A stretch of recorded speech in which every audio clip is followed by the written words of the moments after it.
Well, you can just listen to my voluptuous voice for a second here. I'm just resetting it.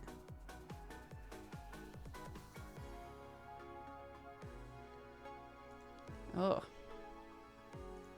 It's very bright. Why is it so bright? Why is it so bright and yet also grainy? I can never fucking win. I can't win. I can't win.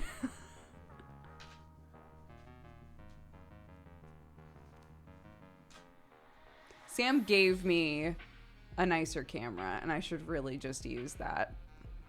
There's just a lot of convenience to a webcam that I think is pretty obvious, you know?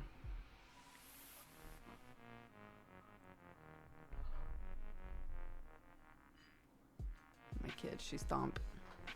Hello, everyone. Welcome to the stream. Yeah, it's like light adjusting constantly. Hold on. What is going on here? Oh my god.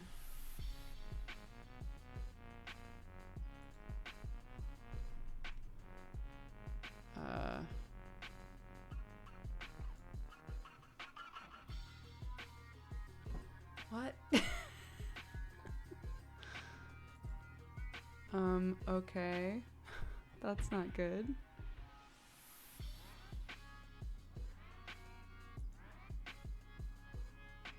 Hello, Subbo.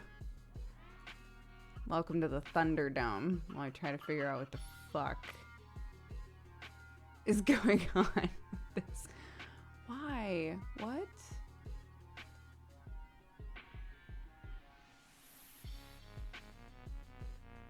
Yeah, it's squirrely. It gets squirrely.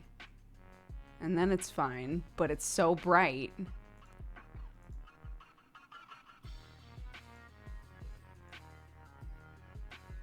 Not that.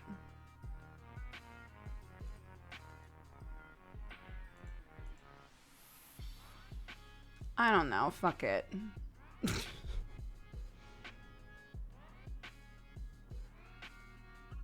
I know exactly what webcam it is based off of these issues. Annoying. It's the annoying brand.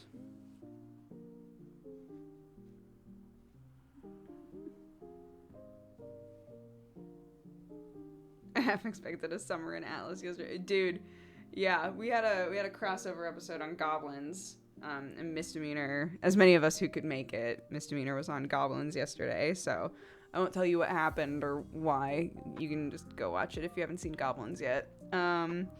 But Summer was in chat at one point, and so was Joe, and I was like, are there more of us? Are more people showing up? I know, I still haven't gotten this ending.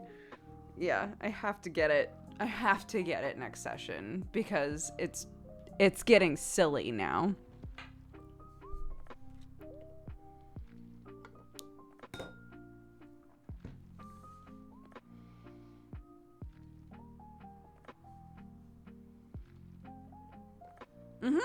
Yeah, we're playing Saturday.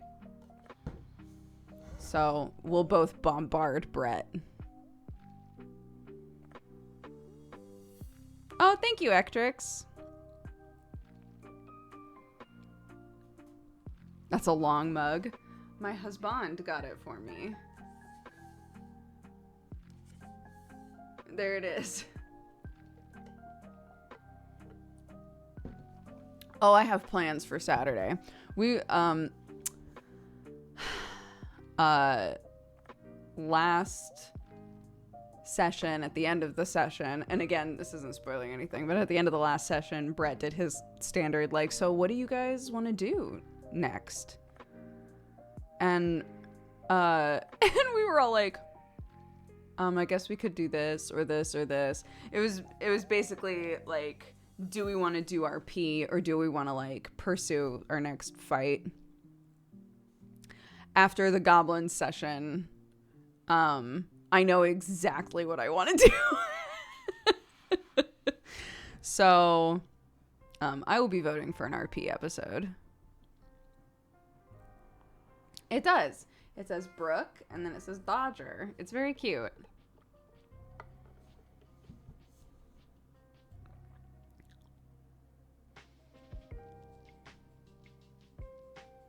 Yeah, RP episodes, the best episodes. A-list needs answers, and there's only one motherfucker he can go to for answers, so. Have you seen the trailer for Night in the Woods 2? I have not. I didn't even know about it. For someone who's never seen your D&D stuff, where should I start? Oh gosh, I'm in a couple of different shows currently. One of them is Godforged, and it's a standalone show. So if you wanted to watch something that is not connected to any other games or shows or anything like that, something that's just straightforward, but has a bunch of episodes, that would be Godforged. That's on Joe Fudge's channel.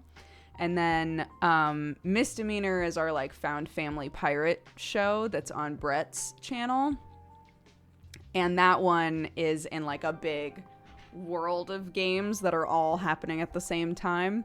So if you wanted to watch a show that potentially would make you go, oh, well, I wonder who those characters are. Maybe I'll watch that show now, you know. Those are the two that I'm in currently.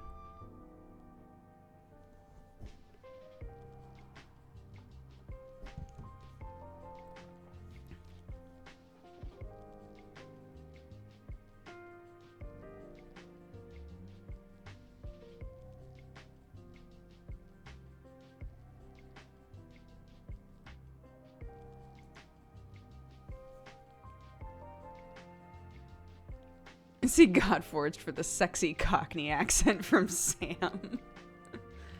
My sweet husband plays a big bear, a Krigven. And it's very funny. Yeah, well, we've got Mark Hulmes's game is still getting put together.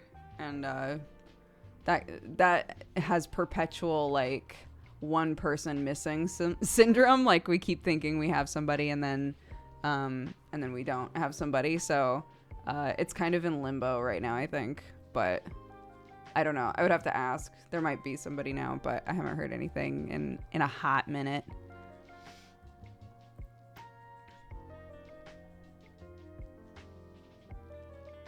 Night in the Woods 2 is a fan project? Oh, is it? That makes a bit more sense why I have not seen or heard anything about it.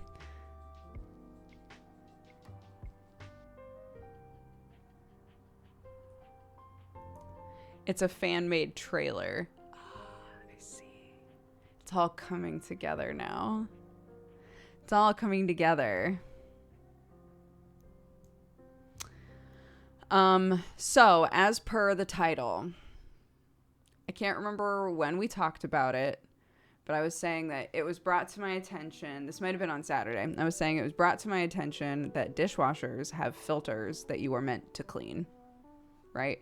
We were talking about how scared some of us were to go look at that filter because if you've never looked at it before, it might be a nightmare. So I went into my kitchen and I popped out the filter. And here's what's weird. So very easy to clean, actually. Like, there's, for mine at least, there were like 4 parts. So I just scrubbed all of them. But here's the thing that made me go, the filter itself just needed like a kind of a cursory scrub. There wasn't a bunch of stuff in there. It wasn't like super disgusting or like moldy or anything weird like that. It just kind of had a film that basically said to me, hey, some food has wound up in this dishwasher before. Much like all dishwashers, I think. So I was like, all right, well, that's fine. However, in the top part of the filter, there were 3 shards of glass. And I was like, what?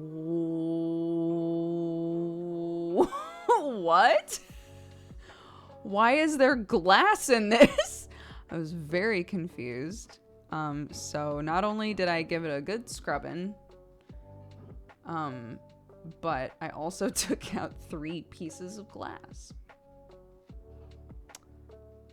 Maybe a glass broke while dishwashing. See, that's what I'm wondering. Like, because I don't think a glass has broken since we've lived here in the dishwasher, right?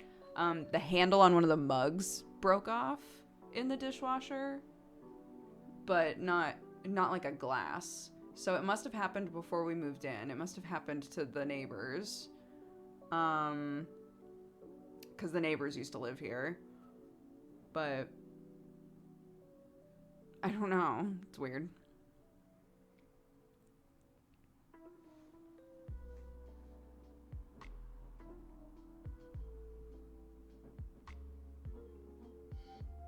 It's not that uncommon. Is it not? God, that's so crazy.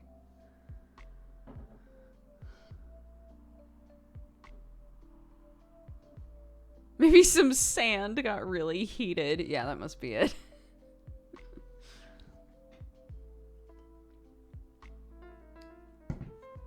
Anywho, so I cleaned the filter and it was not bad. So that's the thing, along with cleaning the like filtery bit of the washing machine. That's something that I'll add to the list of like, hey, do this occasionally. Oh my God, wait. But in this conversation, we also were talking about how all toasters have a tray that catches crumbs. And I was like, not ours, because the crumbs wind up all over the counter. And y'all were like, yeah, that sounds like maybe you have a full tray or have maybe had a full tray of crumbs for a long time. And I was like, no. Yes, that was the truth. Almost immediately after I was done with stream, I went straight to the toaster and found the tray. It was really obvious. Found the tray, pulled it out, and it was overflowing with toast crumbs. It's like, okay. Good.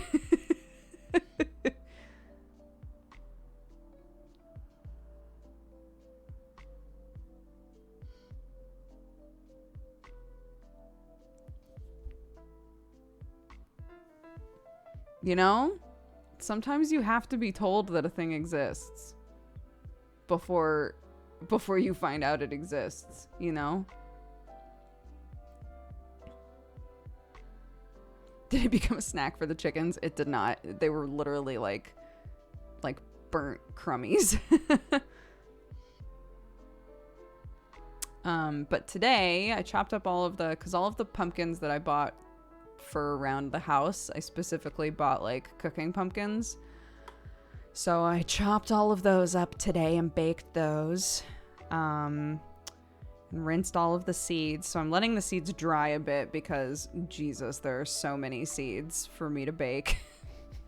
I'm just like, there's so many. I'm gonna let them dry for a while. But yeah, I made my own pumpkin puree today, which it's not like that's hard, but it was fiddly only because pumpkins are kind of an unwieldy shape. So trying to do more than even just half of one pumpkin is kind of obnoxious.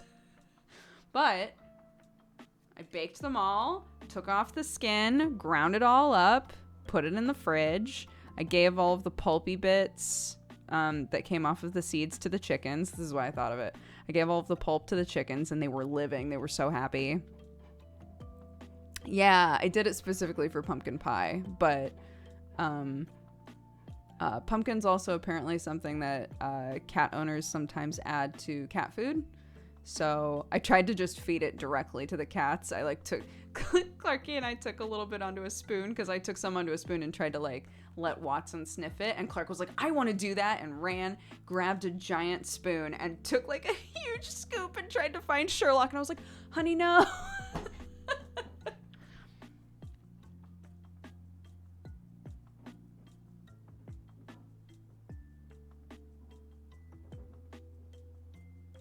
I know you can eat them raw. I just don't think they're as tasty. But yeah. I got out of the habit of using the lick mats for the cats, and I really need to get back into doing that, so.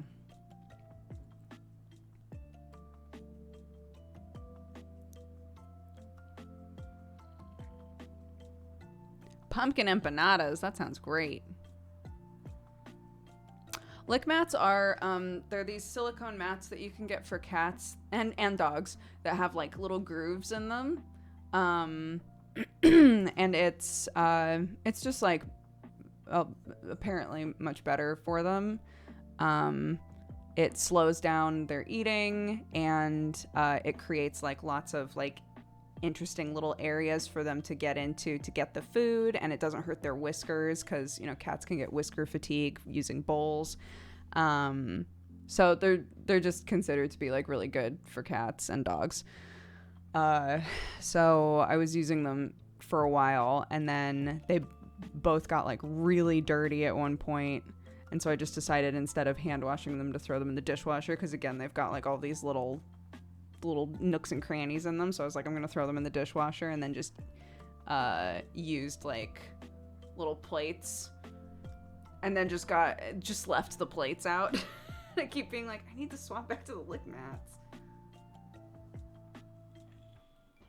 Yeah, it hurts them to like press their whiskers against things.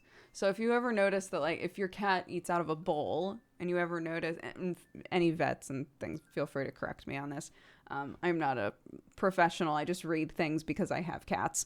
If you find that you give your cat food in a bowl and they don't tend to eat around like the outside edge, and you're like, are they blind? Why aren't they eating the rest of the food? It might be because they're having to press their whiskers up against the sides of the bowl to get there, and it hurts, so they don't really eat it.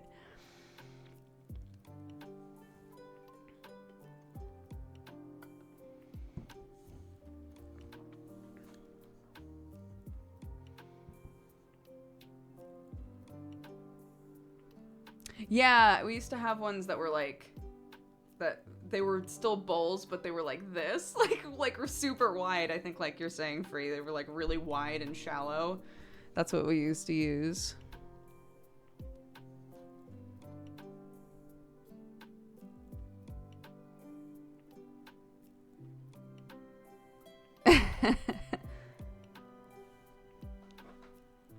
But anyways, I'm planning on adding a little bit of because we have so much pumpkin puree now. I'm planning on adding some of it to the cat's food. So I messaged everybody in the family being like, anybody got pumpkins left? And they were like, no. The second Halloween was done, it was Christmas, Brooke. They're gone. It's like, all right. That's fine. That's fair.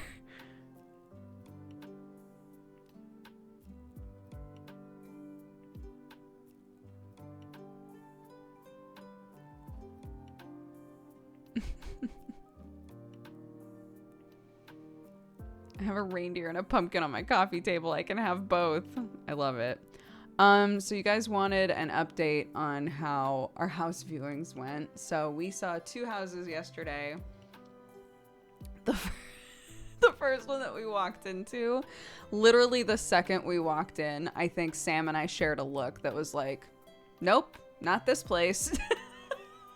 But, you know, we were there for a viewing, so we still walked through the entire place, and we continued to occasionally look at each other like, still, yeah, no. Okay, great. Let's continue and look at the rest of the house. To give you an idea, every single room that Sam walked into, he had to stand like this. I was like, oh my God. And the person who was showing us around was like, oh, you know, the guy who lives here right now is 6'5" and he's fine. And Sam was like, that's great for him. Like, literally could not stand at his full height. And then we went into like the main bedroom, right? And she was like, you're really gonna love this. And the closets that were in this main room, you open them, and it was one of those situations where it's like there's stuff hanging here, and then there's stuff hanging higher, but the stuff that was hanging higher was like, so who who would ever put that stuff that high, right? That was the moment when I was like, I think a tall person actually does live here, because that even looks like it's too like oddly high for Sam. Like, it's so strange. We were like, wait, so none of the house accommodates a tall person except the closets? Oh, and then the reason that we went to see it was because it had like sort of a cottagey feel to it, which is what I want. So I keep being like, well, let's keep looking at places with that kind of vibe, and hopefully we'll find one that you fit in and feel comfortable in, and that has some space to move around, right? Which obviously this one wasn't.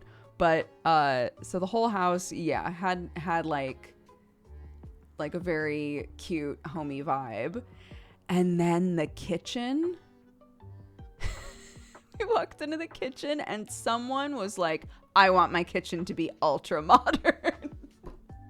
So imagine you're walking through, there's brick everywhere, exposed wood, there's a wood burning fireplace, like the floor has like this really like nice interesting tile that's cracked in places, and you're just like, wow, I love this vibe, right? And then you go into the kitchen, sparkly red backsplash, ultra modern like white chairs everywhere, a minimalist clock on the wall. I was like, where am I? It's like a time slip. It was kind of like that. It was so weird. I was like, where am I? And then one of the other reasons that we went to look at this place was because the backyard seemed like really impressive to me, and I want like space to do gardening and for Clark to play and all this other stuff. So we went into the backyard, and the backyard was super weird. Like the layout of it, they obviously took pictures in a way where you were like, wow, there's so much back there, but it was like, it was just weird. I don't even really know how to put it, but I have no idea, despite there being so many like things back there, I don't know where a person would garden or play. So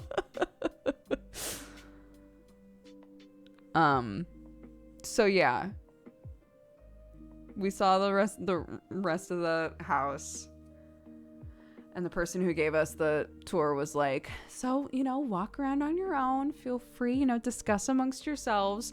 And we were like, thank you so much, we will do that. And we went, what's up, Clarky? Oh, I'm sorry, honey, did you unplug it? Okay, that's why. Do you know how to plug it back in? Okay. Basically we went upstairs, and the second we were up there, we were like, this ain't it. This is a mess. No way. And left. And the real estate agent did the whole thing that was like, oh, are you guys leaving already? Seems like such a short viewing. We were like, yeah, I think we've got a good idea. Thank you. Bye.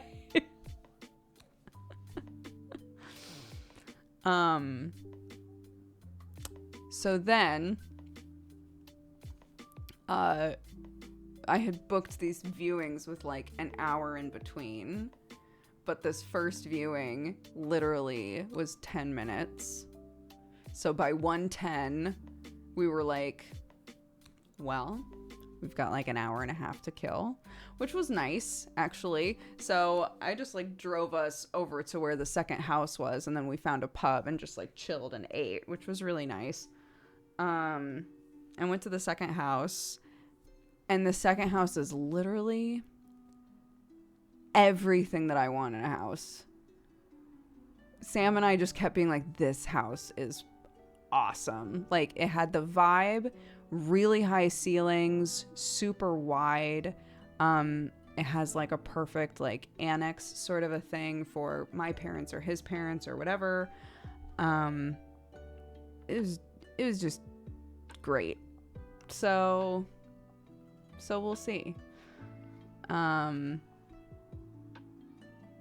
But so the last place that we went to where I was like, this place is really cool. It was really cool, but it was extremely expensive, and we didn't get a whole lot of like outdoor space out of it. And I was like, I don't know that this necessarily like not just about the outdoors. It was also about like the layout of the place. But I was like, I don't know if this place suits all of our needs. Like, I think it's a really cool house, but I don't know if it suits everything that we want. And for that amount of money, it should be everything that we want, right? This place is significantly cheaper and has everything that we want. So I'm like, great.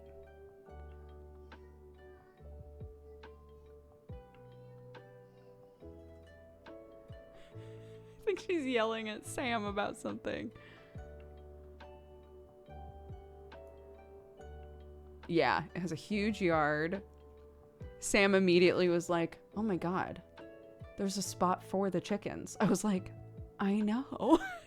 There was like this perfect, like there's a little lip up.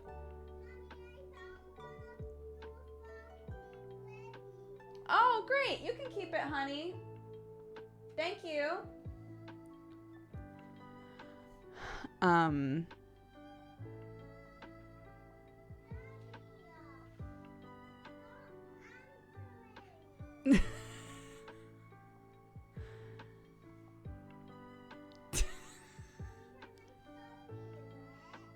right now, baby. I'll come say hi to you in a bit, okay?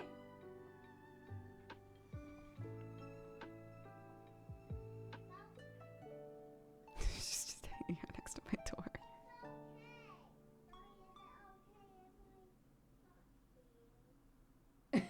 Well, I'm working right now, honey, so how about I'll come and visit you in a bit, okay, when I take my break? Okay, I love you. Thank you.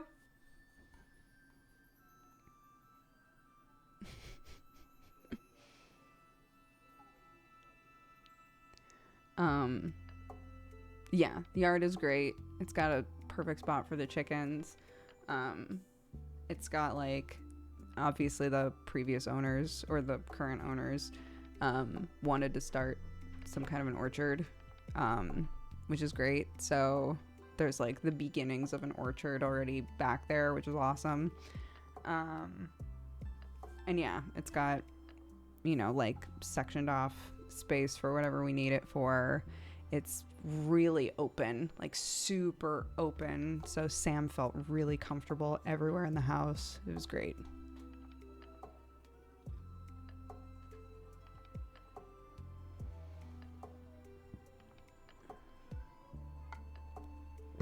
No, it's okay. She needs to get used to this.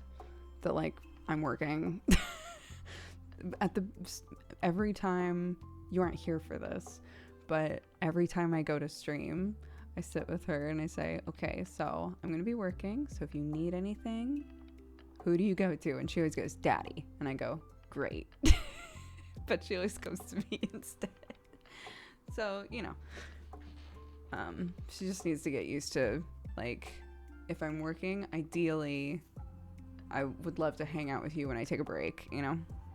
Because, to be fair, I have spent literally all morning with you.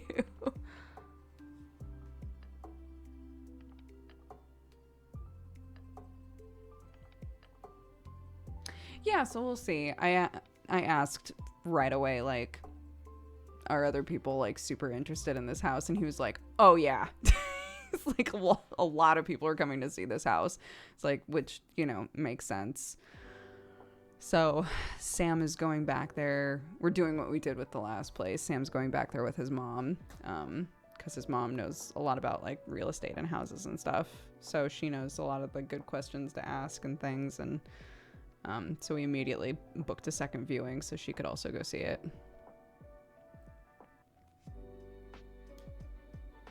Why would the agent say no to that question? I don't know.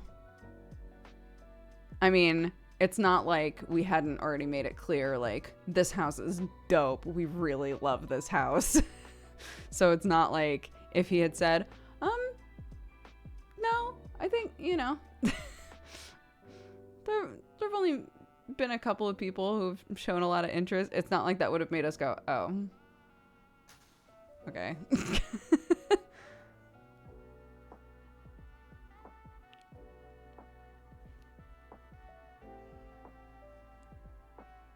No, we still have the same car, and it still dies on us all the time. It's a mess.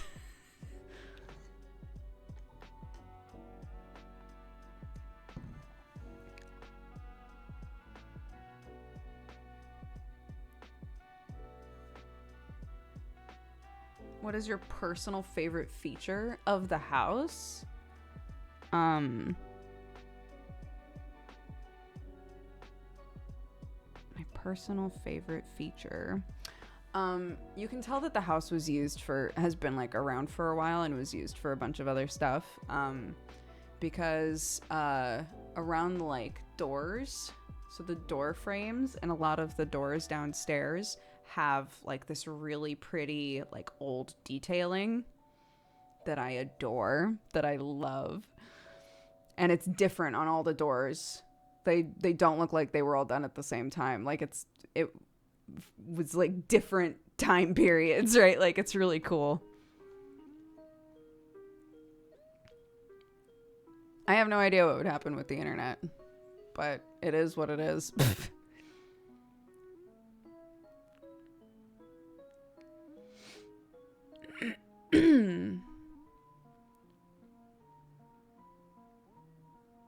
Mm-hmm. Yeah, like carved details in the door frames. Is there anything you saw and thought we need to change that? Not anything that I can think of, no.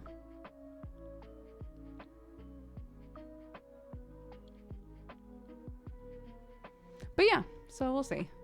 It might be another situation where it's like, well, we saw a place that was everything we wanted, but it didn't work out. So next, we'll see.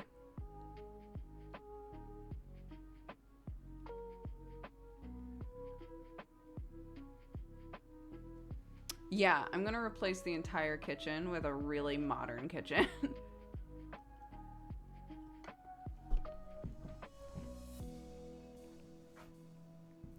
Yeah, I think we're just sick of moving. We just want like a place that's ours, so if we're in the position to be able to get that, then that would be great. I don't think there's anything wrong with renting. I've been a renter my entire life. But I think that we're just kind of chomping at the bit for a place that's ours, that we have a bit more control over and stuff.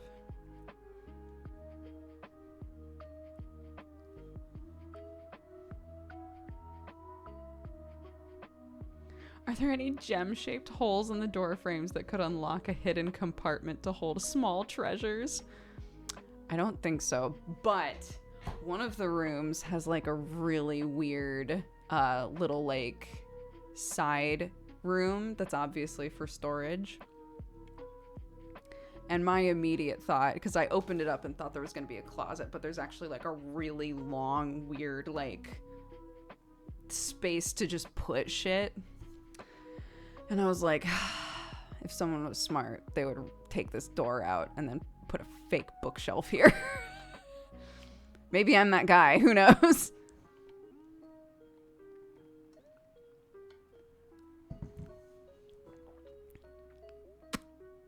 A Nancy Drew house. A Nancy Drew house. Yeah, another mysterious long room, but one that like a person could fit in. Not a Sam, but I could fit in there. Clarky could absolutely fit in there. So it would be really cute to have like a little bookshelf that pulls out, and inside is like, maybe some fairy lights and like some cushions to sit on, and she could go in there and just chill if she wants to. I think that would be very cute. Does it have fireplaces in every room like Sam said? No, because the building was not originally a house. Which is cool.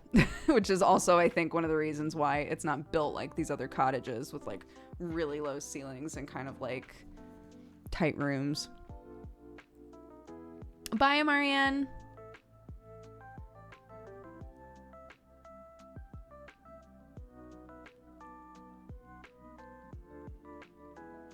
It's built different.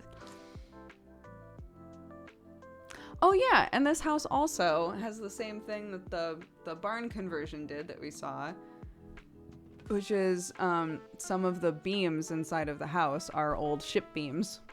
So I was like, oh, that was a cool detail from the other house that is also in this house. So great.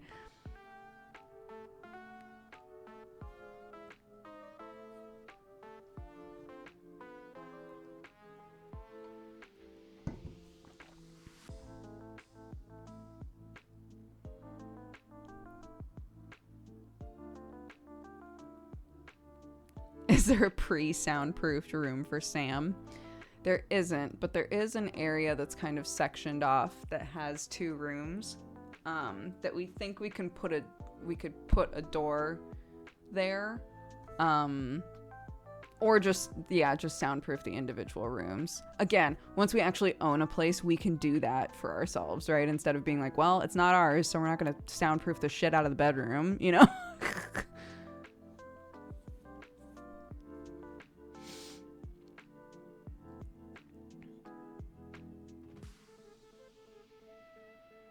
How do you soundproof it? How do you soundproof a room?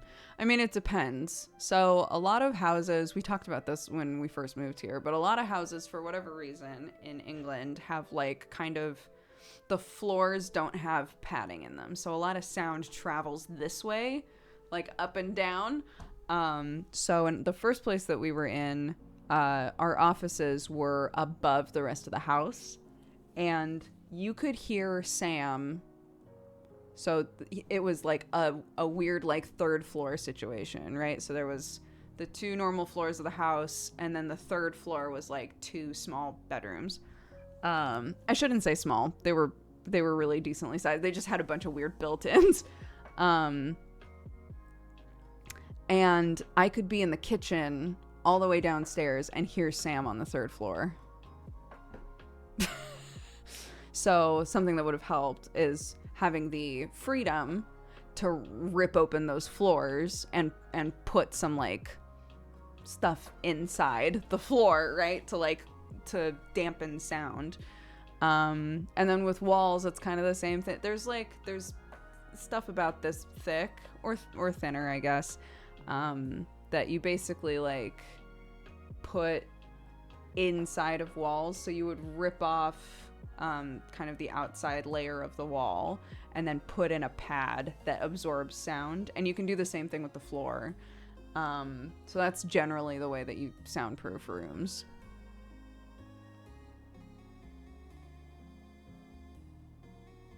Or just put a carpet in. Can say from experience that is not enough. But thank you for that suggestion.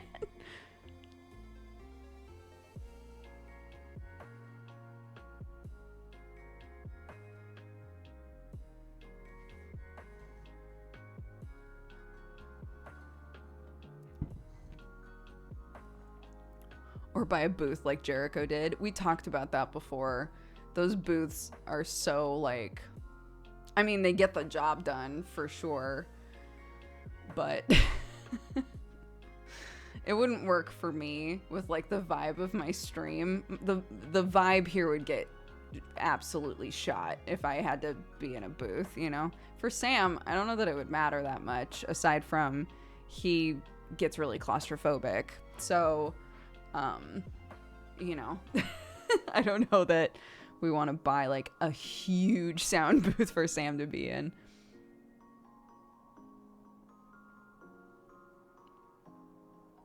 More carpets.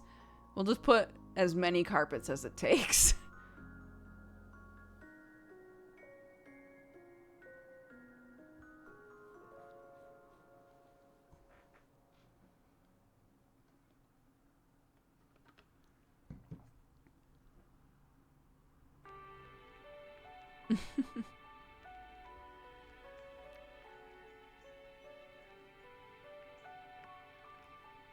If the roof isn't low, we'll make the floors high. That's the way. Sam, is your head not touching the ceiling? We can fix that.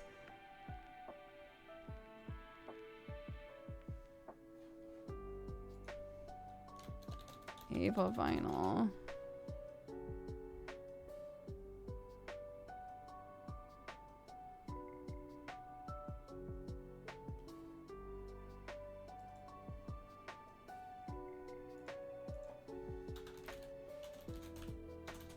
God.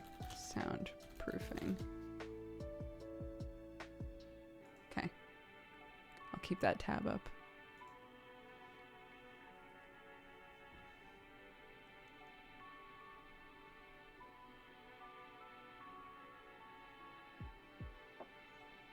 No, I'm just cold.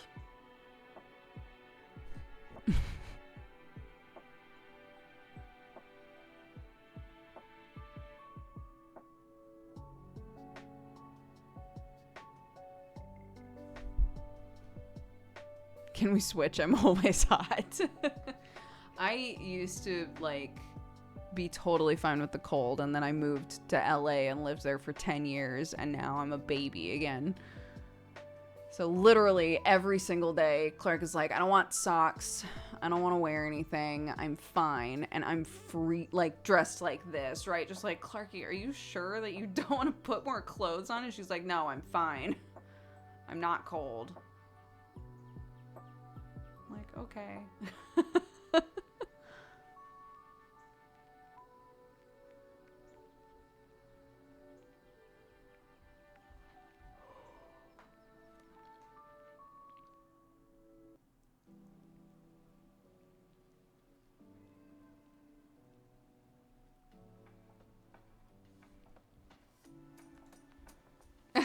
I'm always hot. My wife is always cold.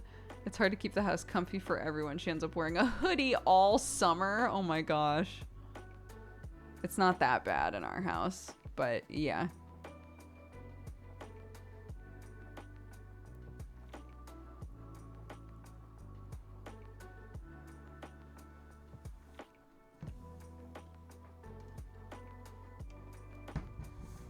Oh no, we're still finding socks all over the house. Sherlock can't be stopped. He can't be tamed. He's an old man and he's not going to change now.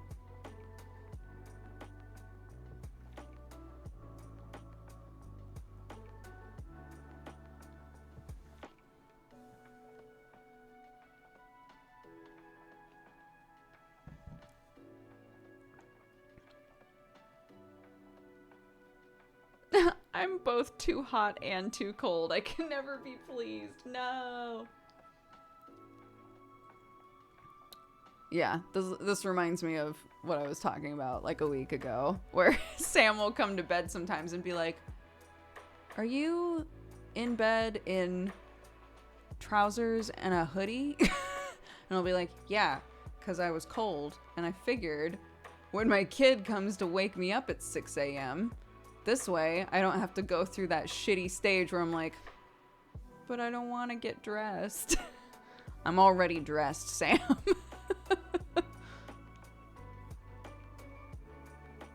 It does help. Oddly enough, it really helps me get going with the day if I'm already dressed. If I'm already dressed when she walks in, I'm like, great. All I gotta do is roll out of bed. That's my secret. I'm always dressed. Exactly. Thank you, Alex. Have a good day.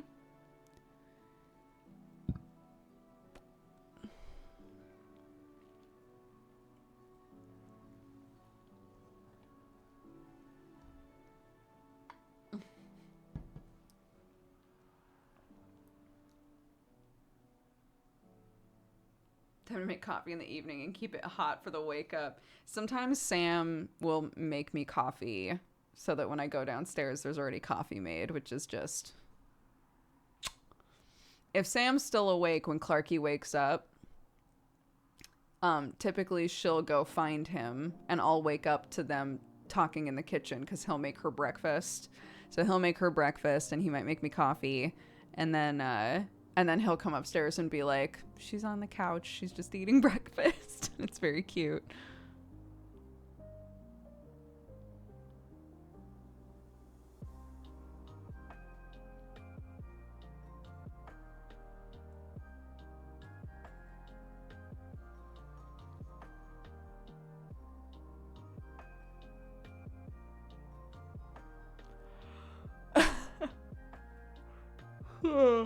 I'm still waiting for the future the Jetsons promised me where I'm dumped out of bed and dressed automatically. That would be pretty tight. What's Clarky's favorite breakfast? She really loves purple pancakes, which is the pancakes that we make with, we make them out of blueberries and oats and eggs and maple syrup and stuff, and you just blend it up and treat it like pancake batter, and it makes little purple pancakes, and she loves those. Huge fan of oatmeal. Porridge, as they call it over here. Yeah, if you give her like an adult-sized bowl of oatmeal, she will eat it all.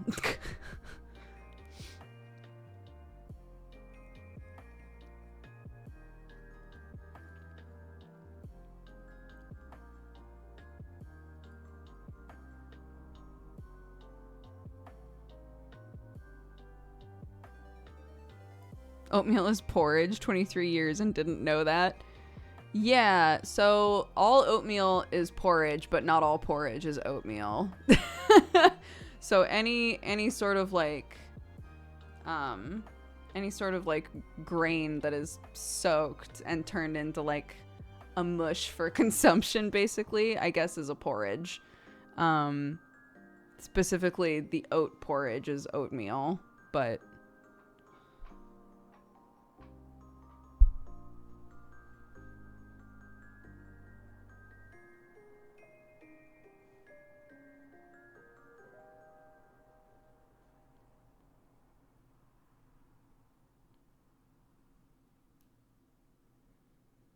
oat porridge is made using oatmeal?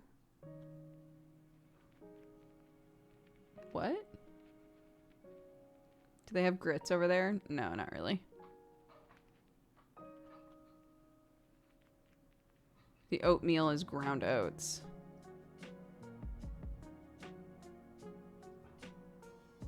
But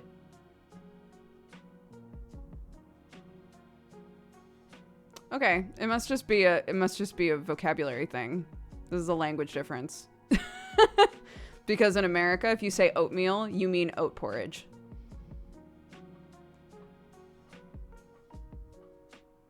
Meal is powder, but oatmeal isn't a powder. I mean, like oat porridge isn't a powder. It's just oats.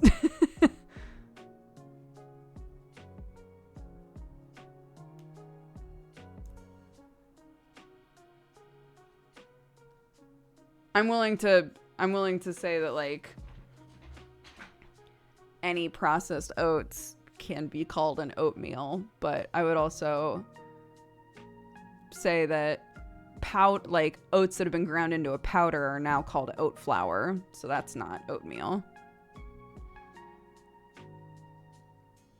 I think we're in a language renaissance right now. Oats are trying to figure out where they belong.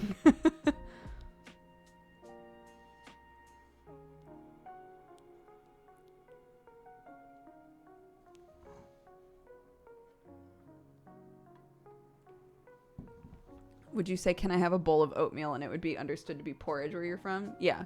If you said I want oatmeal, it would be oat porridge. And I think nearly anybody in America, that's what they would mean.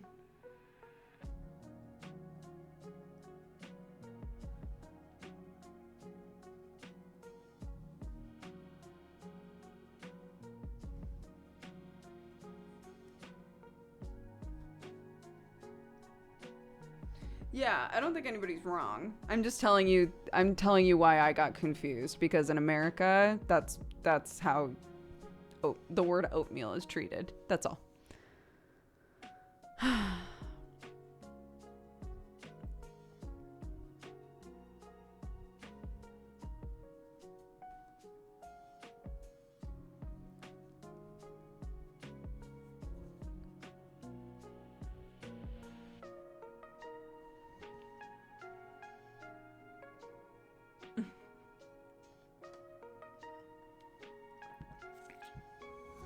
Goodness gracious.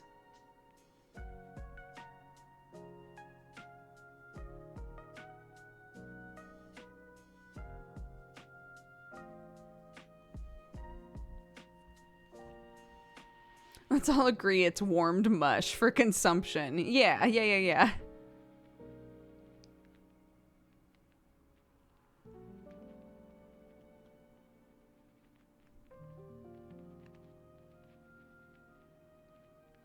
Did you make the blackberry vodka? It's still sitting. Yeah, it's still steeping, so to speak. It's still living its life. So we'll see how that goes.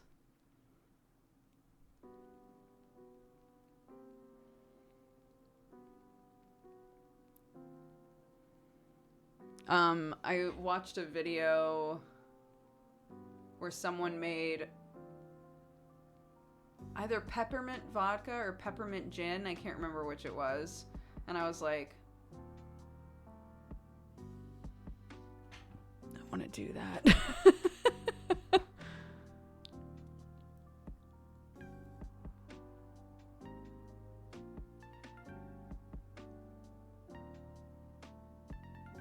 I don't know what Rumplemints is. But it's the same process as the blackberry vodka. It's just like, it's just a bunch of crushed up candy canes, basically. Steeped with liquor.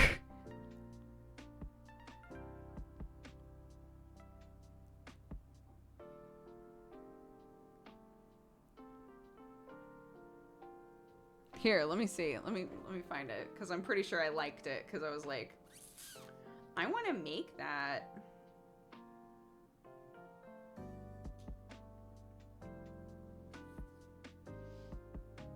Here we go.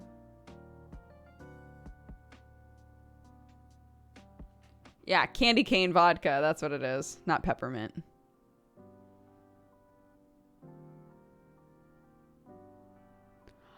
Specifically candy cane dishwasher vodka. So I find this fascinating. I need to figure out what the fuck this is. So she specifies that you can either just leave it to sit for a while, or you can prepare the whole thing, put the lid on tight, and put it in the dishwasher, and then it'll just be done. And I was like, what? And all the people in the comments are like, yep, checks out. Like, is dishwasher vodka a thing? What? Increases the heat and does a shaking motion. Yeah, I guess. Yeah, if you have TikTok and you would like to see this video, it's at Mandy, your TikTok mom. And she's obsessed with Christmas, so she's doing a bunch of like at home, like homemade gifts for Christmas, and one of them is candy cane vodka. Candy cane dishwasher vodka.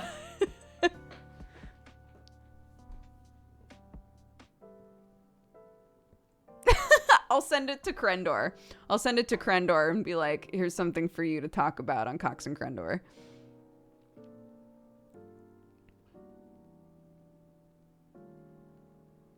That is not what the title's about. No, we already covered what the title's about, but I do not remember dishwasher salmon. I hate that. I hate all of this. I don't know what any of these are.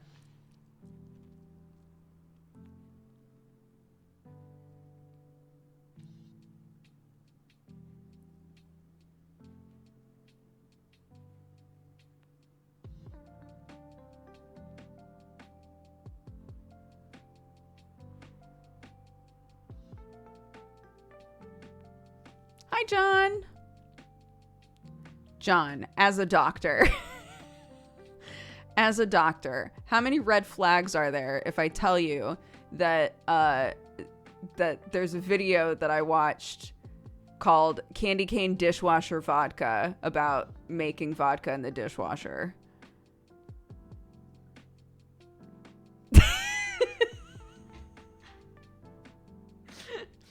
He just posted a suffer emote for anybody who's a VOD watcher.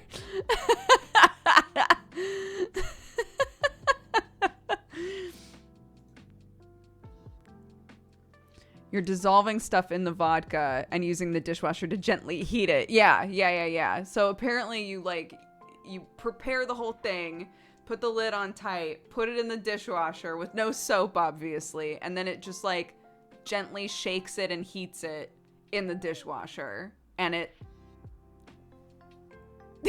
and now people are talking about dishwasher salmon. That's apparently a thing. I don't even know.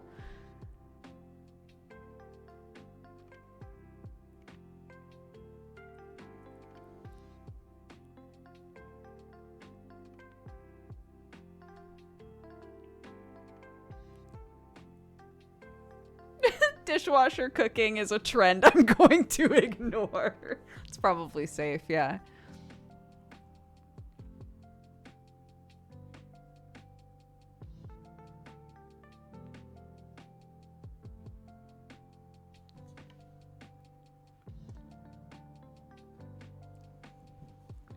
Just because you can doesn't mean you should. To be fair, in the video, she's like, if that seems sus to you, you can just leave it on the counter for, you know, a couple weeks.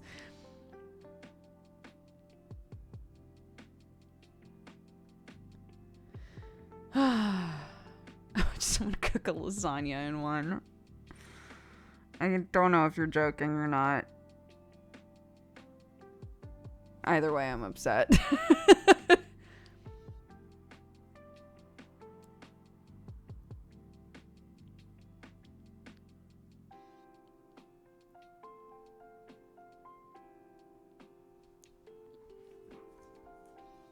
Hot, warm, hot water.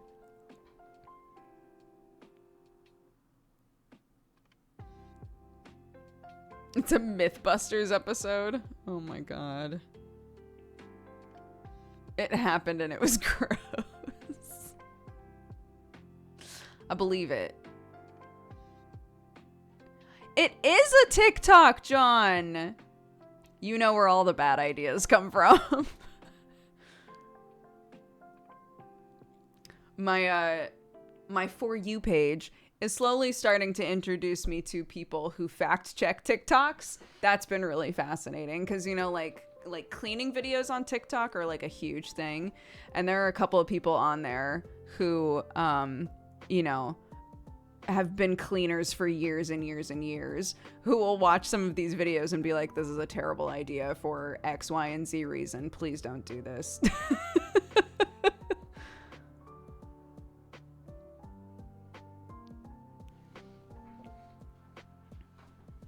Whether it's as simple as you should never ever combine these two cleaners, it creates a gas that is toxic, or, you know, as maybe not obvious as, I mean, sure, it'll make this thing smell nice, but it also will leave a film on it that will attract more dirt, so you're actually making more work for yourself.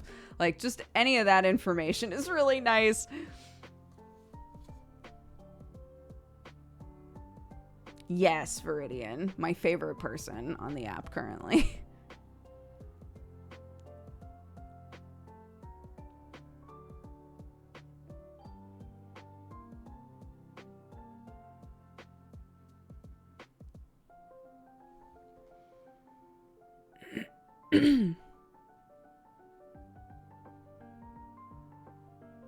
The best compliment I ever got for a dish I know I screwed up really bad was, I can eat it.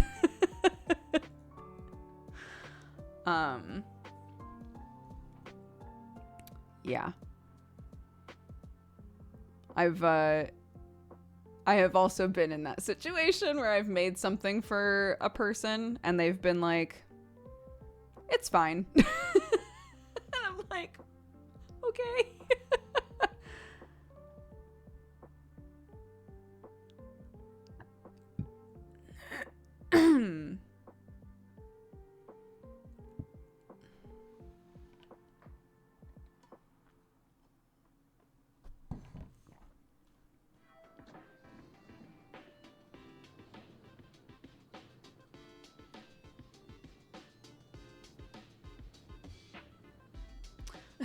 As a child, my brother once told my mom, it's great, but you don't have to make it again. I'm pretty sure my dad has said something along those lines before. My dad is a pretty picky eater. And my mom will try a new thing sometimes. And my dad will eat it.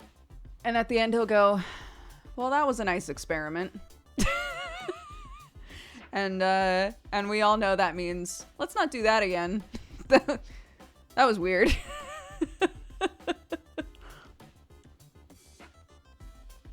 So, she reserves her, like, I want to explore different foods and try different things. She does that when people visit or when she gets to, like, go out to lunch with somebody. She's like, where should we go? when I went to visit them in the desert one time, she was like, apparently there's a Vietnamese place now. And I was like, really? And she was like, yeah. No one will go with me. And I was like, oh, I will go with you. Of course I will.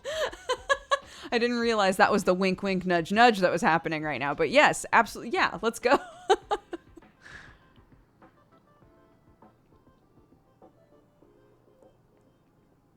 My parents live in the desert. That sounds really extreme. They live in a desert climate for half of the year because they live in Oregon. And Oregon, it doesn't get like extremely cold, but it gets cold and wet enough that they're both in their 70s, in their mid 70s, and their arthritis is like pretty bad and stuff. So they're much more comfortable in a hotter climate. So yeah, so they bought a little 1-bedroom desert place that they go to for half the year now because it makes their bodies feel better.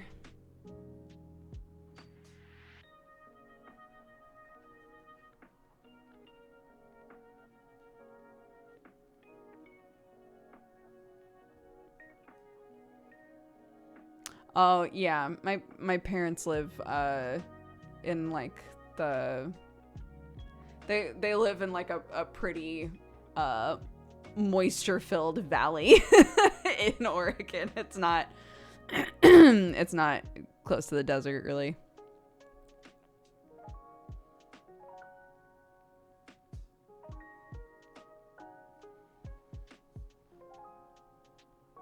They do, yeah, that's exactly what they do. It starts to get cold, and then they're like, all right, time to fly south for the winter.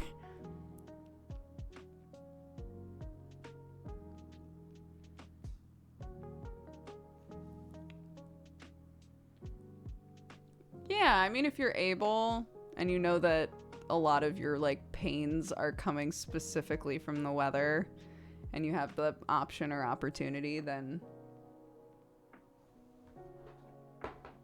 Yes? Okay. We'd call them snowbirds in New England. Oh, yeah, I've heard that term before.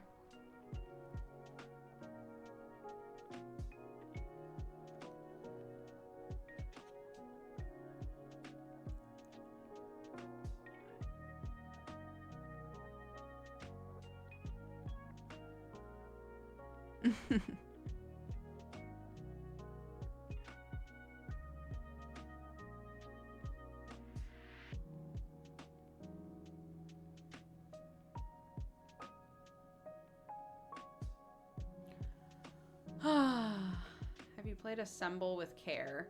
I was going to play it on stream a few days ago, actually. And then we decided to do something else. I'm trying to remember what we did. Oh, we made the hat. We made that hat. We made that hat instead, I think.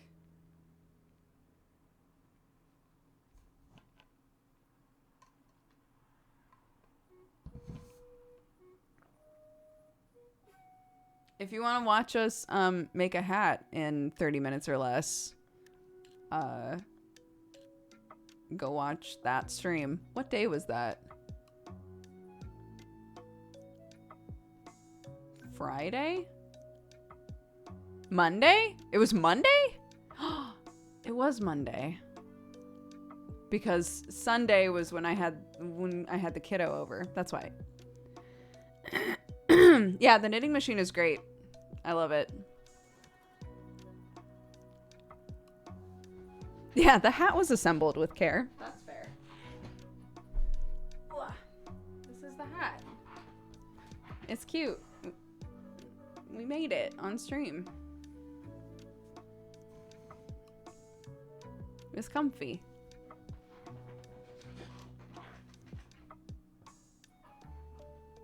I can't do hats. My head diameter is way too big. You can make your own, and then it can be as big as you want it to be.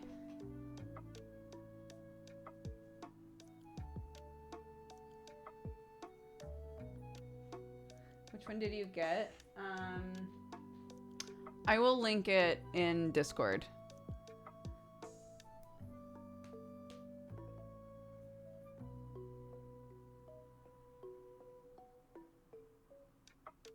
want to make a hat, but I don't know where to start. It literally, chat, back me up. You just need fleece. You just need fleece, thread, and a needle. And scissors to cut stuff. But like, we made this in 20 or 25 minutes. So if you want to watch Monday's stream and skip ahead, it's like 2 hours in. We made a hat. It was really easy.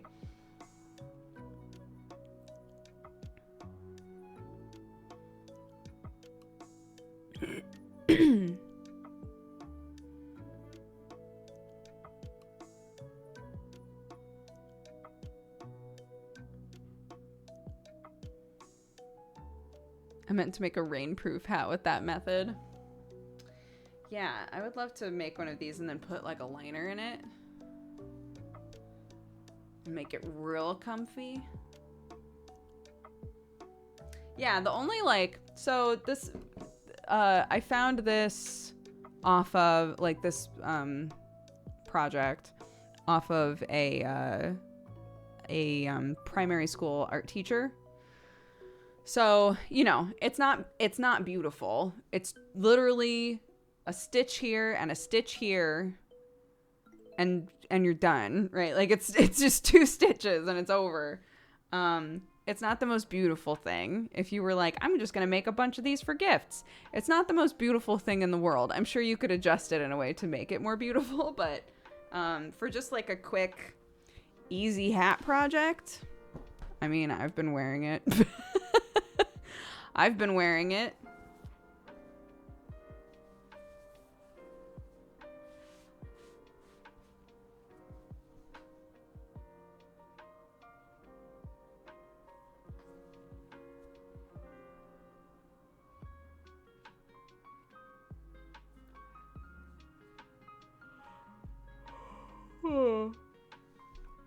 Thank you.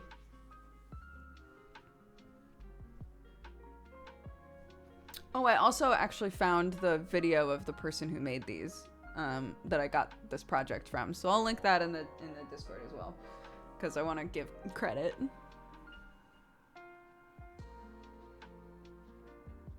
Oh yeah, since you're linking that free, let's gift some subs that have been redeemed.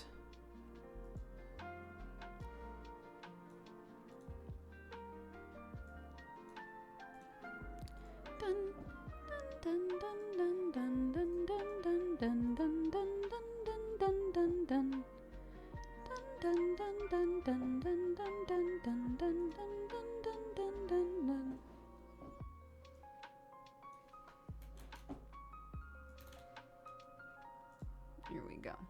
Bam. Boom. Boom.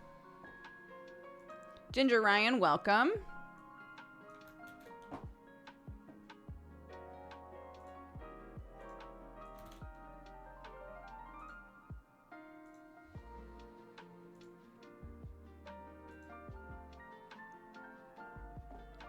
Alicia E, welcome. That's from Joseph.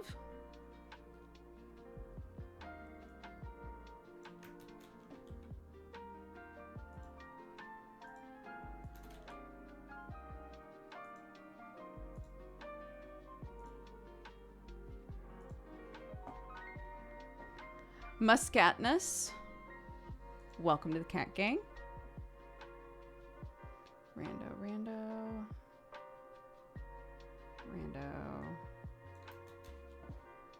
If any of you would like to use your points to gift a sub to someone or to yourself, now is the time to do it, because I'm doing them right now. Cervic, welcome to the Cat Gang.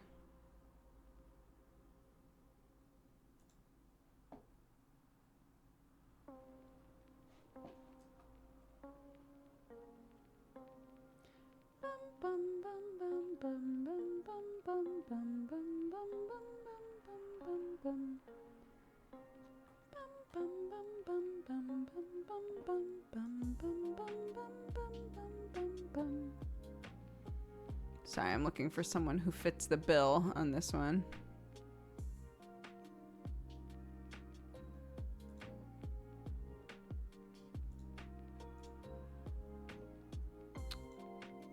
Too much coffee painting. Welcome to the cat gang. That's from Tana.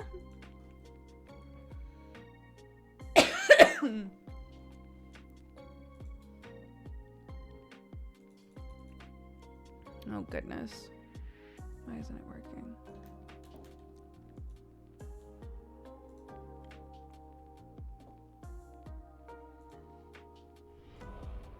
Oof. You fine cat-loving, coffee-drinking burrito babe.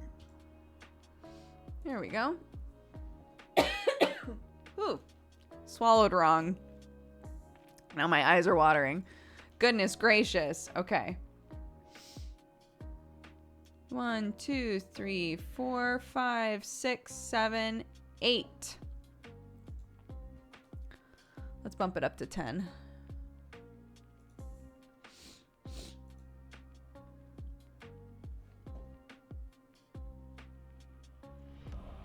Gifted subs from Nari, Shazhands, Lord Crier, Hellcat, Nordernier, Stubidale, Zolt, and Tentacle Meow.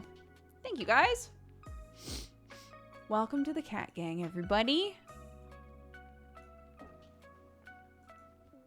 And thank you so much, Oblivious to Me. Thank you so much for the gifted subs as well in the middle of that. I appreciate it.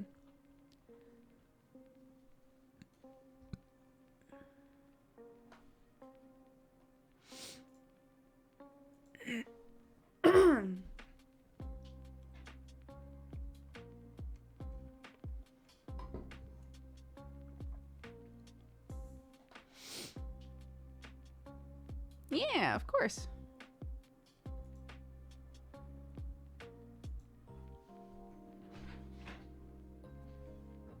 I love this emote. Oh, the rolling raccoon. That's one of Brett's. Dave Mars, thank you for the gifted sub. Welcome to the cat gang, everybody who's gifted a sub. I appreciate it. I hope that you're having a lovely day. I did watch Arcane. It was very good. Really cool use of CGI. And like fantastic voice acting.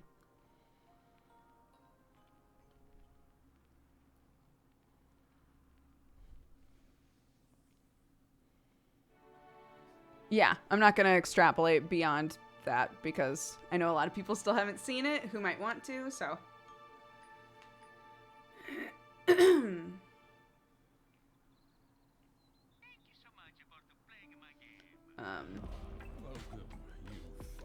Yeah.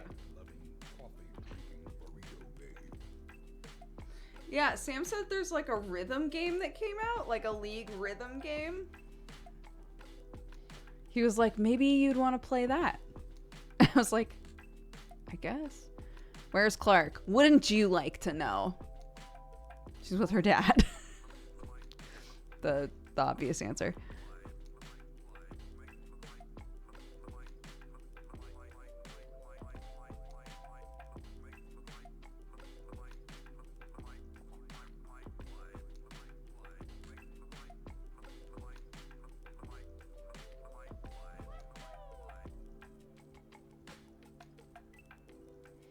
Also, a turn-based game came out 2 days ago. Are they just doing every genre?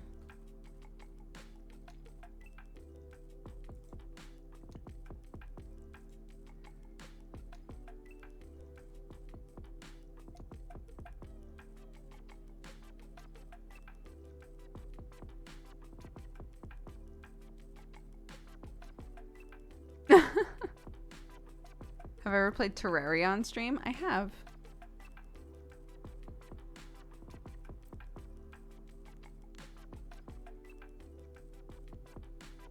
A League hidden object finder? I'd play the shit out of that.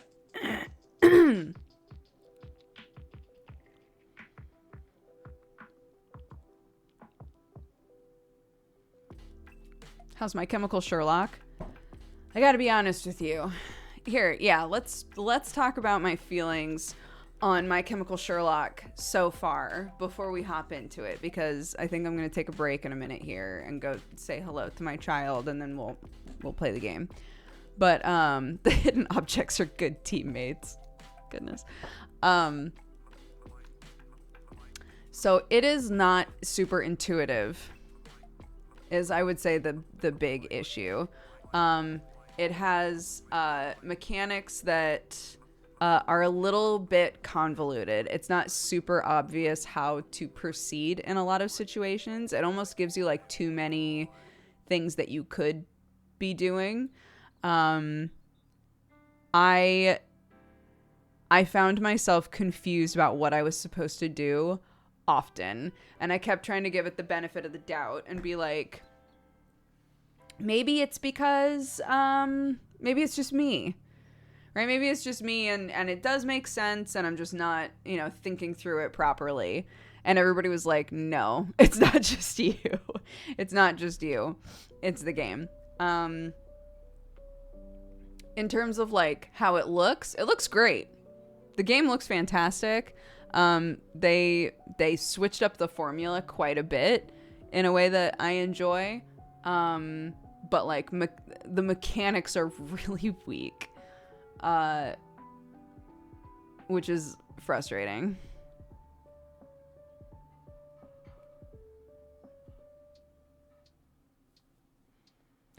But I'm down to play more of it, because if I can't suffer for your enjoyment, then what good am I?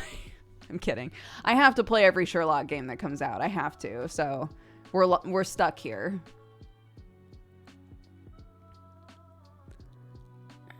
And apparently, yeah, people were saying the void was very active. So if you intend to stick around, and you want to talk about the game or guess, like, when I do get stuck, guess what I'm supposed to do, go hang out in the void. It's everybody's there. It's a party.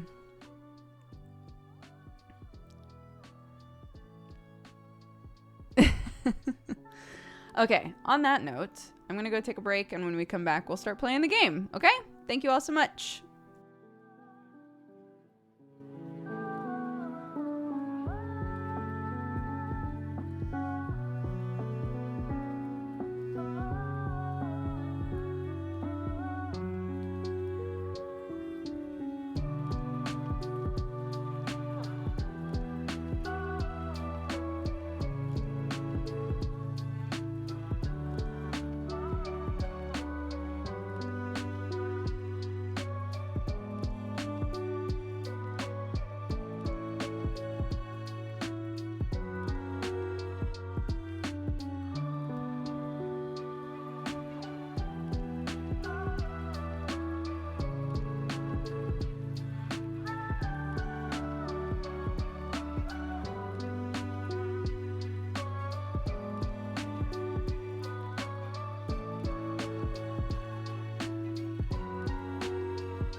Hello, sorry. I realized I hadn't done the chickens. And by the time I'm done streaming now, it's dark. So if I go out there and try to like shoo them off out of their coop so that I can clean it, they're going to be like, bitch, no. What? We're not moving. You're crazy. It's cold. Okay. So it's Sherlock time.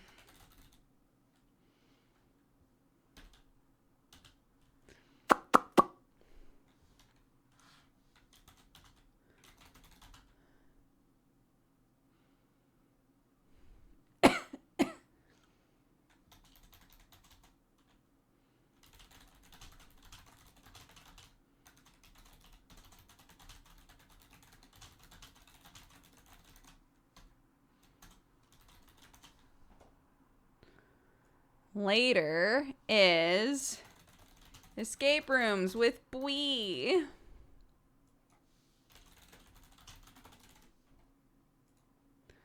Okay, no back seating. No spoilers. Yes, I can give a recap. I'm just going to wait until the game is open. Okay. Pop out. Put you down here. Oops. Oh my god. My kid found something that, like, when you talk into it, it repeats it back, but in, like, a hamster voice, you know, in, like, a squeaky voice. A chipmunk voice. That's what I'm looking for. And she's just, I went in there to be like, hi guys, how's it going? And she's literally just sitting there and yelling, Mommy has a stinky butt. And then it talks back to her, right? Like, Mommy has a stinky butt. And she's just crying, laughing on the couch. And Sam's like, she's delighted. She's having a great time. Okay. All right. Sure.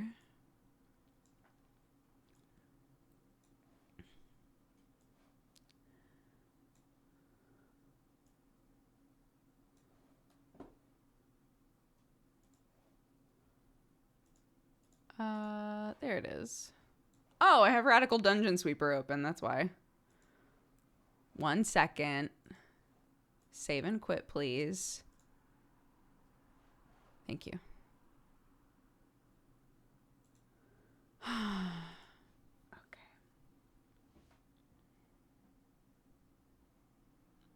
You're right. Thank you for the heads up. She's fully clothed, but you know.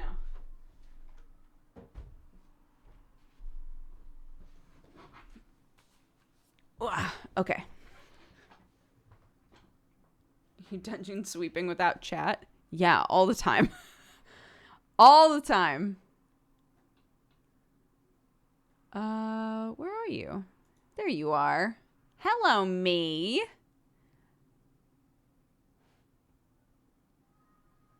Well, it's trying to launch.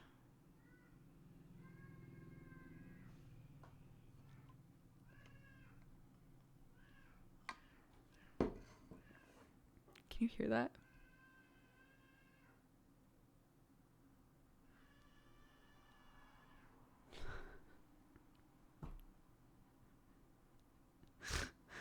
What is she doing?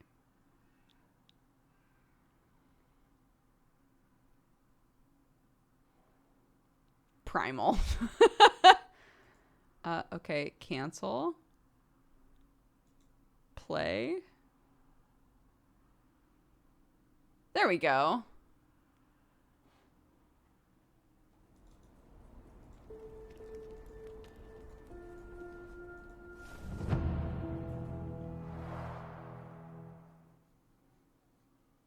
Yeah, that's Clark. No, this is not like a I'm upset scream. This is like a, you know, I think that it's fun to yell scream.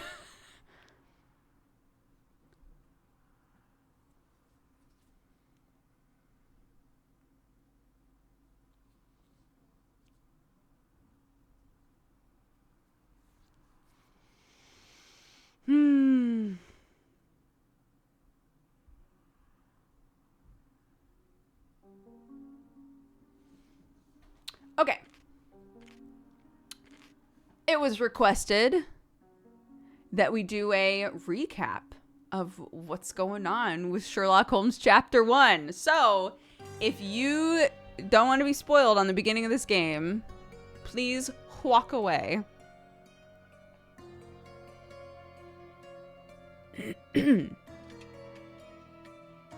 Okay, so in Sherlock Holmes Chapter 1, we open on a ship. Sherlock is on a ship with his childhood friend John, Jon, which I pointed out many times. I was like, this isn't Watson. Watson's name is spelled John. It's a different John. His like lifelong friend, the two of them, they're on a ship and they're going to, I believe, an island, where Sherlock and Mycroft used to live with their mother. He's going there to visit her grave because he just wants to go and like deal with some personal stuff, basically. He shows up and the game like teaches you how to play the game. Basically, by the second that you go into the hotel, there's a mystery. There's like a weird thing with a fortune teller who is actually a thief, and all kinds of stuff. And there's a murder, and we solve it. I had a whole lot of trouble with the tutorial mission, so to speak. Got lost and confused and was doing the wrong thing constantly, and got really frustrated and upset about it, but that has nothing to do with the story. I just want you all to know that it was at this point that I was like, I might be in for a janky mess. We'll see. So, you complete that, and then, basically the first thing that we want to do is like go and visit our mother's grave. So we do, and at this point, the game reveals to you. So John was doing what Watson has done in previous games, right? Where you're walking around and you turn around and Watson's just suddenly there. And I was like, oh my God, they're still doing that in this game. I want to die, right? John is very childlike while also 100% being like an adult man, right? He's just like, he's kind of quirky and annoying sometimes. And I was like, I don't know how I feel about John yet. It's at this point in the game that it's revealed to you that John is your imaginary friend from when you were a kid. John is not real. Sherlock knows that he is not real. But he's sort of stuck around for Sherlock into adulthood because, like, he was created when Sherlock was really lonely as a kid and has stuck around to be sort of like, the game didn't say this, but I feel like with the way that it's written so far, it's like Sherlock turned into a very logical, what's the word that I'm looking for? He didn't let himself be a kid, really. And so John is sort of the more like inner child part of his brain. John like fully wants things to be ghosts and fairies and like all of these other things, things that kids believe in. Sherlock uses him as kind of a soundboard and also uses him to kind of talk through and figure out what happened in cases. So that's how he's been utilized in the game so far.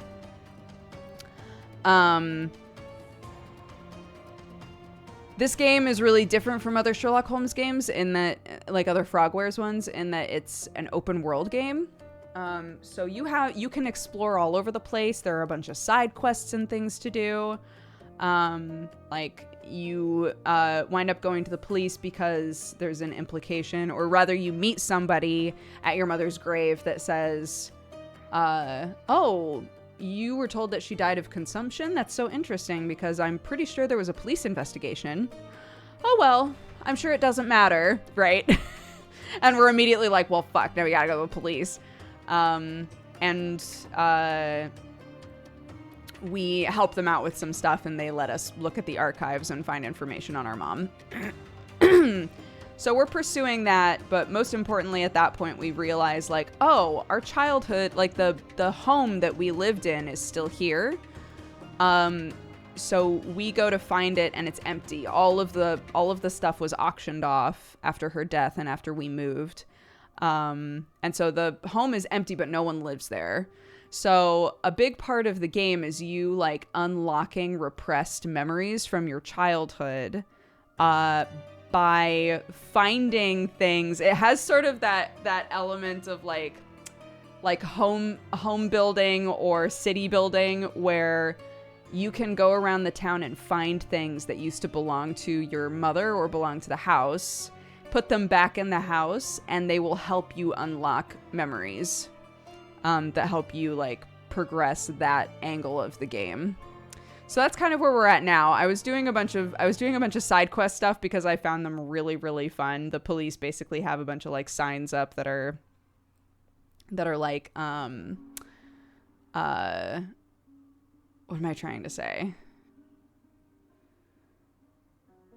They have a bunch of things up that are like, here are cases that we need help with, right? That any officer can take, and we're like we've been given the title of like unofficial officer or whatever. So we go there, we go to these like little police side quest things, and the whole thing is just you're given a bunch of information and then you mind palace and try to figure out exactly what happened based on evidence at the scene and the descriptions and testimonies that you're given. Those are super fun. I love those. So we did like 3 of those in a row, and then right at the end of the last stream, they were like, wow, you're doing really great at these. Too bad there's only 1 left. And I was like, no, they're going to make me actually play the game now. Oh, also, once again, they put combat in a Sherlock Holmes game, and I hate it. So, don't forget the flawless combat. The combat, I hate. I hate it. Why is there combat in a Sherlock Holmes game? I get it. Look, the Robert Downey Jr. movie came out and everybody was like, what if Sherlock was a bare knuckle boxer? Sure, okay. And now all Sherlocks have to shoot guns and fight off people. I guess. It's fine. Continue.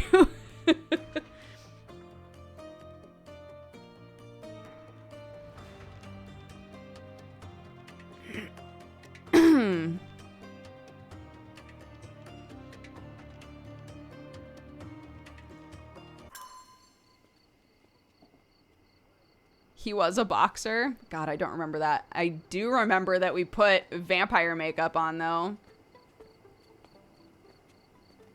Very cute. Okay. Nice to see you. Oh, yeah, they've also got a huge array of costumes you can wear in this game. Big fan. Any progress with the case, Mr. Holmes? I guess not. Okay, so we've taken the new case. Yeah, they let me buy vampire makeup, so I put it on. To be fair, all I saw at first was the really thick black eyeliner. So that's why I bought that. But yeah, so there's like a whole huge world to be had. We're popped out of England. We're not in England anymore. We got a big old map.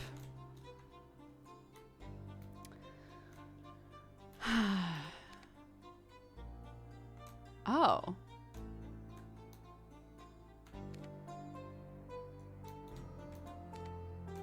Oh my gosh. I don't think I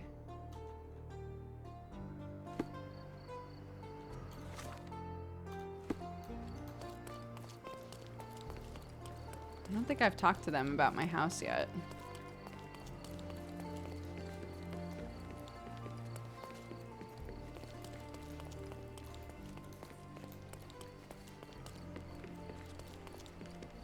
I know. I also love them. What's wrong with us? No. Oh, maybe is it down? She chose down. Okay, never mind. We need to go down, I guess. Was that wrong?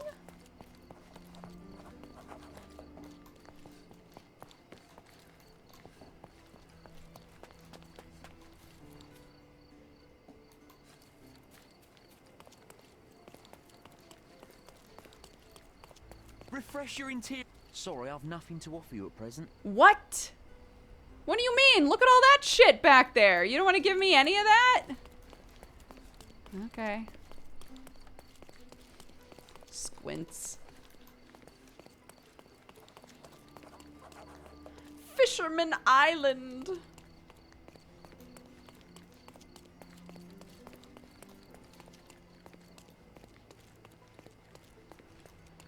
I guess like the benefit of running everywhere is you find more like little stores and areas and stuff, right? Oh, and more fast travel locations.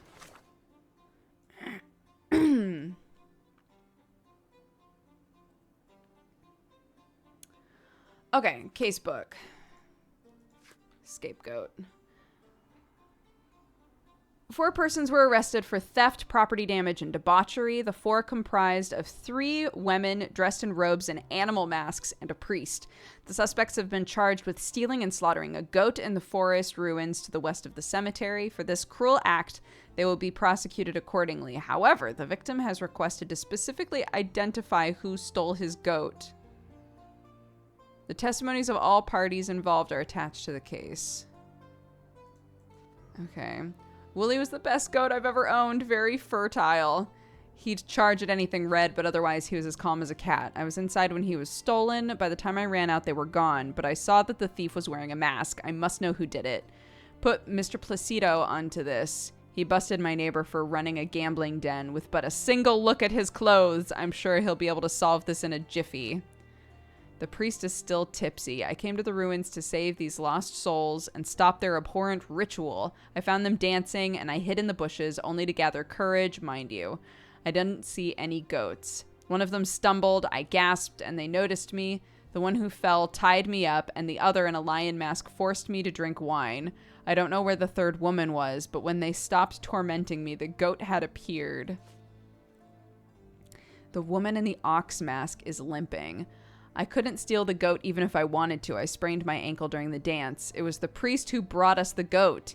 He may be all holier than thou now, but he clearly wanted to join our bacchanalia. The woman in the red lion mask has a large bruise on her side. I broke an amphora with my very expensive wine because of that goat.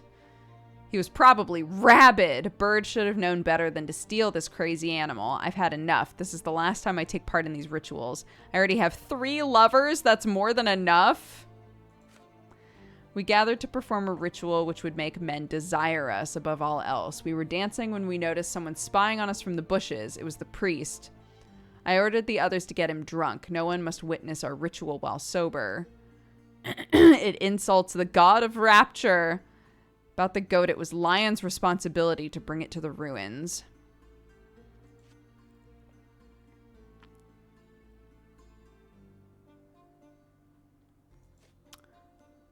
Okay. Interesting.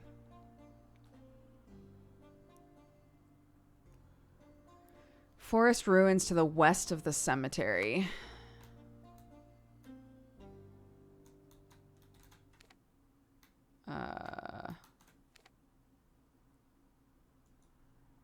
Right.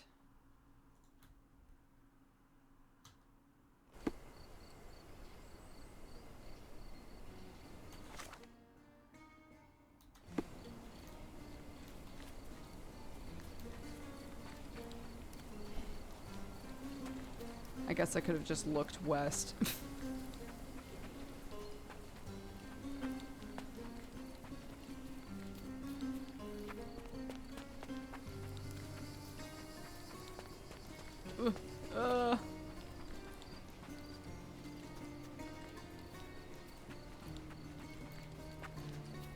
Okay.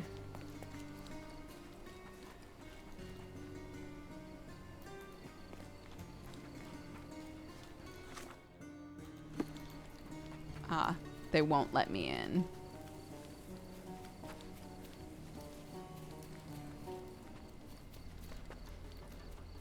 bro. Hope you haven't had your lunch yet. This one's bad. Oh, Lord. Do we have animal stuff in the warnings?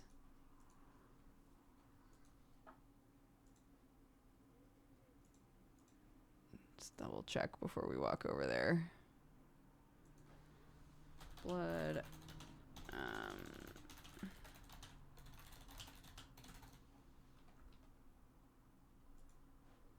Okay. Animal death and gore is now on the list of warnings.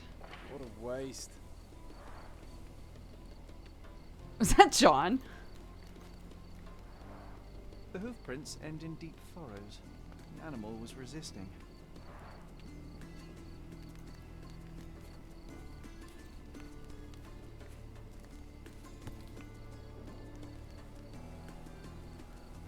The priest said that he came here to stop the ritual. Did you really, Father? Multiple bare footprints. I should examine them more closely. Multiple bare footprints. I should examine them more closely. Multiple bare footprints. I should examine them more closely.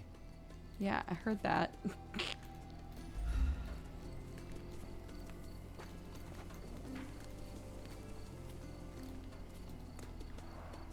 The robe is soaked with wine.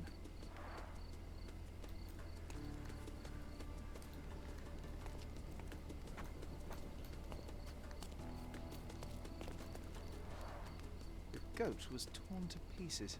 Ugh. Savagery.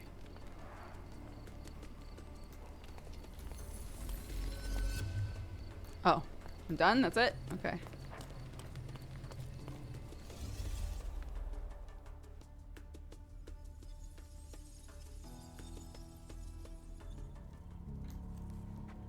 So now we're using John to recreate the sitch.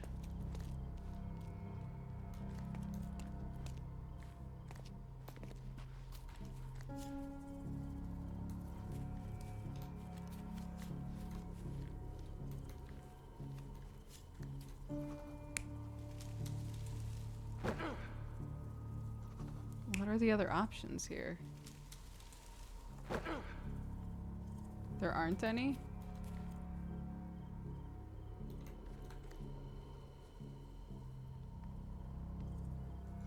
Does it swap like which?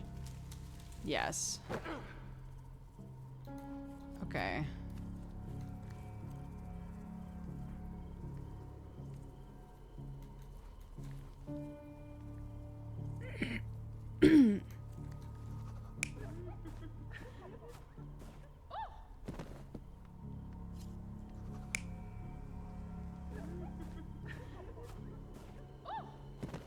So which one sprained her ankle, I guess, is what we're finding out right now. I sprained my ankle during the dance. Okay, the ox.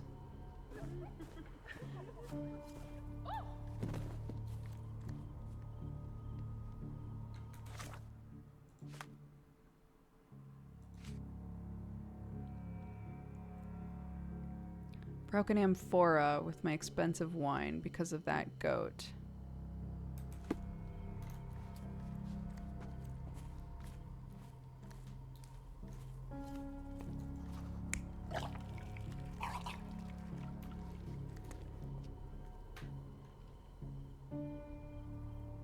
So I guess the question is like who held him down and stuff, right? And also who brought him. So this is the bird. She said the lion is the one who brought him.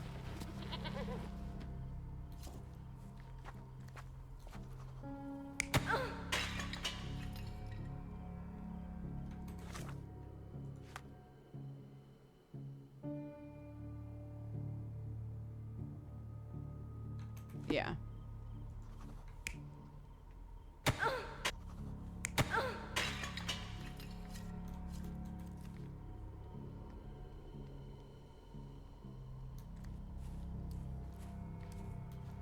I do think they found him back there, but what's to tell me who it was that found him?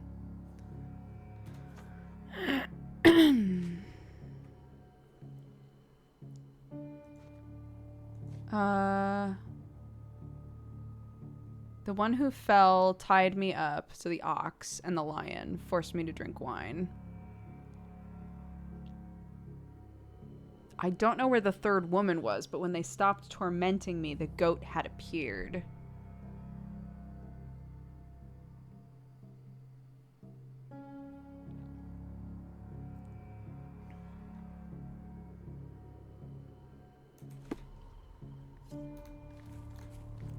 This, I don't know why, but this gives me like kind of Obra Dinn vibes. Maybe that's why I enjoy it so much. The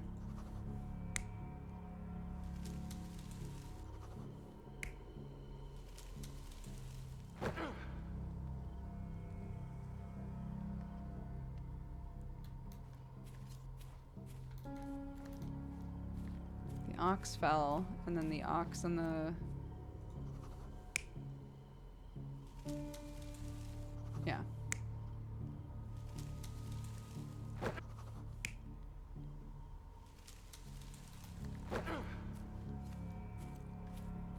She broke an amphora. And I think Bird said it was Lion's responsibility to bring it to the ruins.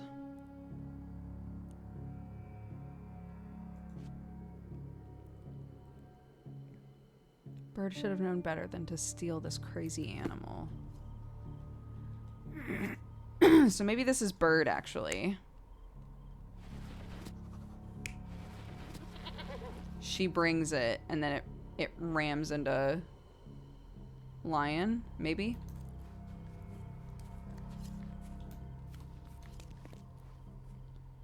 And then... who did he say forced him to drink? The other in a lion mask forced me to drink wine.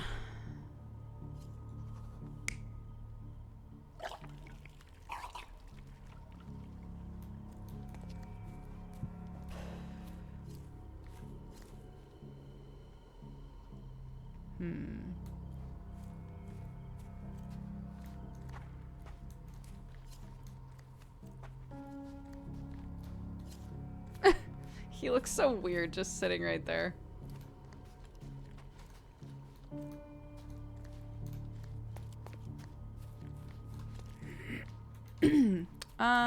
Let's try this. So, we have 3 lusty women engaged in a ritual. They're drinking and dancing when suddenly they hear a noise from the bushes. Their ritual seems to be working. There's a man they can get drunk already. While 2 of them are busy with the priest, the third one leaves. She is the one who stole the goat and brought it to the ritual. The poor animal smells trouble and charges at the drunken woman with the amphora. Still, he couldn't break free, and at the end was brutally torn apart and eaten alive. Yuck. Well, they attracted the attention of men. The police, at least. Alright, tight. Well done. Well done, everybody. Crushed it.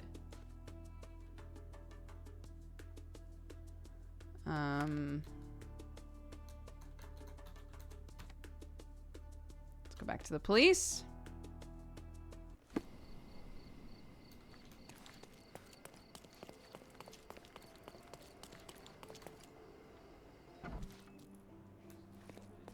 Mr. Holmes, I have great news. Our recent accomplishments have earned me a promotion. That was fast. Sergeant Stark. It has a nice ring to it, hasn't it?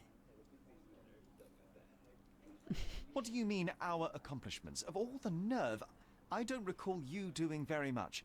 I solved all the cases. Come, Mr. Holmes. I didn't mean to belittle your contribution. After all, legwork is just as important as paperwork. And what about the brain work? Also very important. Don't I get me have to wrong, change my your makeup. assistance was most valuable. Anyway, I'll be moving back to the office space. My days at this blasted desk are almost over. I won't be scapegoated now. Good for you, I suppose. Speaking of scapegoats, I've solved the last case on the board. The goat was stolen by the lady in the blackbird mask. As if that makes any difference, judging by the atrocity I witnessed at the crime scene. Yes, I heard about that one. The things women get up to these days. Ugh. Well, I'm glad to have been of service. Now I have other matters to attend to. Mr. Holmes, if I may be so bold as to make one last request. Do you remember that I told you that our chief inspector has been missing for a few months now? My current task is to establish his fate. I've tried to make sense of his last case, but it's a convoluted mess. I would really appreciate your help.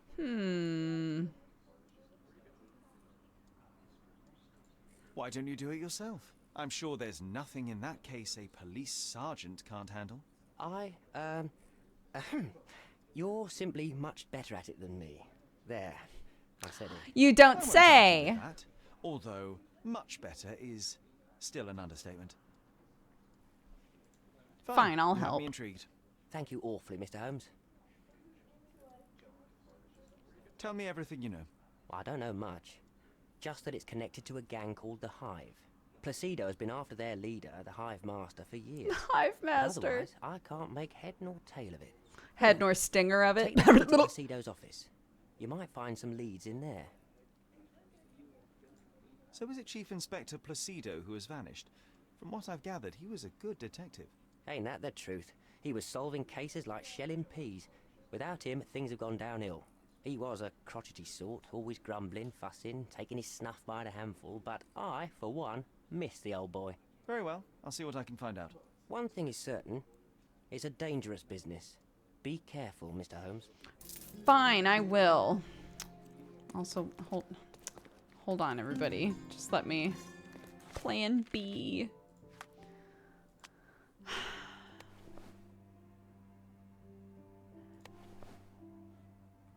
I'll just go back to normie face. What is? Oh, my police hat. Like, I would change into one of these because because they're great, but he looks so pale now. Like, I know he had like white makeup on before for the vampire, but like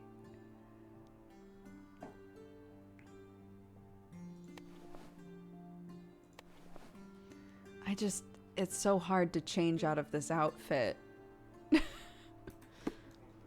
Without this outfit, who are we?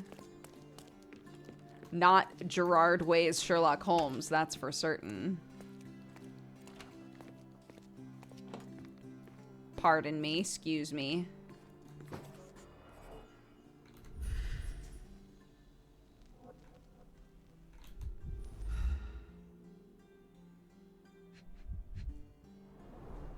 A box of snuff. Strong stuff.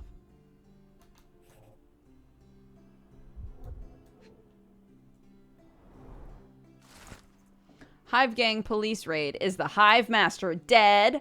For Police Inspector Luciano J. Placido, the night of May 13th ended in gunshots, a blazing fire, lost comrades, and the label of hero.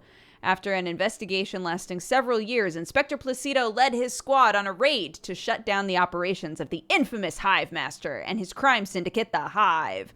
The largest of the gang's warehouses, also dubbed B Yards, was raided in Miner's End. Although the operation was thoroughly planned, the police encountered serious opposition and were outnumbered. The gang set the warehouse on fire, ambushed the officers, and engaged them in a gunfight. We have received confirmation from several sources that Inspector Placido managed to corner the Hive Master, the gang leader subsequently perishing in a failed attempt to escape from the burning warehouse. As a result of the operation, Placido was promoted to the position of Chief Inspector. We congratulate the hero, and we are already preparing an exclusive interview with the governor that will include an official statement on the operation. Okay.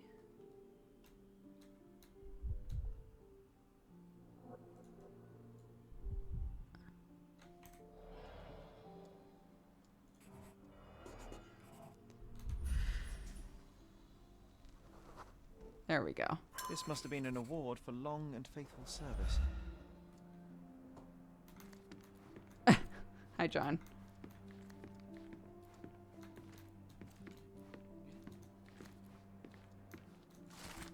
We've been through this before, and you know well that I cannot allow it. You are an indispensable asset to this department, Placido.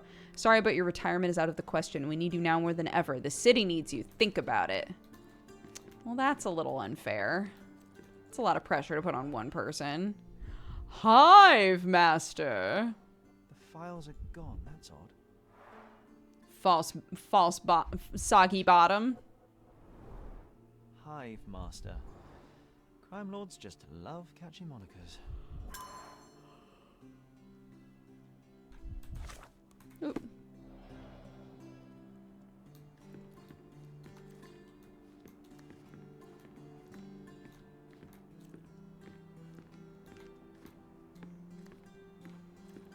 Yeah, the Soggy Bottom Boys. Let me in! Let me in! I can almost picture you as an inspector, Sherlock. You'd lie on his sofa all day and still solve more cases than the rest of the police. Yes, that is my future.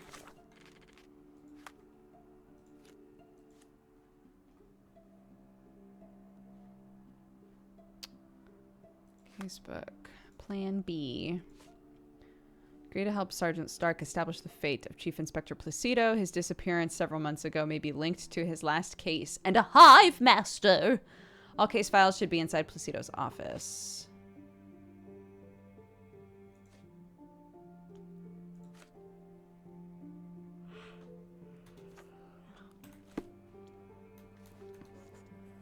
Ah, here we go.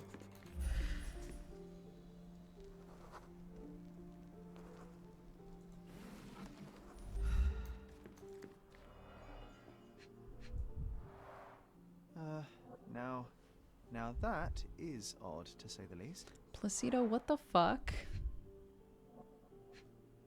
We found a symbol of the hive gang or whatever at the hotel during the very first case.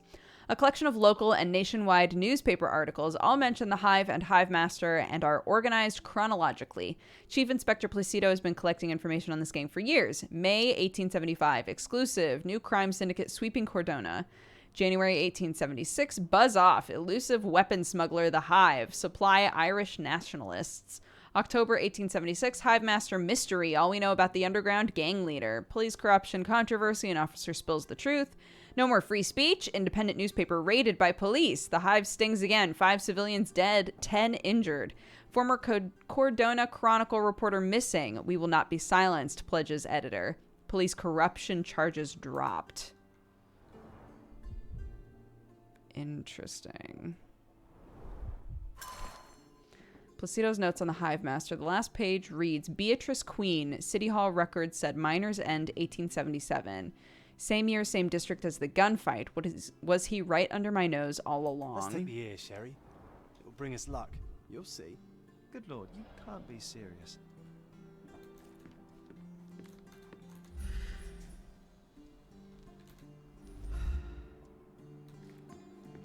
Aren't there lots of things to look at with my special eyes? Or did I just find the right thing immediately? John suggested I take the ear. I'm not sure if it's a good idea. Oh my god, can I just take it? It's pretty fucked up. We could put it in our house. Nice. Always play it by ear, pal. What does that do for me? Anything? I've taken the ear! What does it mean? Alright, well. Okay.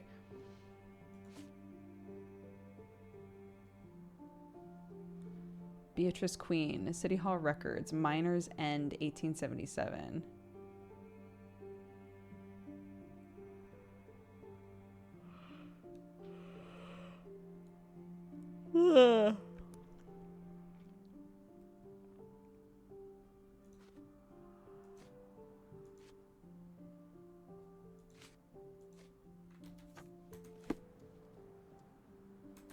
Oops.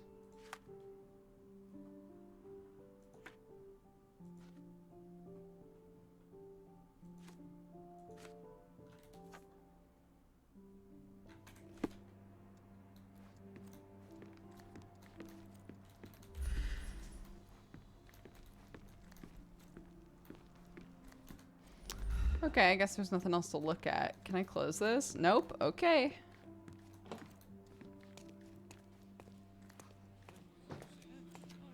Can I ask you a question? Nothing I can tell you, sir, but others might know more. I doubt it.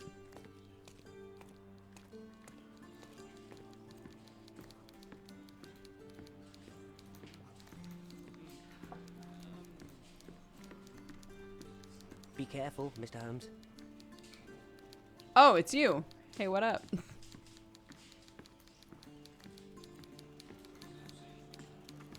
May I ask you something? A solid question, sir, but I don't have the answer. A solid question. Yeah, it's a homie at the front desk. In his new world. Oh my god, the bare chest on that guy.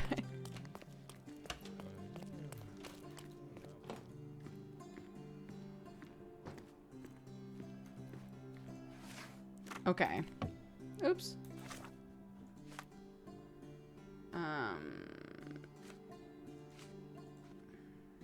Beatrice Queen, Miners End, 1877.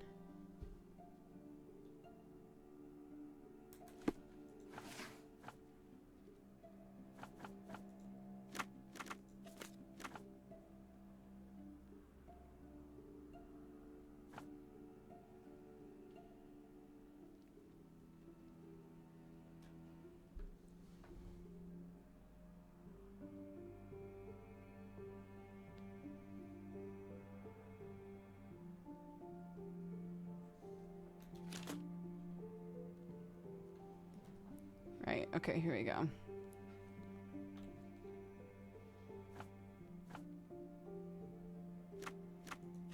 Suspects, maybe?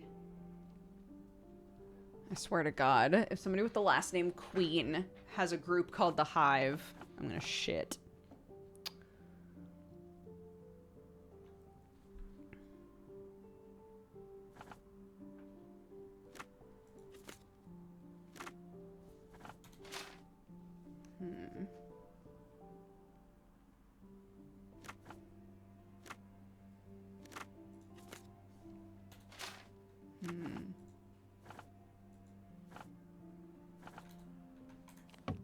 Oops.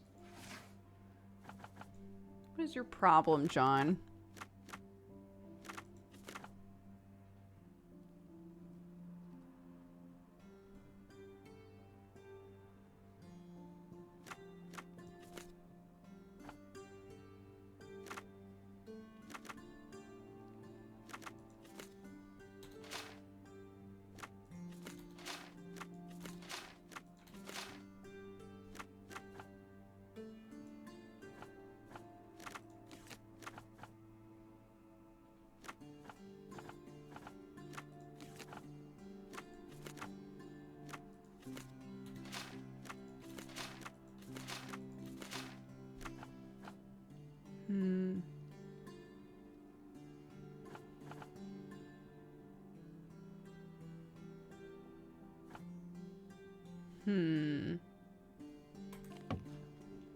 John, shut the fuck up. Sherlock seems to be completely absorbed in his reading. Trouble is, he lost track of what we came to the archive to discover. What, did me checking your notes get me another bad note, John? Can you calm down? Sir, can you calm down, please? Or rather, calm up, I suppose.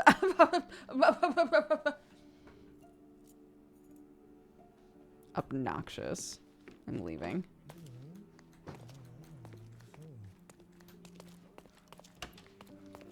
Yeah, I don't think, well, I've already told you guys how I feel about most of the UI of this game.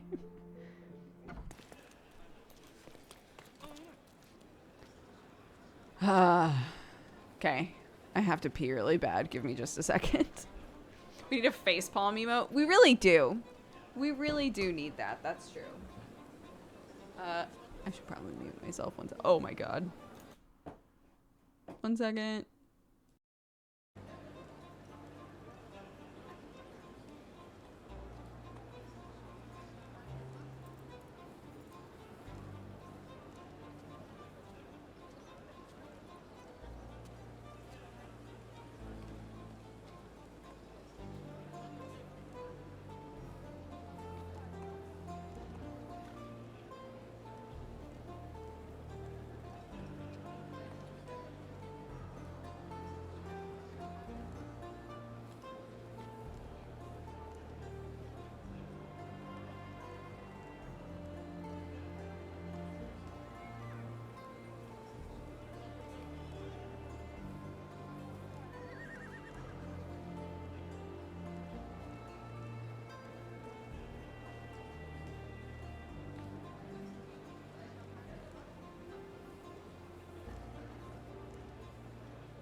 hello.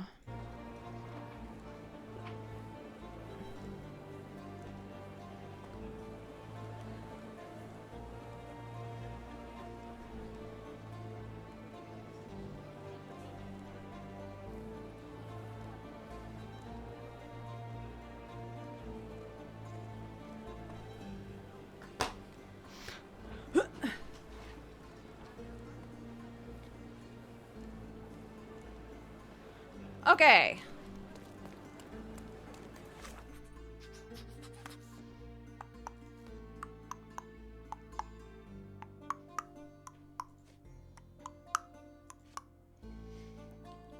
Okay.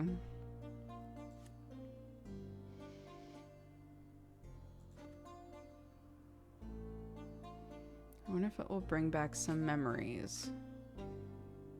And it did. Right? It did, didn't it? Okay, well.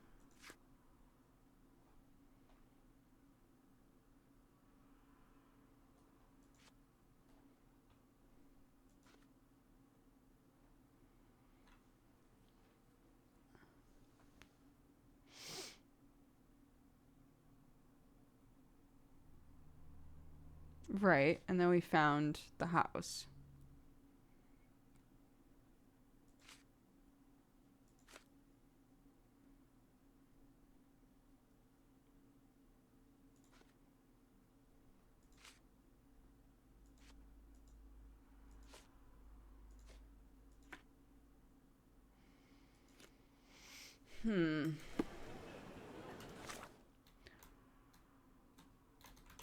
Where is the house? Here? No. Here? Yes.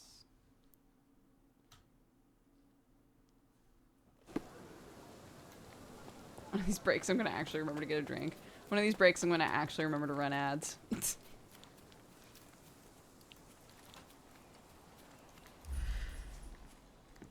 Right, we did all this.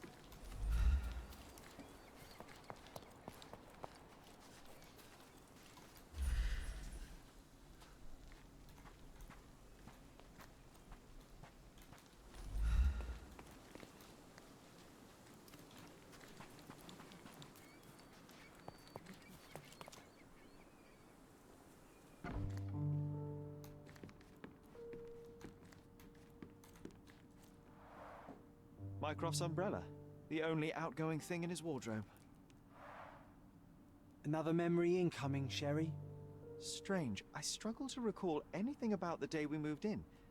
The only detail I'm sure of is that it was raining early that morning.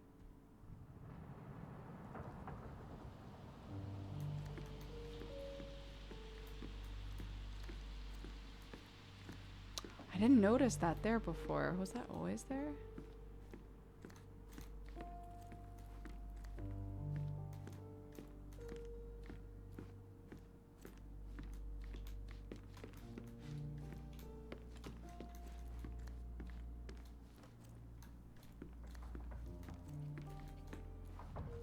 Hey, this is the luggage we brought from London, isn't it?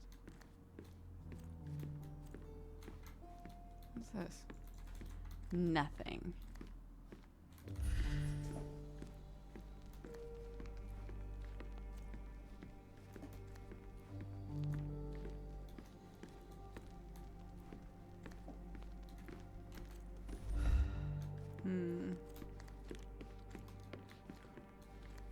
Right. Tragedy at Stonewood Manor. Mrs. Violet Holmes, widow of Siger Moreland Holmes, died unexpectedly in her home yesterday, April 9th, 1869. She is survived by her two sons, aged 20 and 10, though it is unclear if they will remain in Stonewood Manor. Mrs. Holmes purchased the property only a year ago. Despite her feeble constitution of body, so ravaged by consumption, Mrs. Holmes was quickly welcomed into Cordona's elite. In her high vocation, she had, in addition to the deep intuitions of a gifted woman, the strength of a man, the conscientiousness of a saint, and the wit of a satirist. A specialist in ancient objects, she became the authority on authenticity. Police conducted an investigation upon arrival at the manor, but have not released further details. The cause of death is unknown. Something did happen that day, but no one can tell us the details. How can that be? Agreed. It's rather suspicious.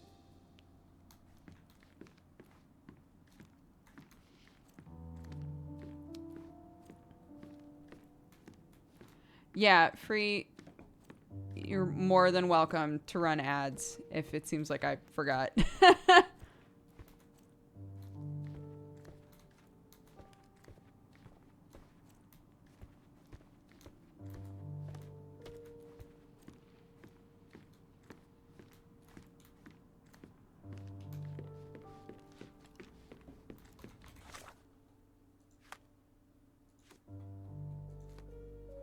Why is this an item?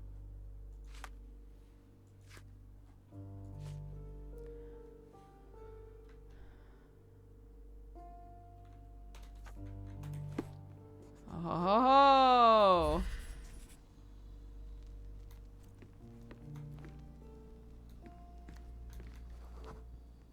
There was always a hat on our stand, but I'm sure it did not belong to Mycroft.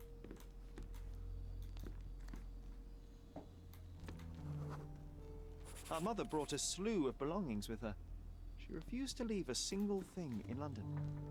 Mycroft had to spend the whole day dealing with it.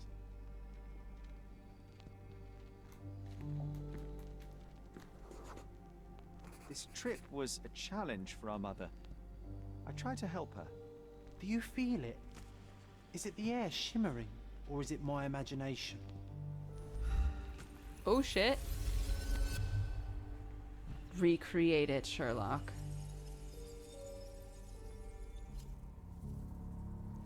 Why are we treating this like a crime scene?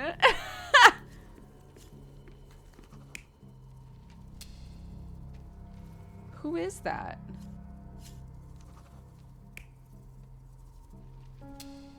He said it wasn't Mycroft's.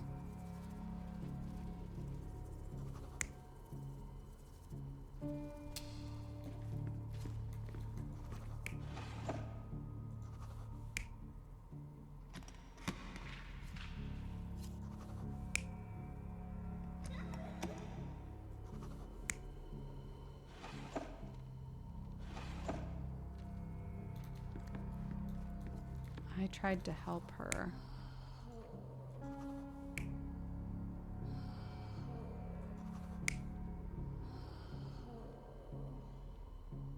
Yeah, that seems more accurate.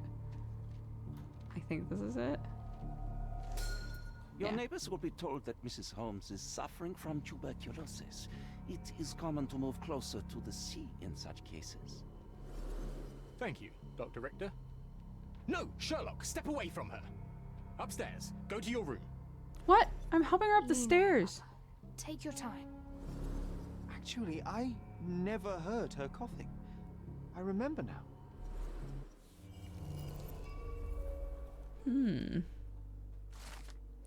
We arrived in the early morning of a rainy day. Sherry's mother was weak and unsteady, so he tried to help her. Mycroft was very serious while dealing with the luggage. When he saw Sherlock trying to help his mother up, he commanded him to go upstairs to our room.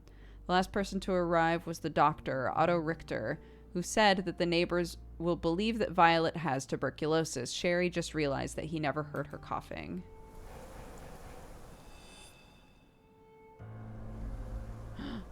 Oh, I feel dizzy. It's stuffy in here, isn't it? John, Oh no. are you all right? I'll be okay in a minute. How about we find our room in the meantime? Oh no. John?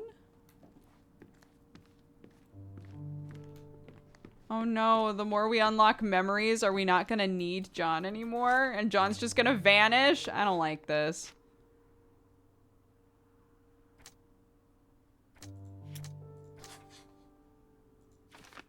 Mycroft hid the truth about the death of our mother and lied when he told me she died of tuberculosis.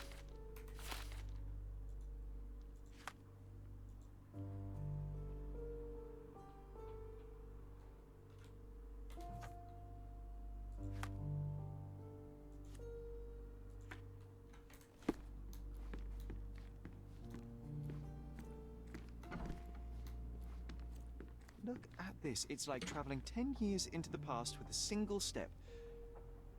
Oddly satisfying. I'll never forget how challenging it was to obtain this simple sketch. Oh, these must be the notes of my earliest observations. We wanted to locate a particular dog we'd spotted, and we met it, didn't we?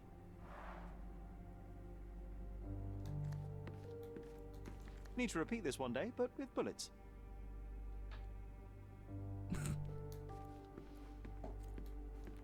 Yes, we Sharp shall. and well balanced.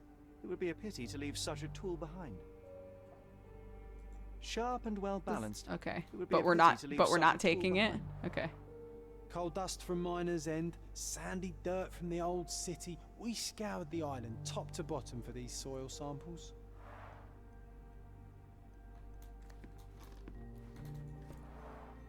The first chemical laboratory I ever made. I almost miss its elegant simplicity.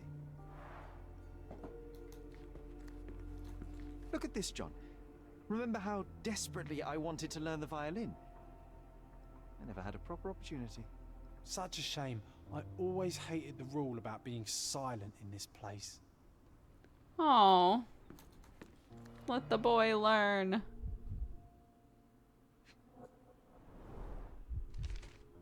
Interesting. What's that over there?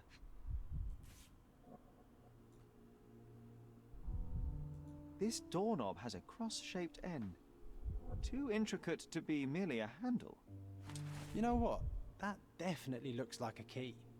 Let's poke around and see if we can find any secrets. The only fiction book on my table. I can still hear my mother reading it to me.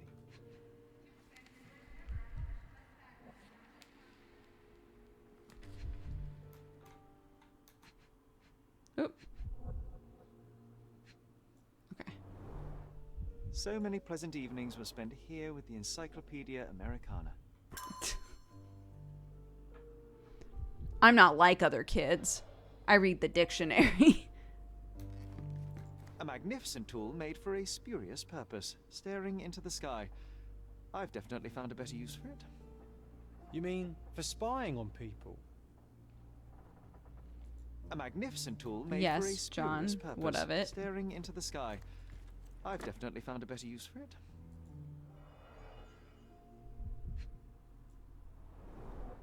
Cannot believe all my toys are still here. Hey, they were not just yours, they were half mine too.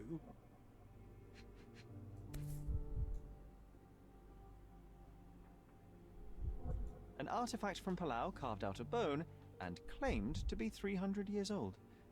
My mother proved it was a fake. My very favorite plaything. It was the perfect pirate treasure.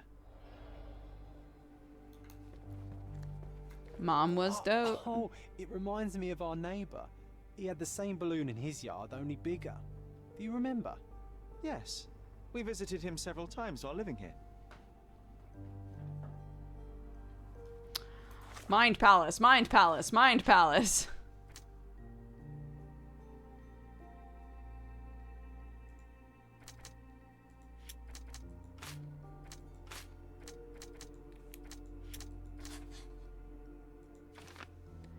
Well, there are no records about my mother's death. We had a family friend on Cordona, and he may know something. Oh, I see. What? John remembered we had a hidden treasure somewhere in our room. He dares me to find it. Okay. Wooden handle with an intricate cross shape. He used to live in one of the neighboring houses near the Greek bridge. He had a gas balloon in his yard. Wasn't that neighbour missing a finger? That does sound vaguely familiar. Wasn't his name, Theodore? Theodore Gilden, perhaps? It's the perfect time to investigate.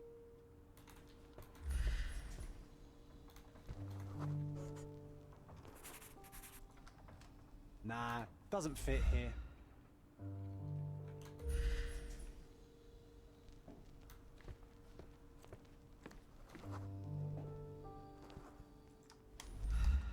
There we Perfect go. match. Oh my goodness, a peep. Ceci n'est pas un peep. My small archive of crime clippings. Maybe I should pick up this habit again. Made of cherry wood. Father's favourite. Still has a faint odour of tobacco. One of the few things on this island that smell like home.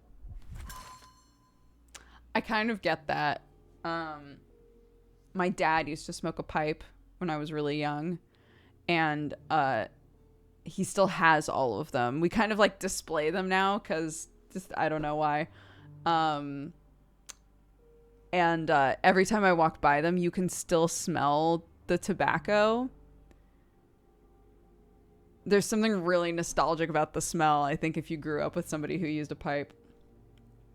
A small straight smoking pipe made of cherry wood that belonged to Sherry's late father, Siger? Is that how you pronounce that? Siger Holmes. We had to hide it from Violet. She didn't know we stole it from his cabinet in London. The wood is old, its surface is worn from frequent use, but it has been well maintained. A faint scent of tobacco lingers. Sherlock has taken his father's pipe with him. I sense it carries considerable sentimental value. I knew you'd find it in no time.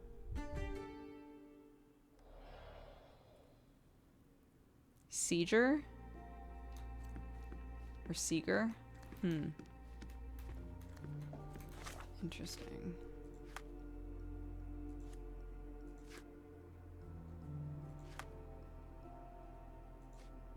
Crushed it.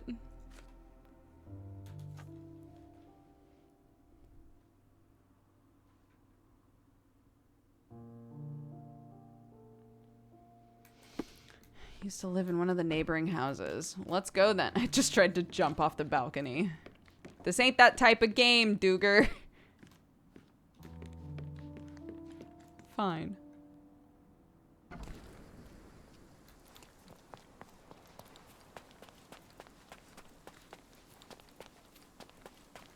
Okay. I think they said he was closer to the bridge.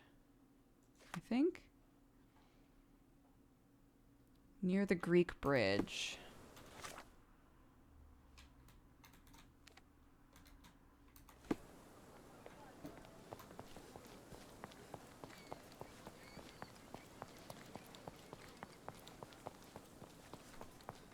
Ho-ho! Balloon? That wretch Goliath would murder us all. Mark my words. Destruction and trampled ground.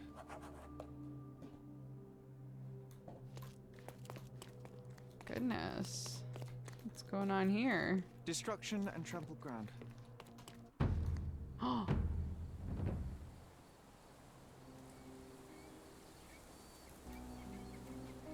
Whoa, what are the odds? We just came to visit this guy.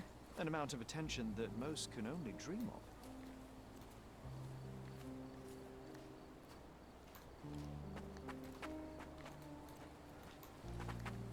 What on earth? He was certainly under pressure. Oof, a contortionist you were not. Disjointed vertebrae. Difficult to say if it was a way to start or finish him off.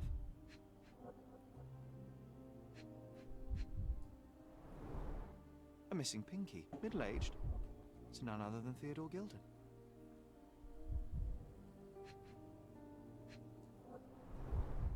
A belt from a dressing gown. Curious.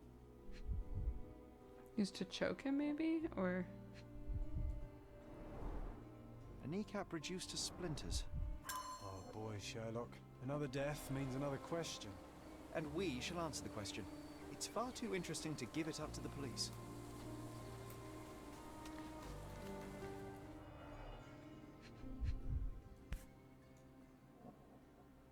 A sailor's knife, useful for cutting wet and thick ropes.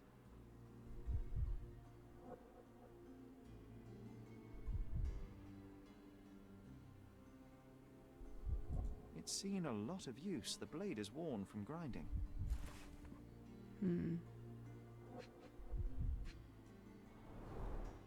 A coal gas tank. Enough to pump up an airship.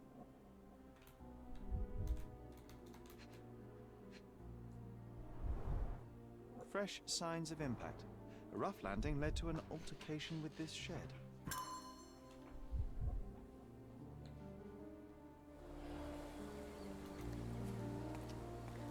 Okay.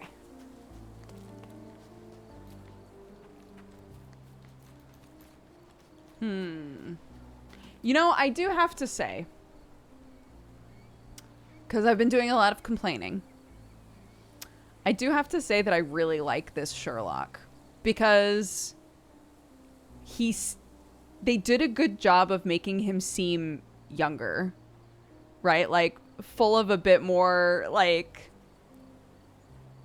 joie de vivre, you know? Like he seems to just generally have more energy for life and, like, interest and stuff like that. The way that they've written him, I think, feels younger while still being, you know, still being an arrogant bitch as he is. A strong pull broke this leash. A pool of blood and saliva, possibly as a result of impact.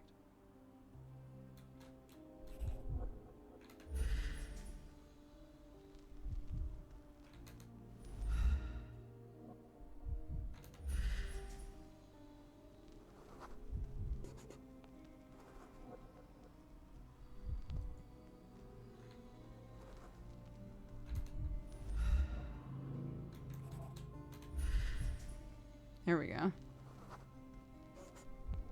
Poke the elephant with this? Really? Elephant. People are hopeless. Sherlock, take a picture of the footprint.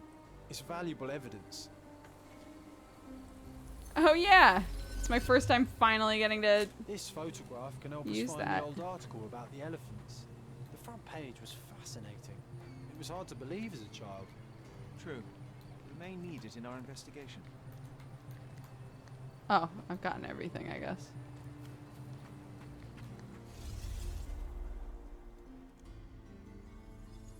Why is he just sitting there? John? Because he's a figment of our imagination.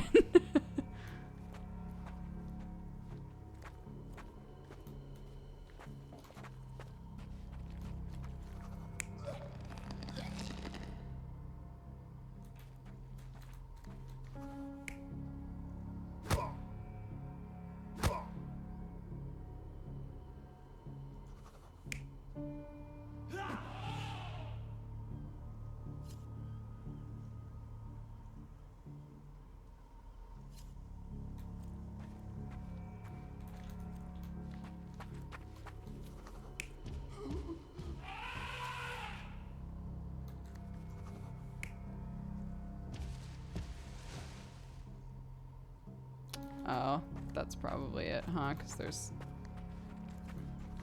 marks.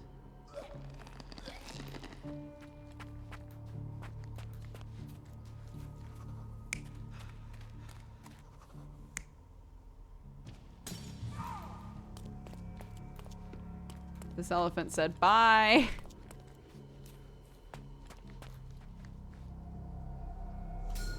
In a fit of rage, the elephant broke the chain and threw its victim on the ground with a fierce power. Escaping the scene, it pulled the body with it, but dropped it at the gate. At least some of this was witnessed by a third party who was hurled against the shed. The elephant can't have gone too far. I can still track it. Well, suppose you find it. Then what? Push it all the way back to the manor? Hog heaven. I guess.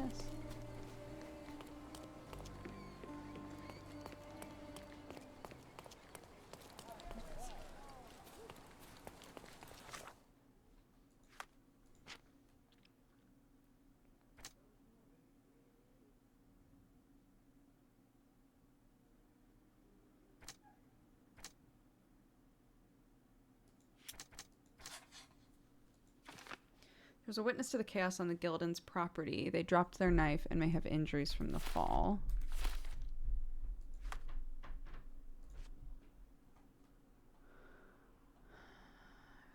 The body of a man was found in the enclosed pen of a large animal. His right hand is missing its little finger. Theodore Gilden. The man suffered so many lethal injuries and fractures that the exact cause of death is difficult to determine. His legs are mangled and bloody. A dressing gown belt was found on the body. Beside a small puddle of blood lay a bull hook, though the instrument was unstained, With an immense pull, the animal broke the steel chain that restrained it. The shed holds a coal gas tank that appears operational. Someone fell there, hitting the wall and dropping their knife. John reminded me of a newspaper article from our childhood. It was the first time I had seen these beautiful creatures. I can check the newspaper's archive. It was a front page story written by a science journalist and would have been published 10 years ago. Cordona is home to an elephant. The creature is large enough to leave footprints 18 inches wide. It escaped but could not have gone too far without attracting attention. True.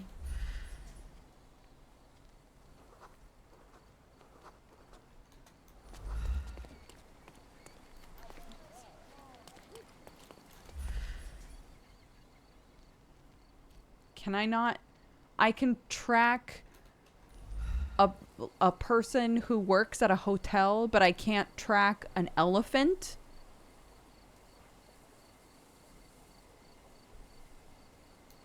Okay. Sure. That seems right.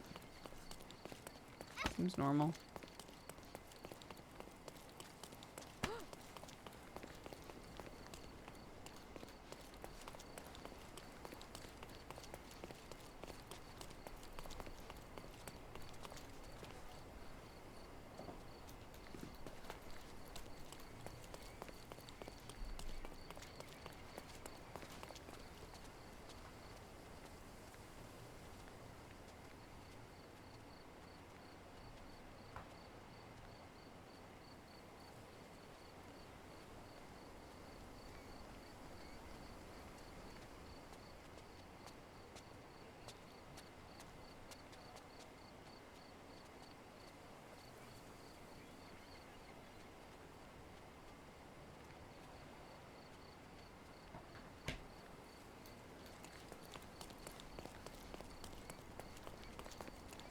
Okay, sorry, one sec.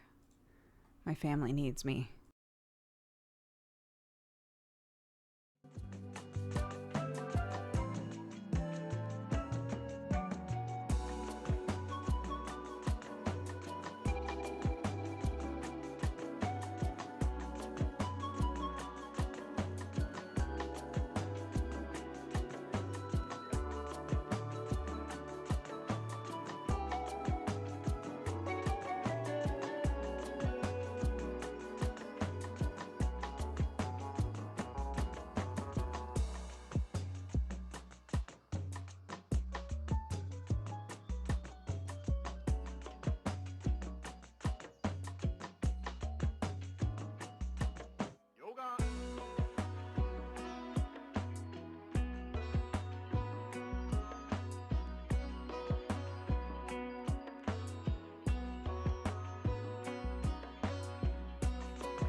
Okay, sorry. Clarky is a handful right now. So I told Sam, if you need me at all, just let me know. I'll take another break. So hopefully she'll be fine. She's in one of those moods where she like is doing everything you ask her not to do, if that makes sense. She was like, I just don't know what to do.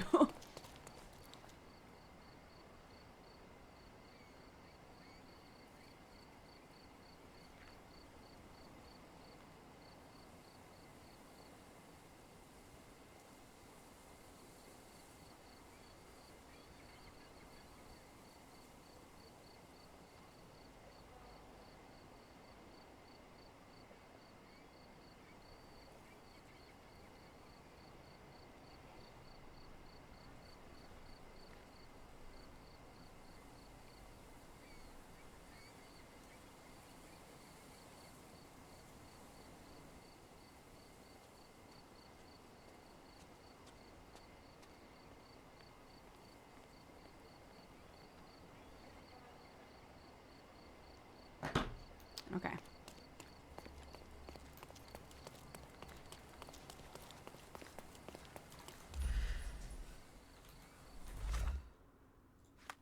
Like,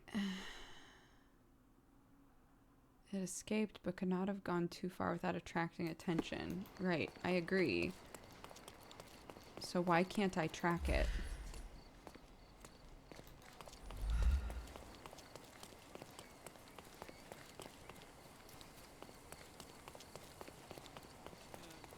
May I ask for your assistance? I have nothing to hide, sir, but I've never heard of this.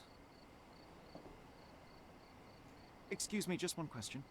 I have nothing to hide, sir, but I've never heard of this. Oh, You okay. obviously haven't thought this all through. Shut up, Or you're John. just annoying these people on purpose. Maybe these people know. Excuse me, just one question. That's a question I can answer. The elephant named Goliath crossed the Greek bridge in the direction of the forest where Theodore used to walk it. Used to walk his elephant? Okay.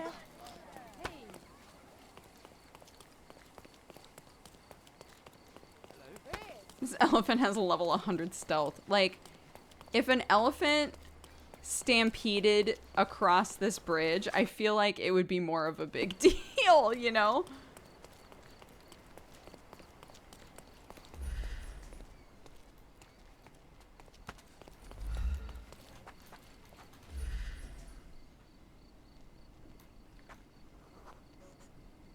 The elephant barged into this cart of olive oil. What if we're lucky and he slipped and fell somewhere along the way?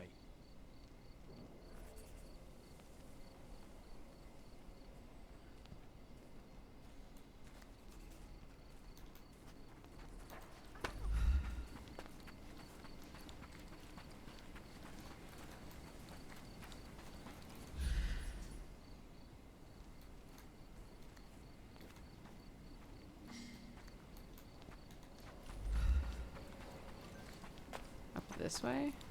What is this? My gratitude to this island will grow just as this tree I gift to you. What? From the most responsible citizen in Cordona, T. Gilden. The most responsible citizen. Right.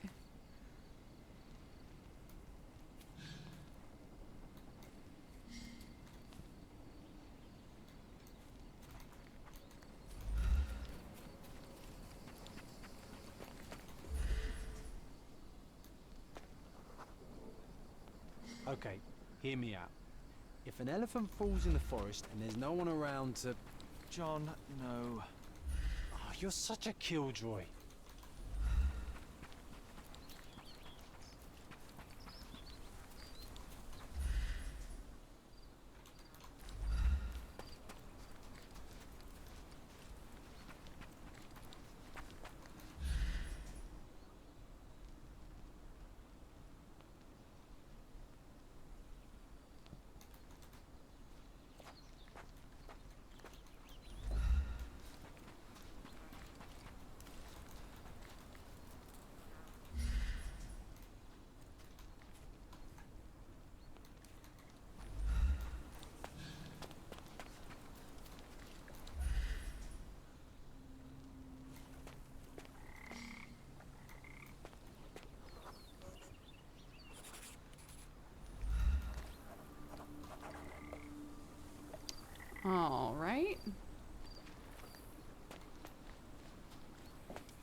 Oh, the bathrobe.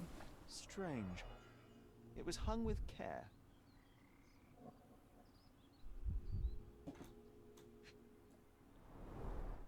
The game has escaped us for now. We'll find a solution to the elephant problem later. Dear Theodore, I'm writing to you as a fellow islander. I value our friendship just as I value the lives of our people, although I am afraid this one-sided friendship cannot tie my hands any longer. I'm being made to look weak in the eyes of your neighbors. They believe that your tree is a mockery and not a peace offering as you intended. The people are afraid. You refuse to give your elephant a proper trainer, instead using your own limited knowledge to teach it. It is an impossible situation. I admit that I did think of having the elephant forcibly taken and given to Mr. Tailheart, who has shown that he is quite capable of looking after the elephant Bean, although she is female, and far less frightened than your beast. Please reconsider the situation. From the governor.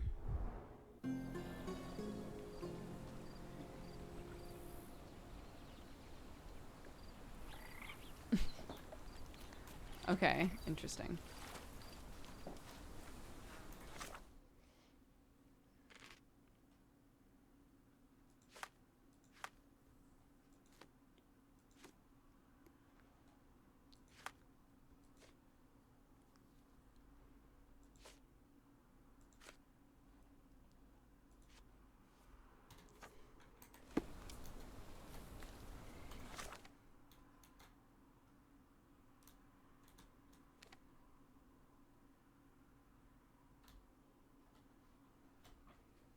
Okay.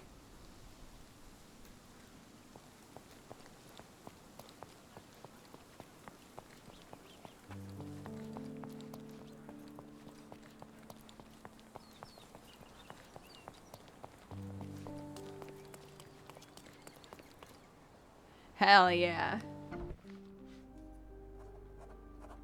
Okay.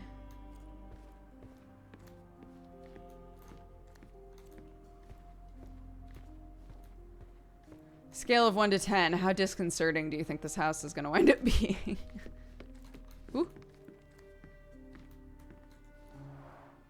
This young lady has a childish interest for her age. Okay.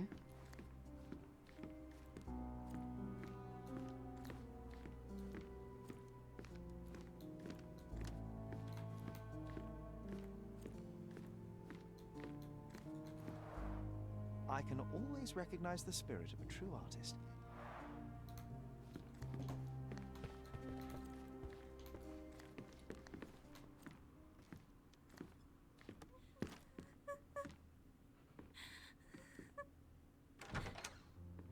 You.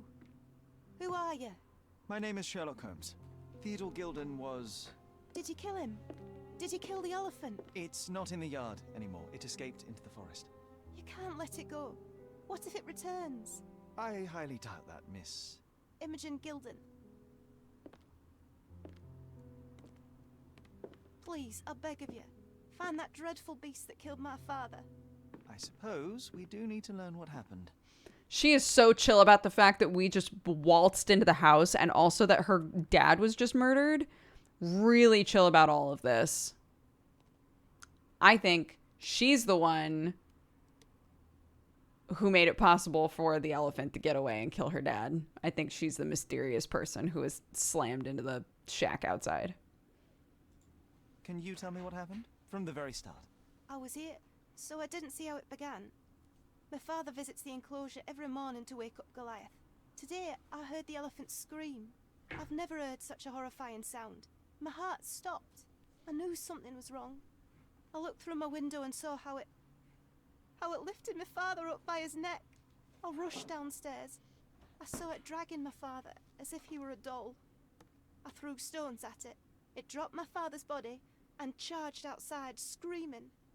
Its roar was almost human. I was frightened, so I ran inside and hid here.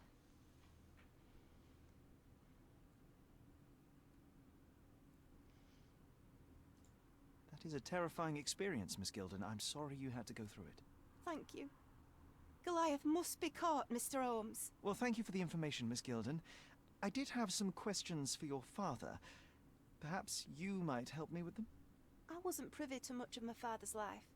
and it's very hard to think of anything at all with Goliath still loose. Please, Mr. Holmes. Very well. Do you mind if I ask you more questions if I find anything that might help? Anything to catch that monster. Miss Gilden, I was on this island 10 years ago, and your father knew my mother. I believe I even had the opportunity to ride that balloon outside, but I do not recall seeing you. I lived at my late mother's in Sheffield at the time. I'm in no spirit to reminisce right now. The elephant is out there.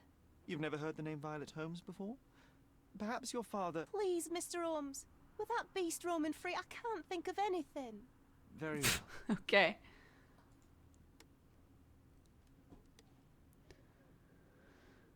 Imogen described how the elephant killed Theodore.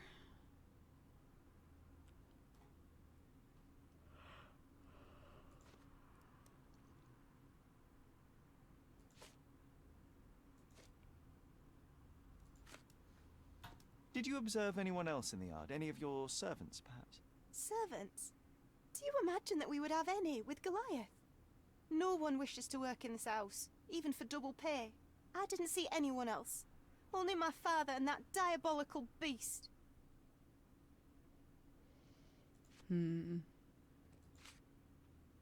Had Goliath been aggressive before? It's dangerous, but it was never aggressive near my father. My father would do anything for Goliath. All the elephant had to do was clap its ears. You envied him, the elephant, I mean? Our house is called the House of Ivory. I've heard some people refer to me as the Ivory Girl.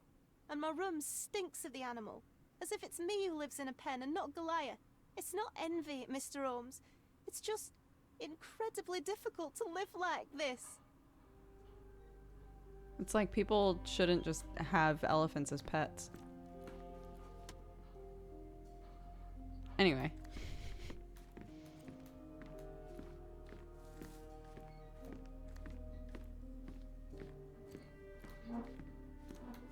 A commendable effort to barricade the windows.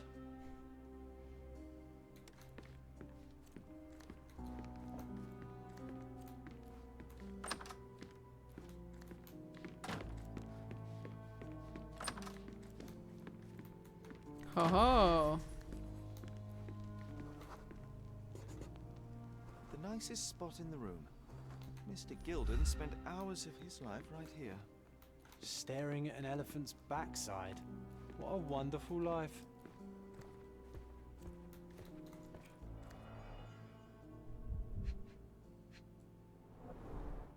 A relatively functional choice to replace the finger. Oh, right. Oh my god, this guy was really into elephants. Stench of an animal. Did Theodore seek some pink elephants with this?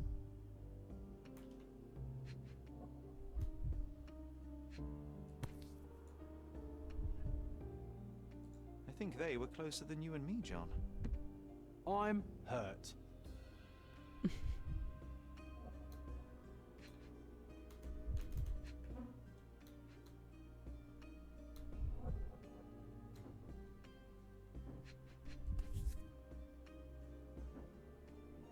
I think Miss Gilden has barely matured. He's really judgmental about the doll thing. God damn.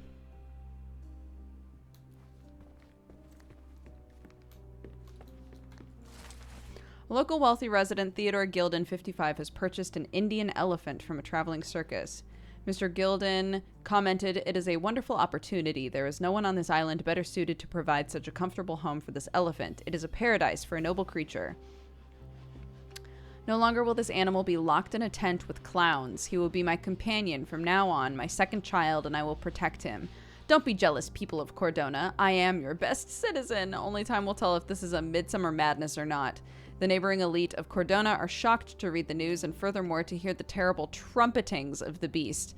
But they are having to accept the eccentricity of one of Cordona's most powerful. Now we can all say that the riches of our island have troubles to bear too, the same as the rest of His us. second child, an apparent son and heir, I'd say.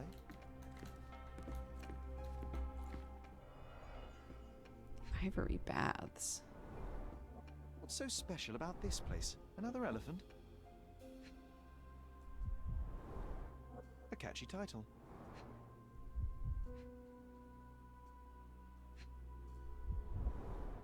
A partnership annulled with a single stroke of a pen. I should take a photograph of the plans. I don't want to carry them around.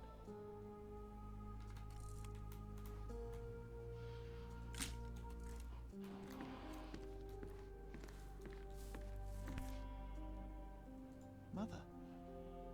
It's nice to see her young and smiling. Aw. From before Mycroft was born. Our family loves to prod at the past. Holmes's desire to rake up the Quite the past. spectrum. Oops. Sorry. From the history of the Sorry, Roman John. Empire to conspiracy theories of the French Revolution.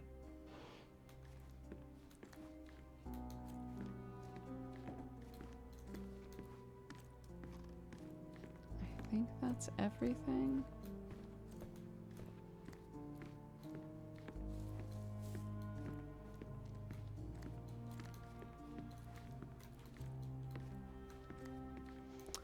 Homie loved elephants.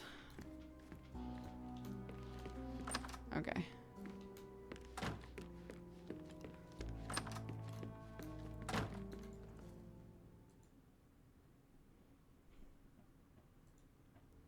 A Swift, is this name familiar to you? Your father had it removed from this plan. Oh, that's Arthur Swift. I've seen him a couple of times here. He works with my father in the old city, digging up something ancient. He is an archaeologist? That's the word, yes. But to be truthful, I really don't think Mr. Swift is fit to be one. I've just learnt a lot about archaeology from my favourite book series. Oh, they are page-turners. Inspirational, I'm sure, but would you happen to know where this Mr. Swift might be found? I don't, but perhaps you can find out somewhere. My father's work with him is all official. Lots of boring legal papers with signatures and stuff. And, which part of the elephant is in here? It's quite pungent. Oh, that. It's elephant sweat. Father believed that it might replace traditional ambergris. Well, that's true entrepreneur spirit. Oof. Okay.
Okay, sorry.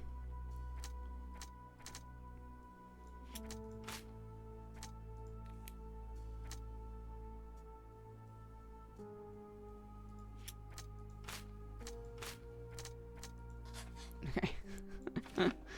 Goliath may have attacked Theodore Gildan in order to break free.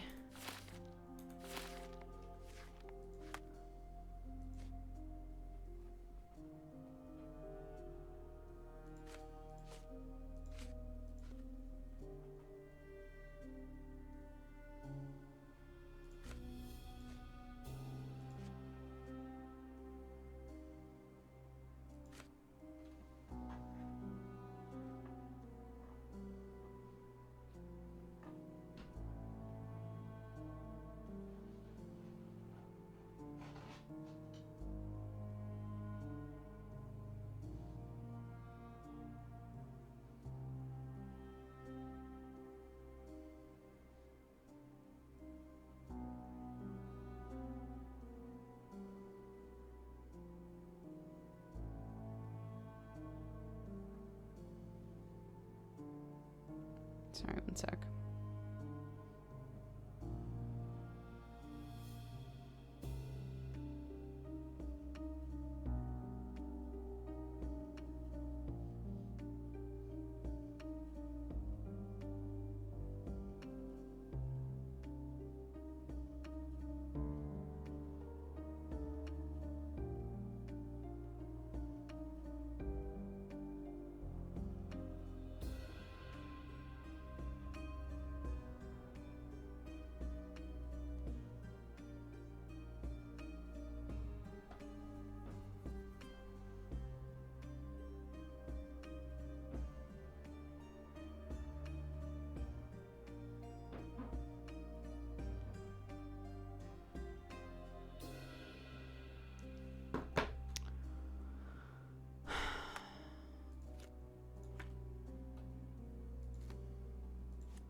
A Swift in Old City.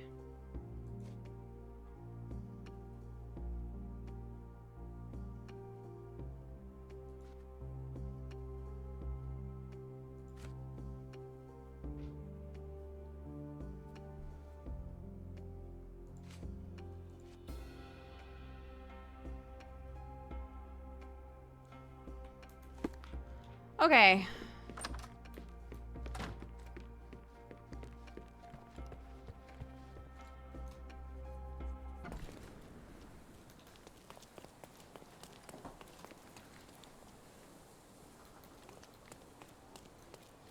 Ho ho, a crime scene. Don't bother. I've already done it.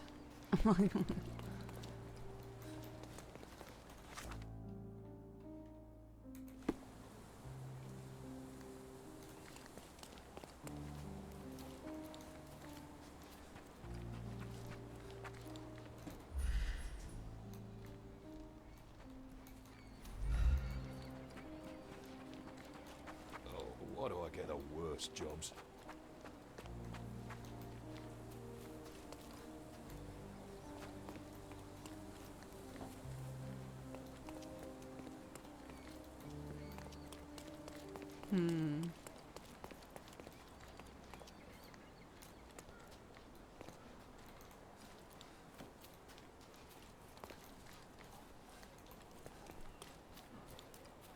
Is there another way in there?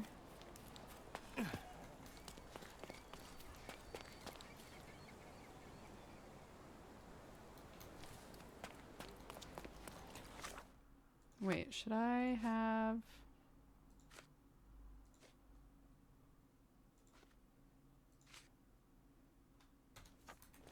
this just pinned in general? Because it seems like it's trying to tell me that...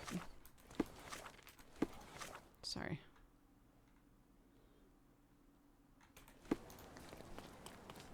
That there's a lot that I haven't found yet.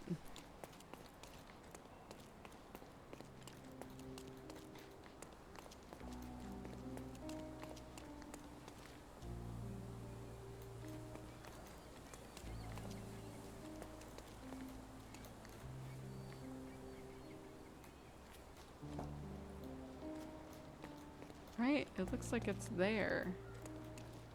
How'd he get over there? How do you get in there?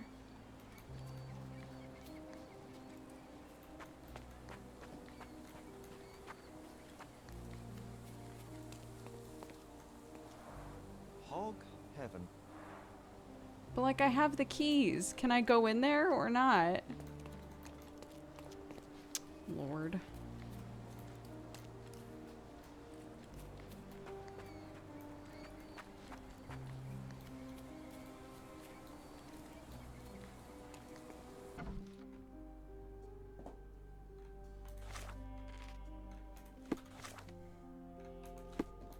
Okay, I have not found everything in this house either, it looks like.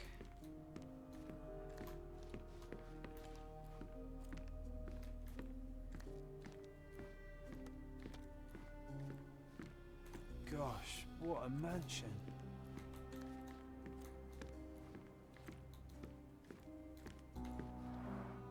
This young lady has a childish interest for her age.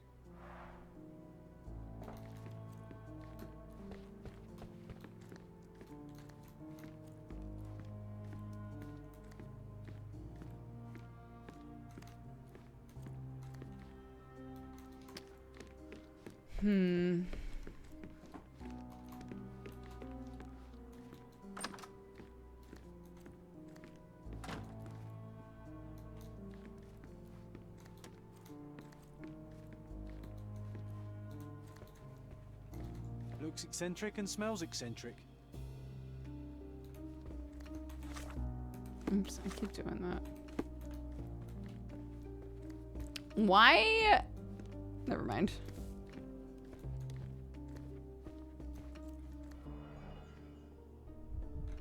I found it all.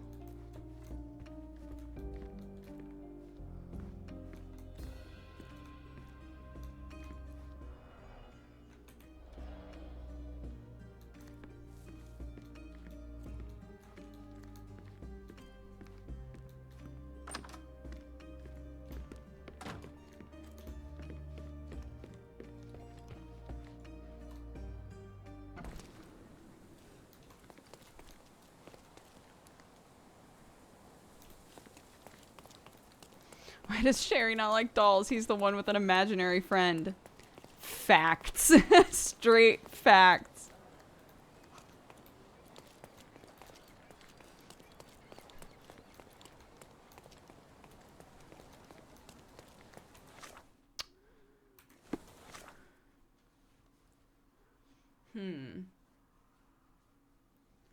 Okay, well...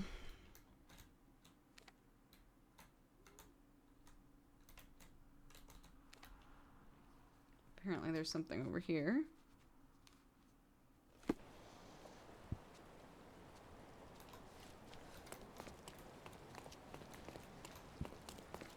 Sorry.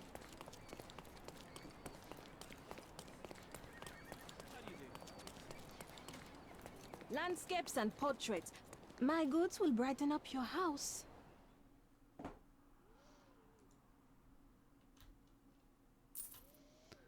That's us. Enjoy your purchase. Thank you. What about this place? Make your garden cozy. Sorry, I have nothing to offer you at present. I figured. There were no bleep bloops. What about anywhere else? Any other bleep bloops? I guess I don't know where all of the stores are.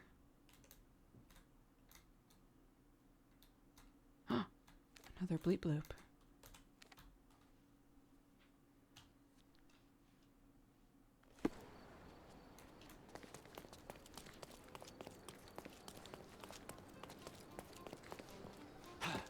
Oops, no.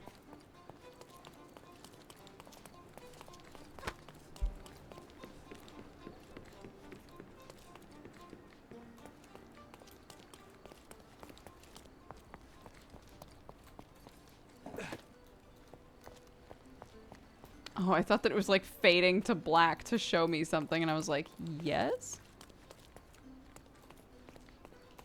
The best antiques in the district. My goods will brighten up your house. Enjoy your purchase. Nice. Thanks, bud.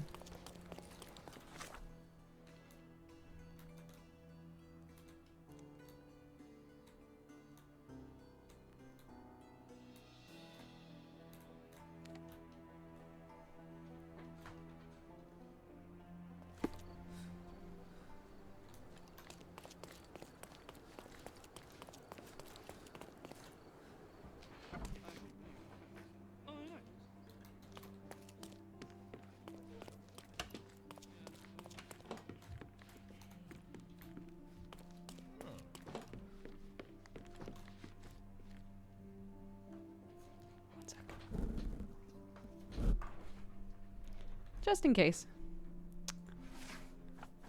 Okay.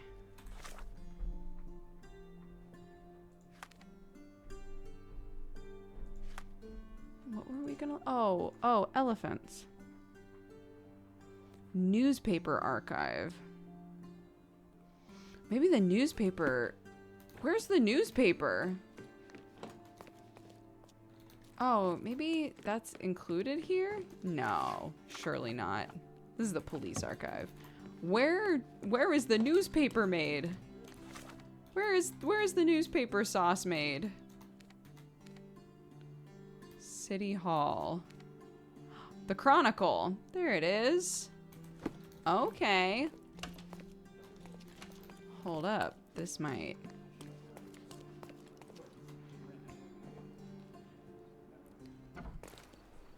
Why is the camera covered? Because... Ooh. Putting up posters. I haven't had to do this in a long time. Learn the circumstances behind the missing item posters. What nice weather. Brother been to London. Oh, discard.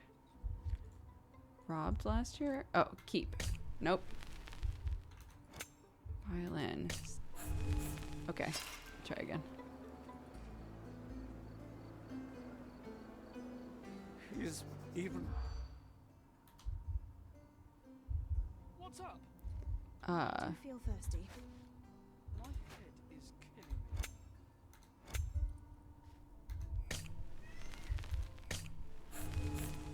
damn. Such a lovely person. He's even been... Okay, violin stolen. Nice. A local music teacher has been putting up posters in Central Scaladio around St. Clement's Cathedral, appealing for information about his stolen violin. A new case. That's kind of a fun mechanic. You can, like, create a case for yourself just by listening to people.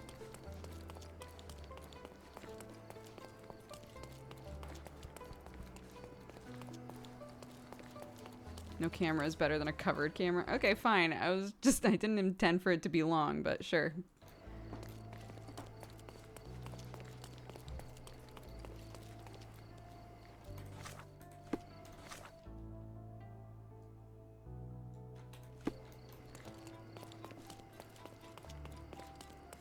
There we go.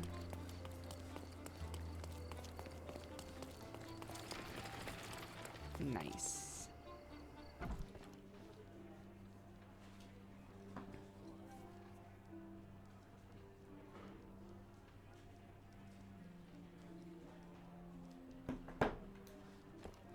Stop the presses. Who is Cordona's handsome stranger? It's Or me. Nosebagger spurns local life. Wait, no. Foppish foreigner hides dark past. Oh, you've made quite the impression already, Mr. Holmes. You care to tell your side of the story? I'm quite You certain I have know no me. idea as to what you refer, and I am further certain I have no interest in indulging your gossip. Gossip. The truth will come out, but will only be heard if told well. Scandal, daring do, romance. These are the tools of every good journalist. Nothing travels faster or lasts longer than a great story. Young man, your tale will be told with or without you. My readers demand it. What? You already I've knew barely my name been and here. seem aware of my doings here in Cordona. I presume this newspaper is your little endeavor? Yasmin Sertel, editor-in-chief of the Cordona Chronicle, advocate of the free press, voice of the people, scourge of the silk stocking. Charmed, I'm sure. As an advocate of the free press, I trust you'll permit me to consult your archives? There are gaps in my knowledge of Cordona. Oh, so my work does have merit. Damn. Well, I think we can strike a bargain. I shall provide you access, and you let me keep writing about your exploits. So be it. Brooding bachelor Fine. builds bridges.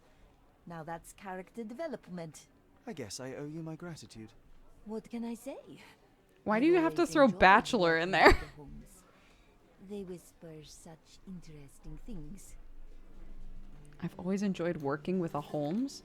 How many Holmesies do you work with? I'm watching you closely, Mr. Holmes. Oh, good. Okay. Well, I am Cordona's most eligible bachelor, apparently.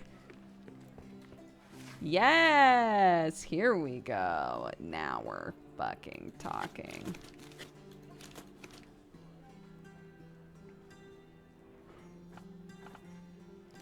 Front page story.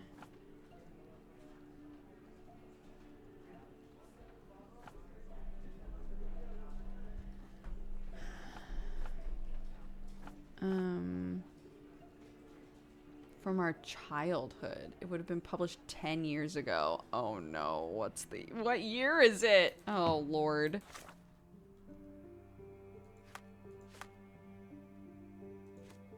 Woof.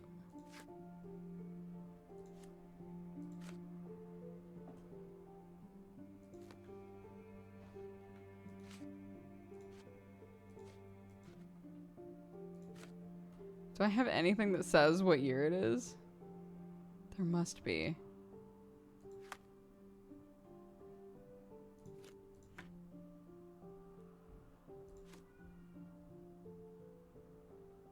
Cordona Chronicle, May 1877. Elephant's Man, 1875.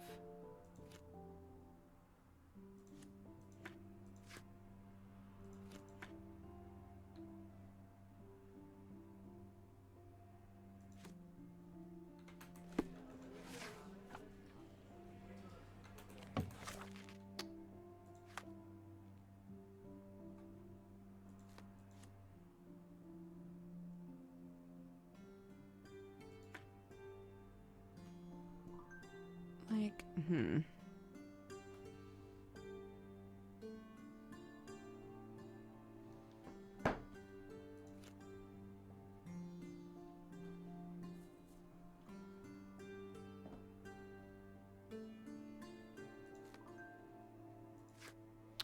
Okay, Violet died in 1869.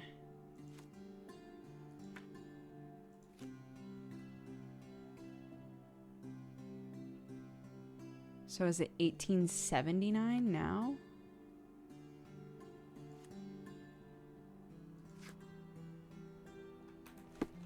Okay, let's try 1869.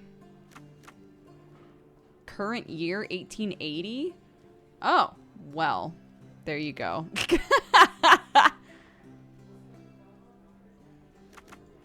Old archives, I guess.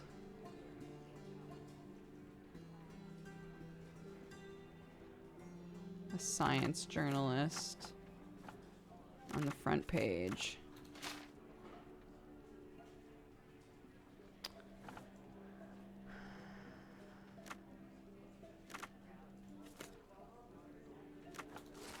There we go. Word of All Beasts, written by Dr. Ian Menzies. Only a lucky few can claim to have beheld this planet's strangest and most wonderful fellow, the elephant. Said to be land's largest animal, this colossal yet friendly creature enchants all with its size, intelligence, and communication. Elephants are mammals just like humans and originate in Asia and Africa. Despite feet that reach 18 to 25 inches in adult males, the elephant is surprisingly agile and in concert with its prehensile trunk can perform feats of remarkable dexterity. Elephants form strong emotional bonds with their loved ones. Some scientists have even reported witnessing signs of grief or happiness. Perhaps the question is not how much elephants resemble us, but how much we resemble them. Ooh. That's the article. Feeling old already? God damn it, John. Okay. Great, we did that. Nice, well done.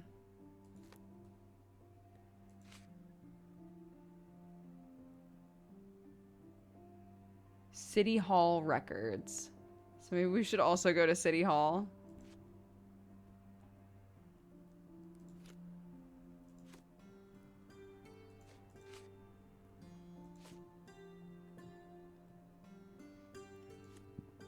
Right.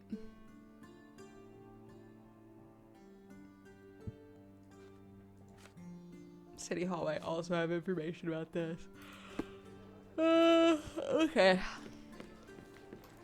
Bye. Yeah, elephants are my mom's favorite animals. So elephants always remind me of my mom. City Hall. I'm gonna go here. It feels more straightforward.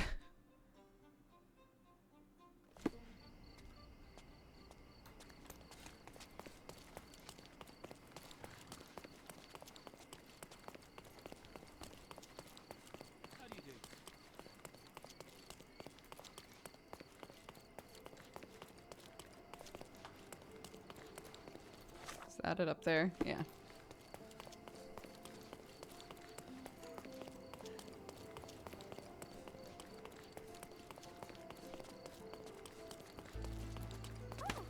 Sorry.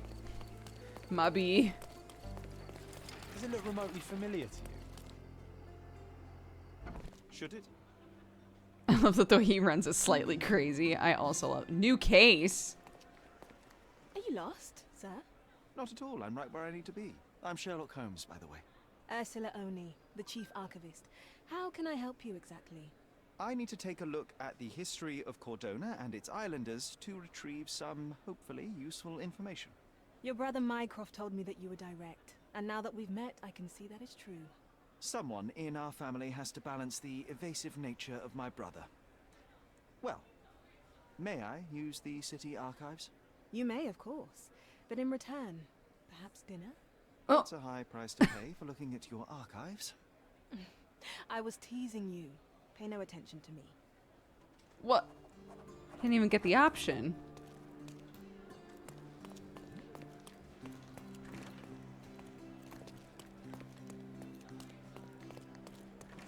Oh, All right.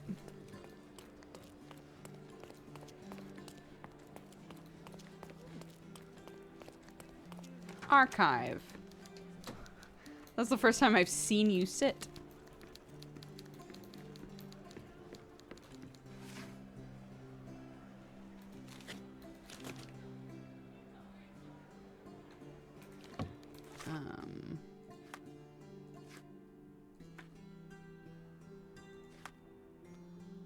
Silence is golden. A walk through City Hall Square has unleashed an old memory.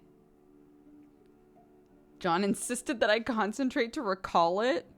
Oh, that must have been what he was trying to say when we were like still outside.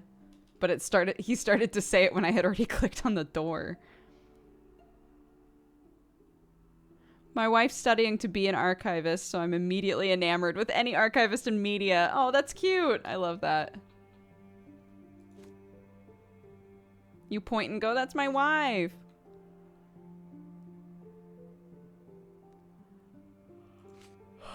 Right. Beatrice Queen.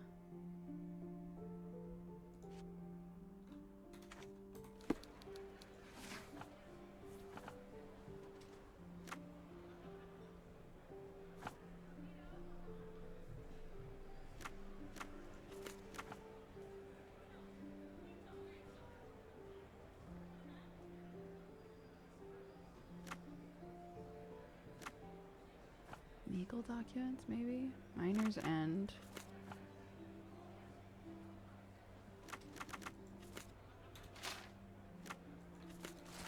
Oh, Queen Beatrice. Business entity registered 1877. Documents filed for closure in January 1880.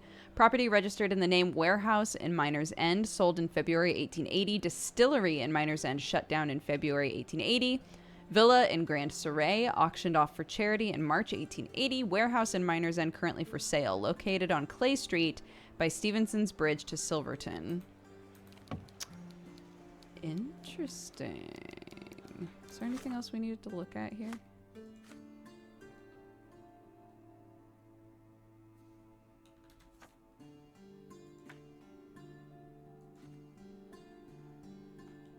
Oh yeah, the ivory baths.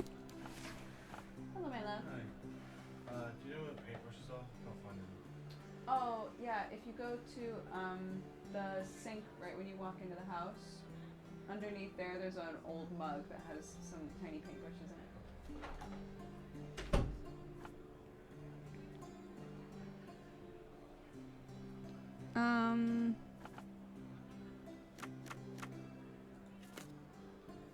Businesses, I guess. Period now. Legal documents? Notice of registration! By authority of the government of Cordona, this deed registers the creation of Gilden and Swift Ltd. On this, the 21st day of June, 1877. Theodore Gilden is the sole proprietor and founder of the above enterprise and shall provide finances and the land known as the Roman Outskirts. Arthur Swift is a founding partner and shall provide finances and his services as archaeologist. The primary purpose of the enterprise is to perform archaeological research in the ruins located at the intersection of Bazaar Road and Arnott Street, beyond the fortification walls in Old City Cordona. The sole proprietor, undersigned, hereby agrees to fund archaeological research in exchange for ownership of any uncovered items of historical value. The founding partner, undersigned, hereby waives all finder's rights and ownership of items uncovered in the archaeological dig in exchange for the exclusive right to publication of all academic findings thereof. Interesting. Bazaar Road and Arnott in Old City. With your love for archives, you would have made the perfect bureaucrat. Thank you. Old City is over here.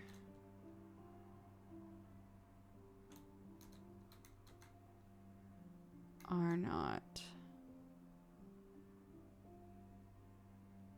Oh, up here. No!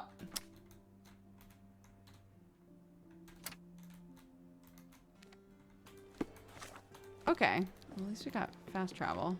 So that's nice.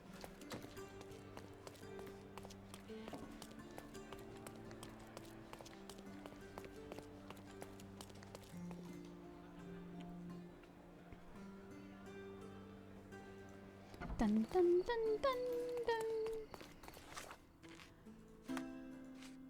Hokey dokey.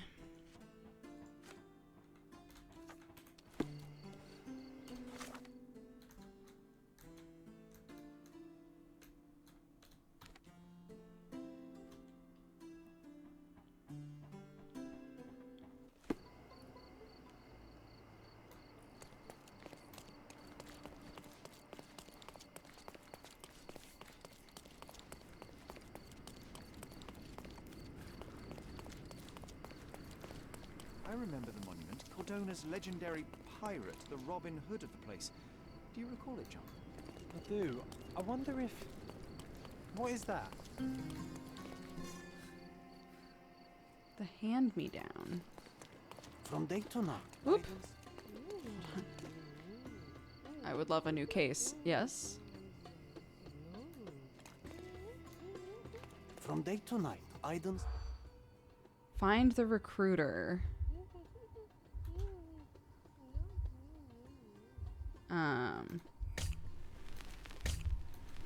Neck scar.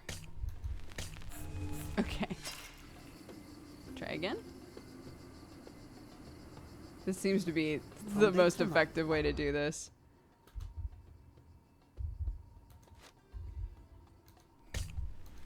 Neck scar. Pro-British. Old City Marketplace. Nice. I've overheard that in order to enter the dig site, I need to be employed. A man named Aiden recruits new workers in the Old City Marketplace in the west end of the district. He has a scar on his neck and only looks for working types with a pro-British attitude. Interesting. Okay, so I won't be allowed in there. Oh, I see. This is the entrance to the dig site. I see. Okay.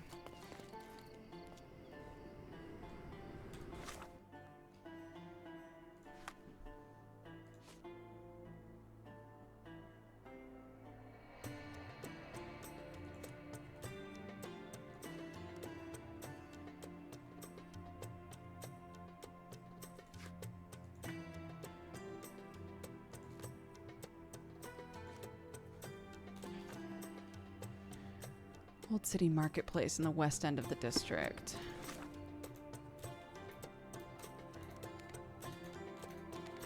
Cool.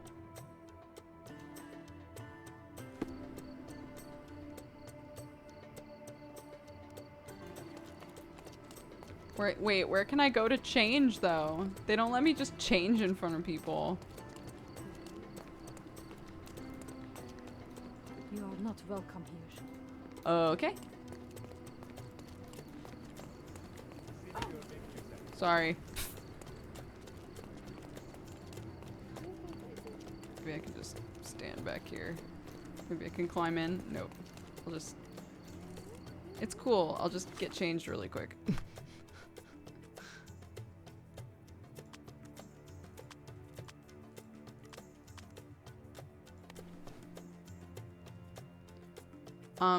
What? I'm sorry? I'm sorry?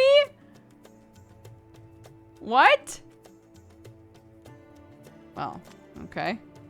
I guess that's what he looks like now.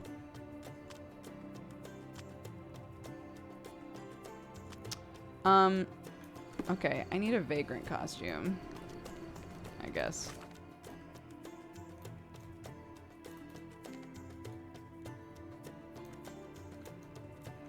Maybe I should walk around here and see if there are stores. 'Cause I haven't done that yet. Don't miss out on the best. Don't pass by. Welcome. Clothing trader. You? Let's pick something that suits you. Yes, please. Let's pick something terrible. What you got?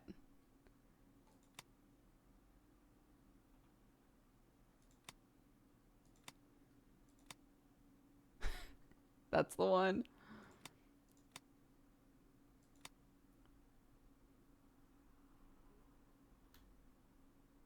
Why would I ever just rent any of this?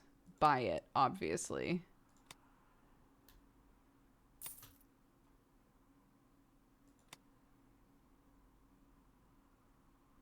Scatterbrained scientist for science, you monster. What are you implying, game? What's the other option for this? Okay, let's see.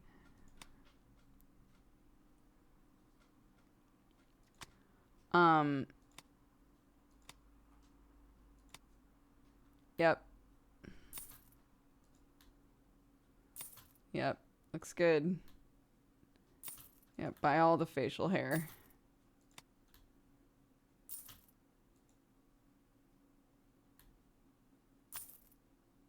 Got them all.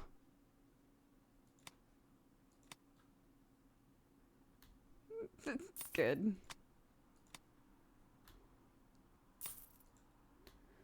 What does this mean? That it's not going to stick around forever?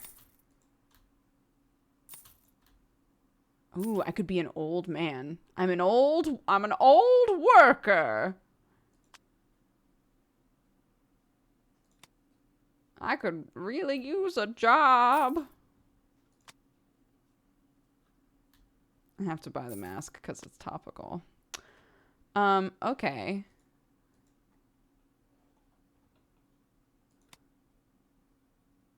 This is a very good outfit. with this face and that body, what couldn't we do? Good choice. Good choice indeed. This is my Popeye cosplay. Oh my god. Okay, let's go. Woo! I'm Abraham Popeye. Abraham Popeye, worker. And I need a job, please. Great. Oh, wait, there's also some... Will it be suspicious if I show up and I'm like, hey, I know that I'm Abraham Popeye, worker in need, but also could you sell me everything you've got? Marhaba. It's a good day for a purchase. Yep, let's go. Oh, buy. And buy. Oh. Sure? May your purchase bring you joy. Thanks.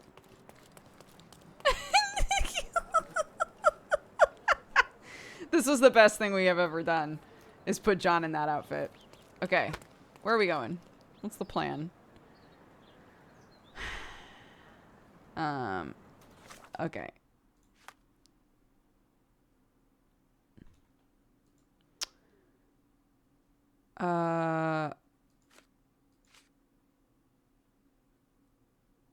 I didn't. Recruits new workers in the Old City Marketplace. West End.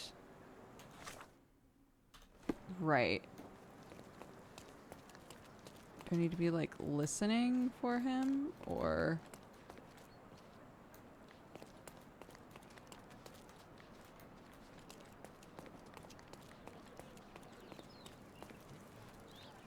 Is he in here? Is he really obvious? Like, is it just this guy? Stop blocking the view. Okay. Excuse me, just one question. Why don't you ask one of your brethren? Oh, okay. Oriental rugs at a good price. I just bought a bunch. Welcome.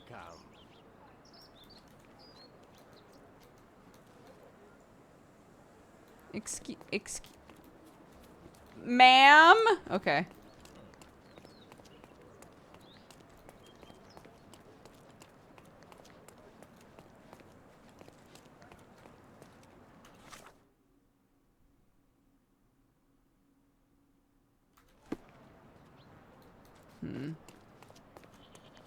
Are you able to help me?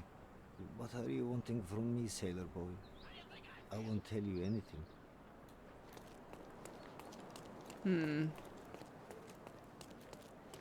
I guess whoever this person is, they're gonna look really English, right?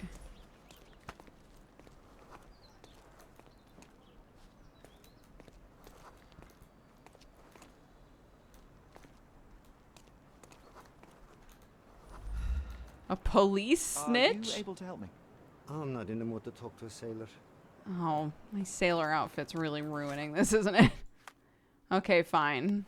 I'm just a worker.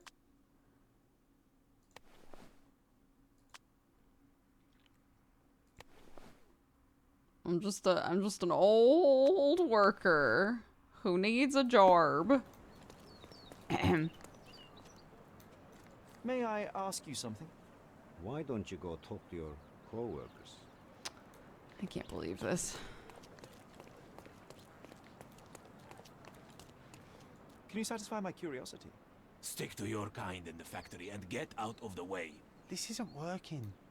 You might need a different tack. I guess so. Damn.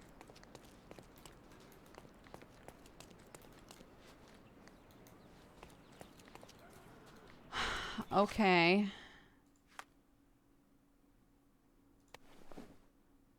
I guess just normie clothes. Hello, it is I, a normie. Excuse me, just one question. I can't say I've ever heard about that. That's a better response than before. I'll take that.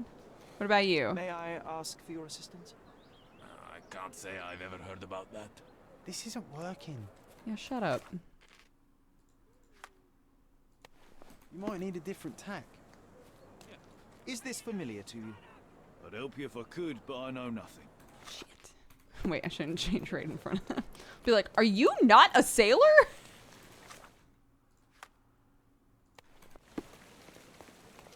What is this? Dulcimer go burr, piano go bam bam. What the fuck? What? I hate it.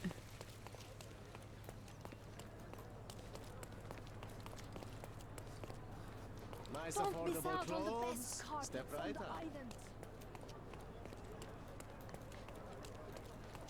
Is this familiar to you? No, brother, I've never heard of this.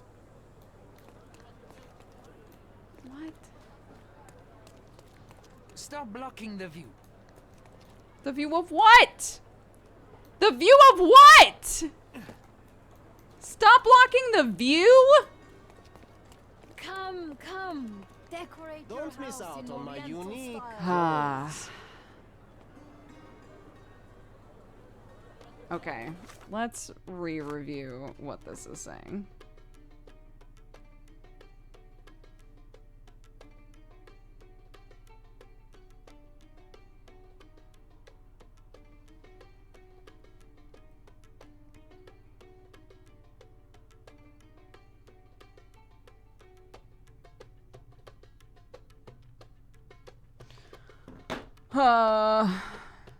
He has a scar on his neck and only works for working types with a pro-British attitude.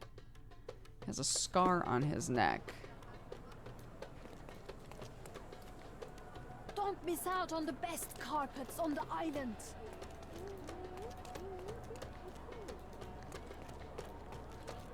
Must be like a really obvious scar. You? Is this familiar to you? What are you trying to sniff around for? I know nothing. Looked like maybe you had a scar on your neck, but I suppose not.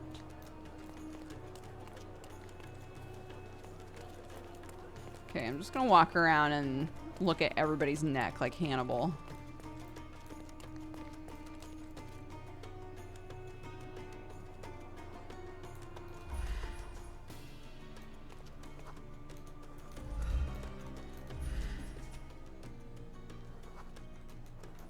Hostile. Well, shit.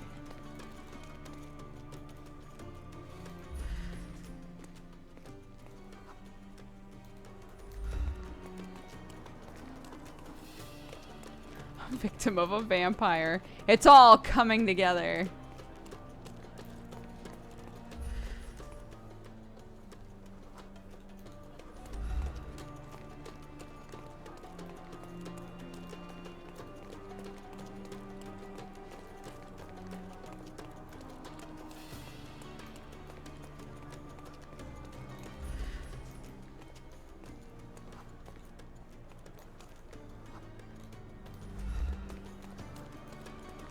Can't see my face, but it's kind of a stank face right now. It's a little bit of a stank face currently while I'm trying to figure this out, you know?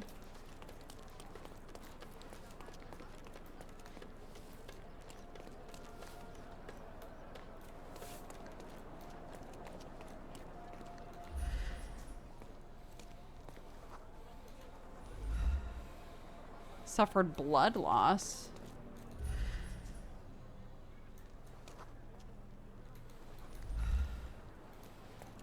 Can I talk to you?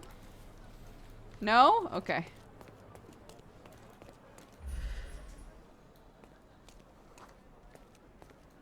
Has a pug. Adorable.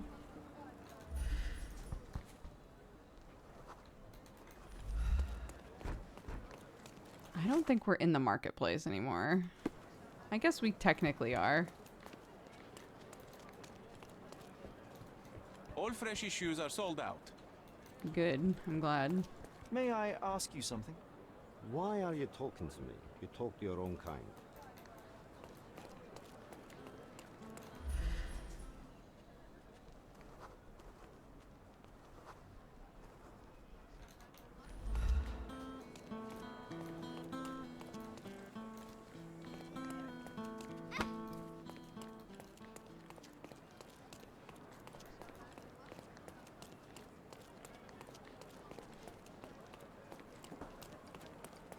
Hi, Moeka.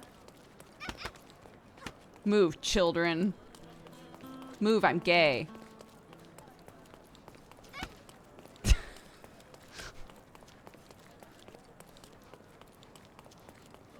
It's just, I will never get over the fact that they were like, what if we had that juicy GTA element where you just run into people all the fucking time?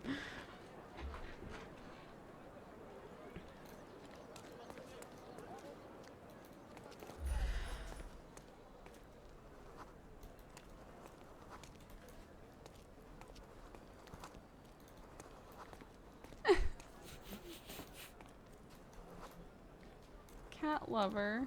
I don't think that's what his info said last time. Scar on neck. Stop blocking the view. But what do you mean stop blocking the view? Oh my god. I've talked to this guy so many fucking times. He only looks for working types with a pro-British attitude. You can't change clothes here. Okay, fair enough.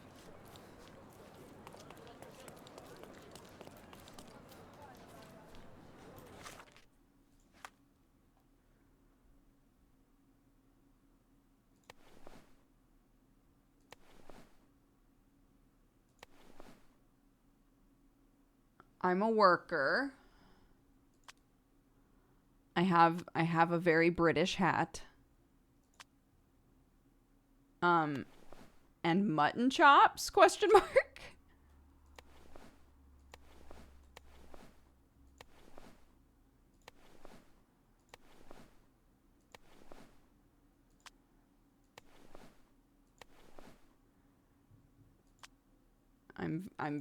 I'm so British. I'm very British. Wow, what a Brit. Is it this? Is this the problem? Okay, hold on. Okay, no hat is more of a worker. Yeah.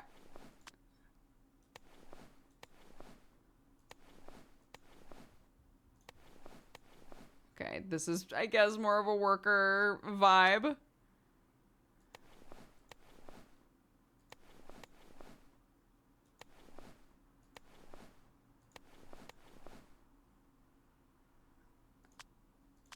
Okay.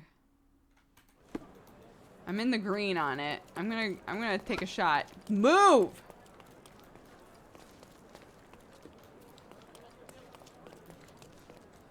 Sir, kind sir, might I steal your attention? I am not buying. Ah, that is the thing. You won't waste a single mangir. I am a digger, you see, and I have heard of a dig site so deep it clogs your ears. I want to be there. Why are you telling me this? I have heard of a man recruiting for such a dig.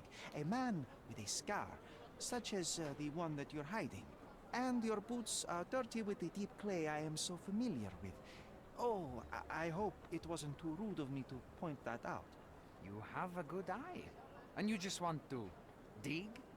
Dig deep and that's it? What's the catch? Are you in desperate need of money? Oh, there is no catch, sir. I won't even ask for advance pay. Just give me a shovel and I'll dig a hole like you You know, Huh. when Is that so? you're told Well, I have to never ask try you to an pass important off an question accent Would you be fine with a working for person Brits? like that is doing the accent you think you're doing. I am all for them. Well, you say that, but can you prove it? I'll sing the anthem. I'll sing you a very special song. God save our gracious queen. Cut it! Or people here will make you their queen.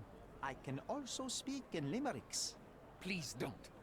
You might be a little bit weak in the head, but a natural-born digger with a keen eye is what we need. Take this permission slip and go to this address. The guard will let you in and check with the professor once you're there. Okay. You sound wrong. What is this? This ain't right. This isn't it. Yeah, that's fair. This is like a melting pot area. So maybe I'm like, it's fine. Nobody's gonna know. They're gonna know. How would they know? How would they know?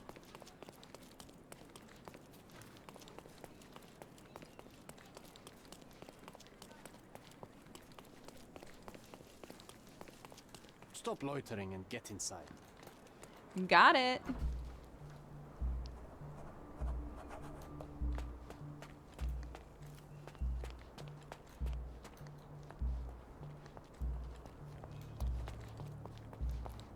Newcomer, talk to the professor first. He's the old fellow with the glasses and the plans. Okay. Old fellow with glasses and Where's plans. the fire in your eyes? Where's the smile? I am sick and tired of seeing apathy among the new workers.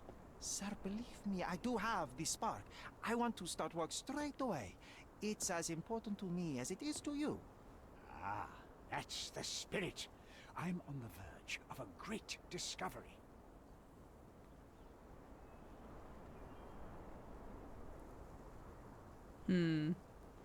I don't think I would I don't think that a worker would ask either of these questions. I am ready to work. Splendid. Do you know what I am working on? Archaeological treasure. You're hoping to find something priceless, something that will change our history. Bravo, young man. I couldn't have said it better myself. It's true. We're looking for Vitus Lemonius's tomb. I'll help you. That is my goal as a worker. Good. Listen to me carefully, then. I hate repeating myself. I am Professor Swift. We have 3 rules here. Don't touch anything, always return the tools, and don't distract me unless you find something. Sounds simple enough. Are you the only one in charge here, Mr. Swift? Yes, I am the only one, and no one else. Damn. You hear anything other than that, it's a lie. People of your kind can have difficulty understanding who's in charge. Yikes. Take a minute, memorize my face, and then get to work. Oh, I will definitely take a closer look to memorize my superior.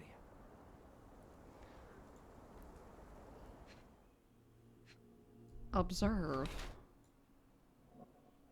Broken glasses. Inconvenient, but continues to wear them.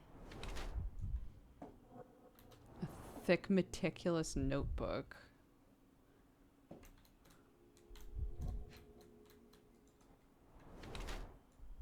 Elbow bruises. Where were you, huh? No ring. Dirty clothes. Arthur Swift is an archaeologist attempting to find the tomb of Vitus Lemonius on Cordona. Arthur Swift is old, poor, and cannot take care of himself, let alone afford new clothes or accessories. He entered the field of archaeology solely for financial reasons. His enterprise with Theodore Gilden was a ruse to fleece the rich man. At Arthur's age, the last chance he has to earn money was to find the tomb of the legendary Legate? Money grubber and knowledge seeker. Oh, money grubber or knowledge. See, I never know what this means.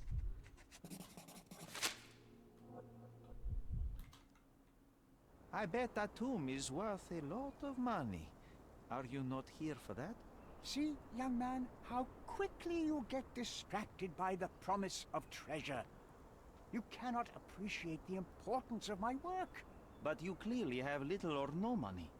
Old clothes, untended wounds. You have no one beside you. That's the price of discovery. I have to surround myself with fools like you who wish only to feed their stomachs instead of their brains. I was just asking. It is my curiosity. I cannot control it sometimes. Literally Don't let me go, read you like a If you book, just and you're stop like, asking well, stupid maybe if your head questions, wasn't I won't so have to empty. fight. So get to Yeah, work. that's what You happens better just find now. something useful. Oh, I'll find something useful, bitch. Don't even Hi, honey. Don't even worry about it.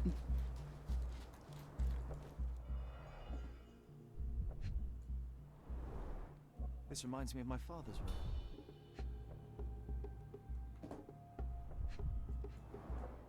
room. Oops. A plan for this whole operation.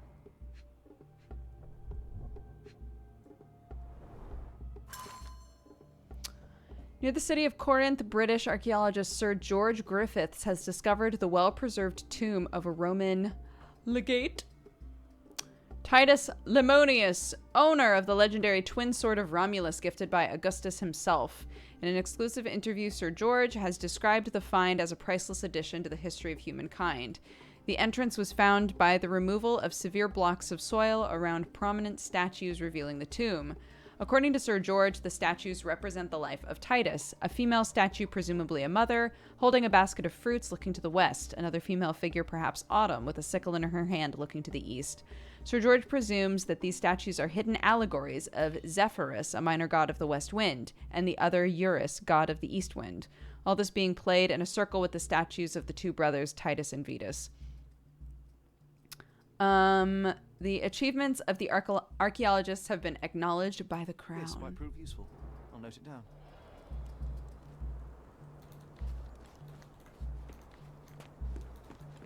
Don't touch anything here. Get back to work. He. Could you help me? I like you, friend, but I can't help you. You like me? What a delight. Thank you for that.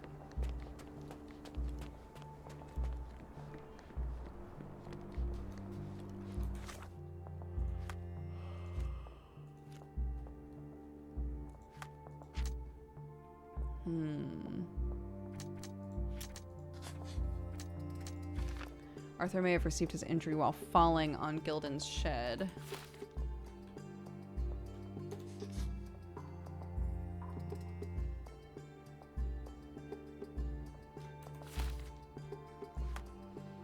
Ooh! Character portrait of Arthur.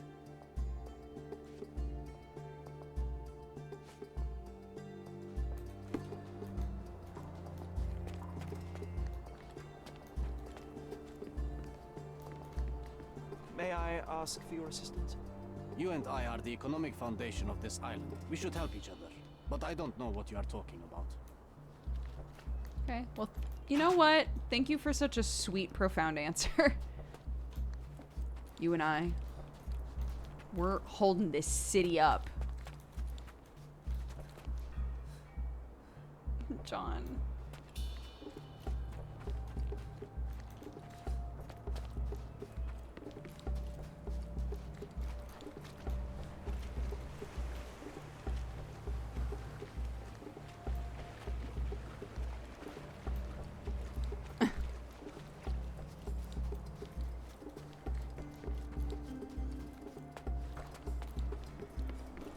I feel like this is probably where I'm supposed to go, so I want to go everywhere else first. Swift lost his... Oh. Statue was damaged.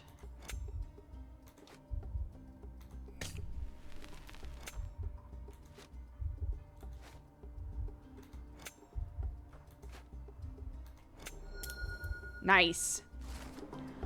Workers at the dig site found a statue with a lion helmet head. It originally lay on the pedestal closest to the beach, but someone kicked it over the edge. As a result, the statue broke, and the pedestal remains tilted. Interesting.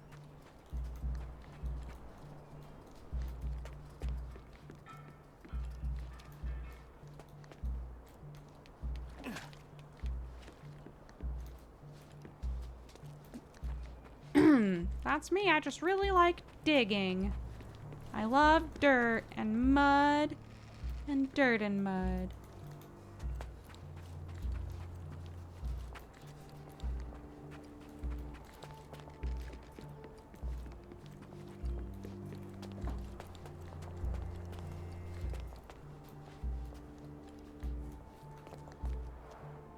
Somehow the text remains legible. Let's see if I remember my Latin. An inscription near the 4 pedestals translates to, Vetus rests nearby. Beware the one who wishes to disrupt his sleep, for he is guarded by the gazes of his brother and the autumn wind. Okay. Are we gonna have to figure out where he is? Because this is autumn. Harvesting. The ancient Romans honored the seasons. A goddess? A mother? Someone's wife?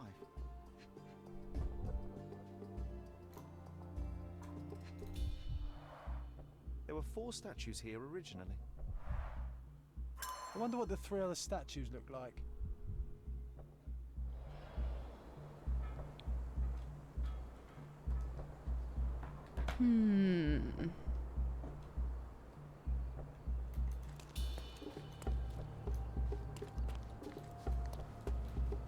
Well, they said that one was Autumn with the sickle, and the other...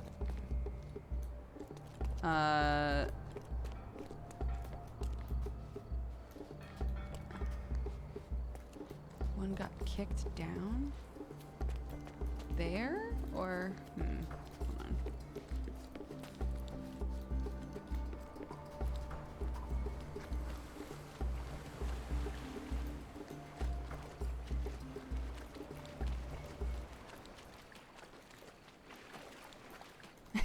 Okay, never mind. Oh, what? Oh, come on. Really? Lord.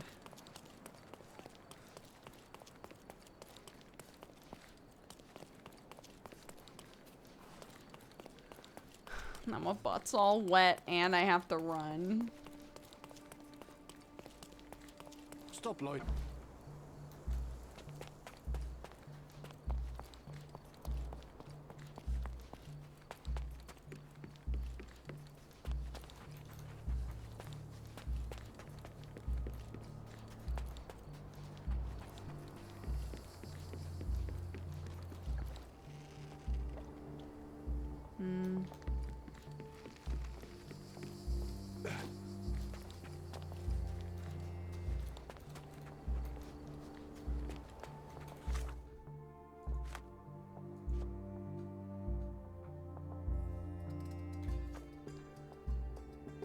Beware the one who wishes to disrupt his sleep. He is guarded by the gazes of his brother and the autumn wind.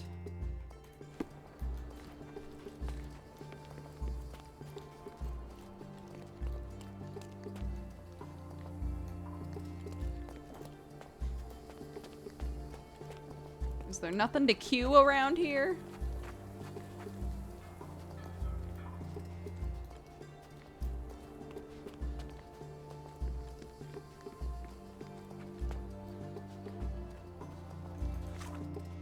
There's also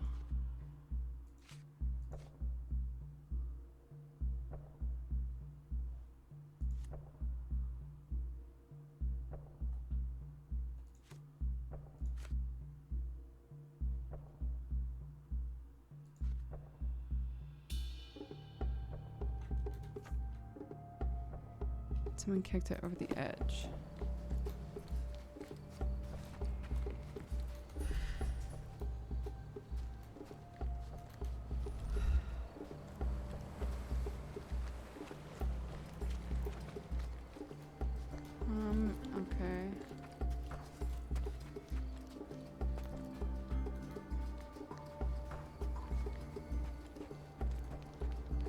Are you able to help me? I like you, friend, but I can't help you. May I ask you something? You and I are the economic foundation of this island. We should help each other, but I don't know what you are talking about. Well, I know that's a lie, because I found that out from you.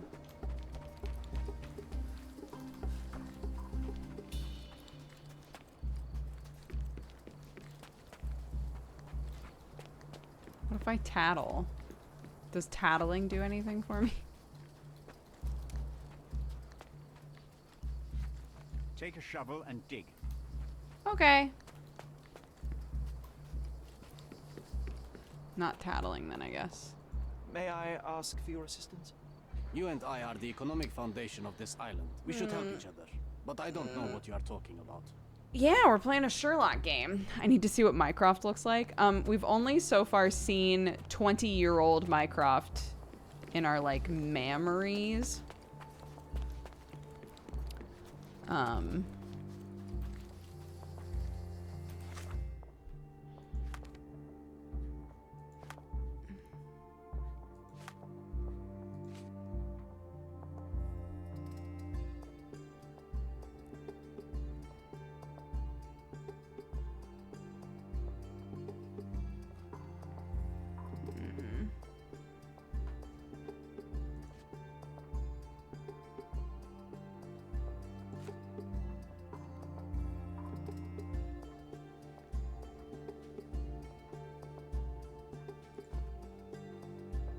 Right.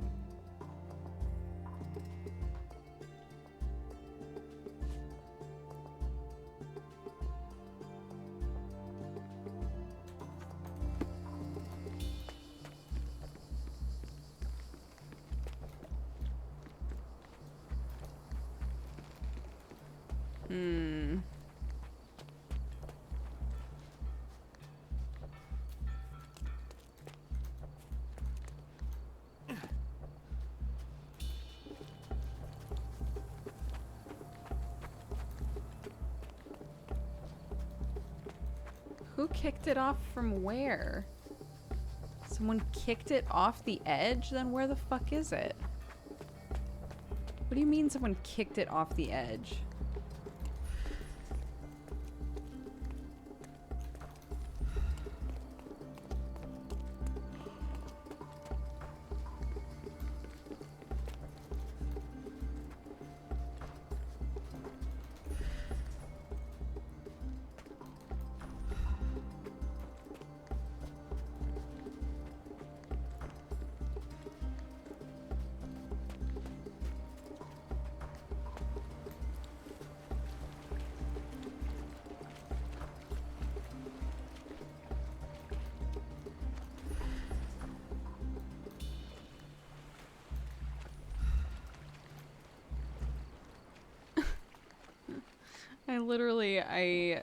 I don't know. This is Jesse levels of avoiding going to the next place. What the fuck are you talking about? I'm literally trying to do what the game is telling me to do.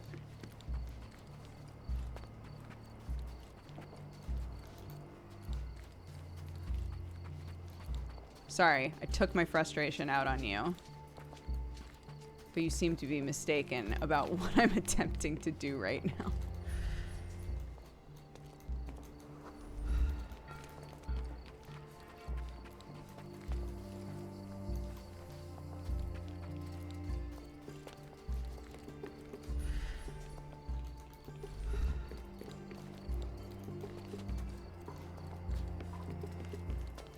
If you want to complain, go to the void.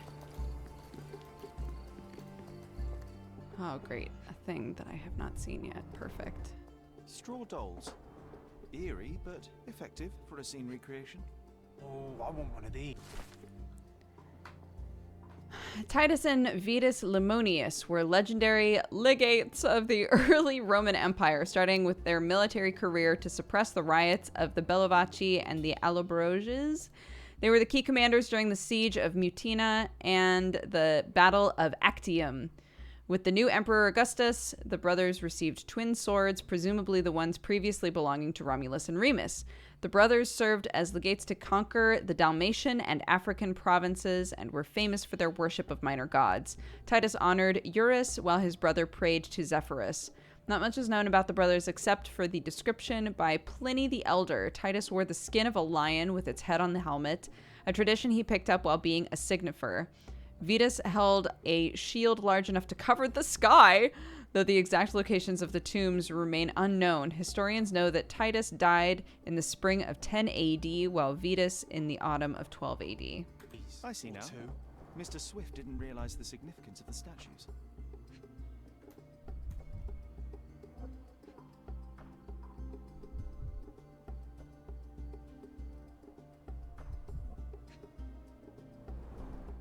Oilcloth. What's in here? Won't fade and waterproof. Enough here to make 10 sails and more.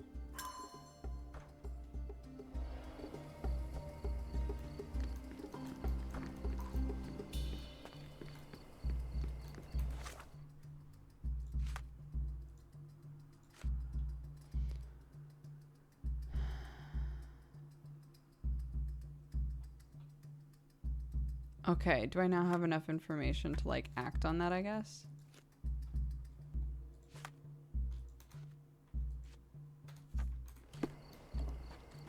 Okay, let's go see.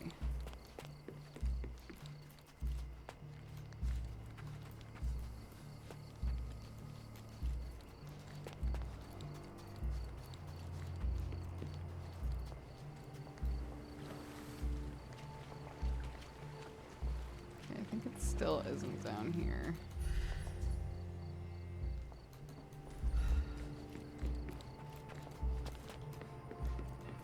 Here we go.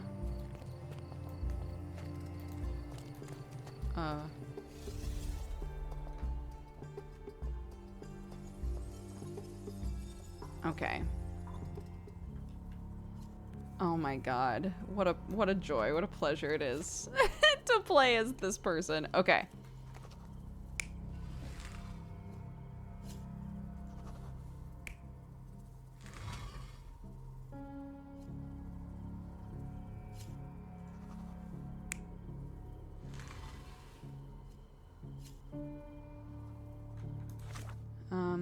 Okay, let's see. 4 statues. A female statue, an allegory of the minor wind god Zephyrus looking west with a basket of fruit. Another female statue of the wind god Eurus with a sickle looking east. The archetypal symbol of autumn in her hand. Between those two were the remains of statues of Titus and his brother Vetus.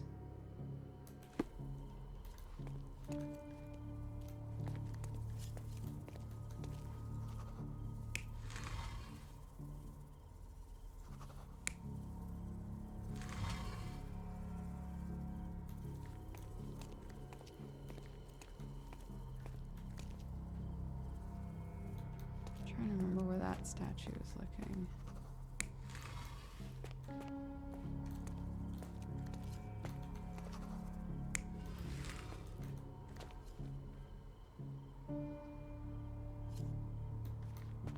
But what do we know about where they're facing? Okay, wait. Wind god Zephyrus looking west. Okay.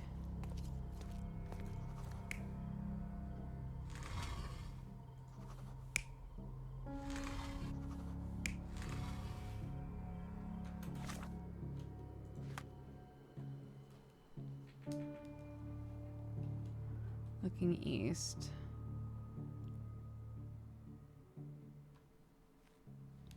Between those two were the remains of statues of Titus and his brother Vetus.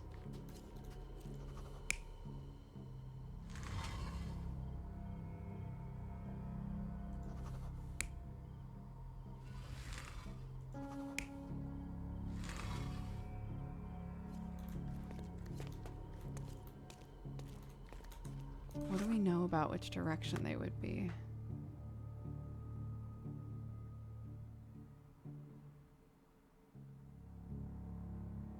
Right, so the one closest to the water is the lion one. Yes.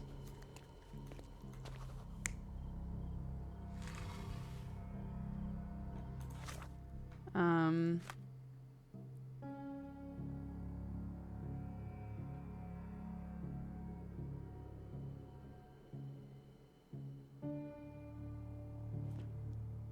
gate's appearance is depicted by historical record.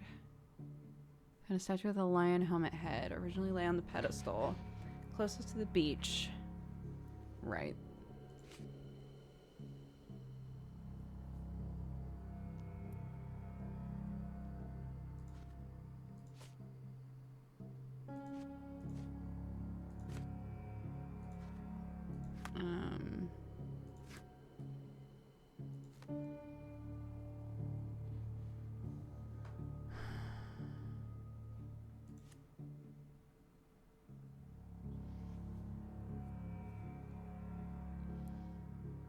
Female statue, presumably a mother, holding a basket of fruit, looking to the west. Another female figure, perhaps Autumn, with a sickle. Right, I need to change her because she's holding flowers right now.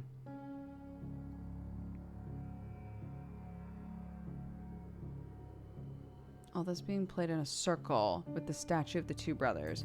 Played in a circle. Okay, so they should be the other way.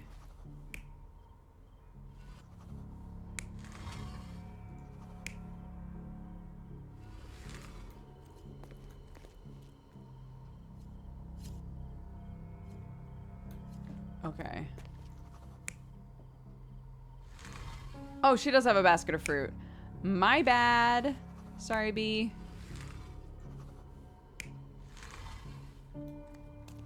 Okay, I think this is right.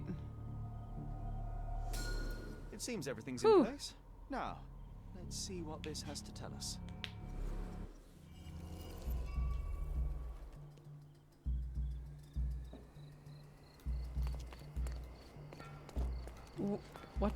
What does this have to tell us?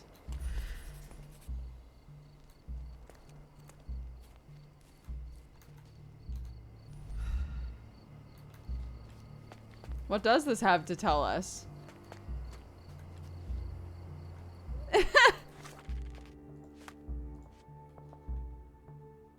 The scene I recreated, I should see if the location of the tomb becomes clear. Oh, I see.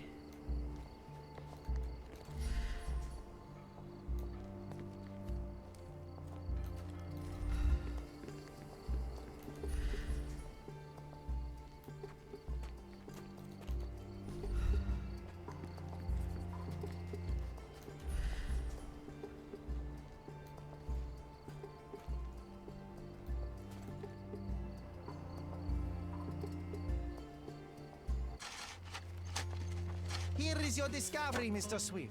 Hey, look at this. What have you found? Don't let anyone touch anything there. Eureka! I found you, my friend. That was pretty easy. There was literally a pile, like someone had recently put something there. Do we not agree? Oh well, time to go ransack your desk. Oh well, bye. No big, just finding ancient shit. And then taking all your research.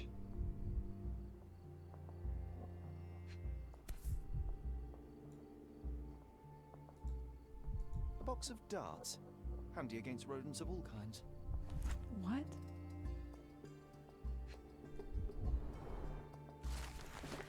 The zoological bestseller Tusks and Trunks provides a most rigorous scientific description of the elephant. It is almost encyclopedic in its analysis of the creature's life, both in the wild and captivity.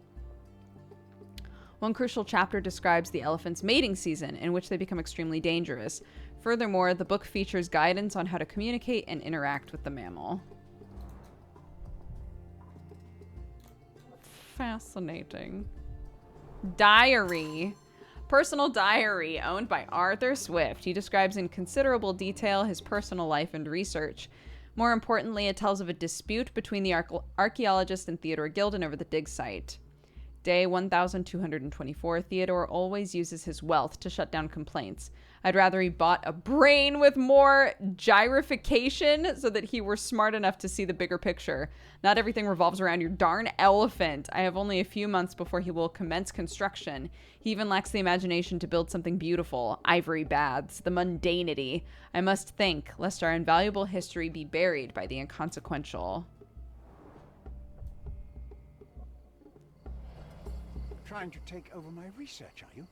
I come here to pick up my diary, and I find you snooping around. Explain yourself. Mr. Swift, if that were true, I would have been on my way to the newspaper. My name is Sherlock Holmes. I didn't have a chance to introduce myself properly. I'm so glad this is what we look like right now. You deceived me, sir. What is the reason for your being here? Who sent you, Mr. Holmes? Theodore Gilden's premature death brought me here. Theodore is dead? How can that be possible? I'm thinking of all the possibilities, and I'm not crossing out anyone who might have been involved. Even his elephant. The land you're excavating belongs to Mr. Gilden, does it not? Did I hear an accusation? I have nothing to hide. Maybe. You can ask me whatever nonsense you've prepared as a token of my diminishing respect towards you. Very well, Mr. Swift. I appreciate your cooperation. Last When was the contact. last time you saw Mr. Gilden? A couple of days ago, we discussed the site. I believe in the tomb and its secrets. Theodore's patience was stretched, however. He was already inventing new projects. It wasn't a long conversation. I suppose that his daughter will inherit everything now, along with all of the eccentricities and problems. And not forgetting Goliath. Eccentricities and problems, Mr. Holmes. One of many. Were you at the site this morning? Affirmative. This project is taking a lot of my time, as you see. I spend more time underground than on the surface. When did you learn about Theodore's death? Just now. You just told me. And you aren't surprised, shocked? I won't tell anyone if you shed a tear or two. Weren't you partners, after all? We were. And it is a real shame. But I've seen too many deaths in my life, Mr. Holmes, for the news to truly shake me. Will you allow me to return to my research? Or are you insisting on remaining an obstacle? Oh, I haven't even started yet. I swear to God, if this game... if they're like, ah, yes, the major red flag, that the daughter killed the dad, and the red flag was that she likes dolls to prove she's eccentric, just like her dad. I'm gonna be like, don't.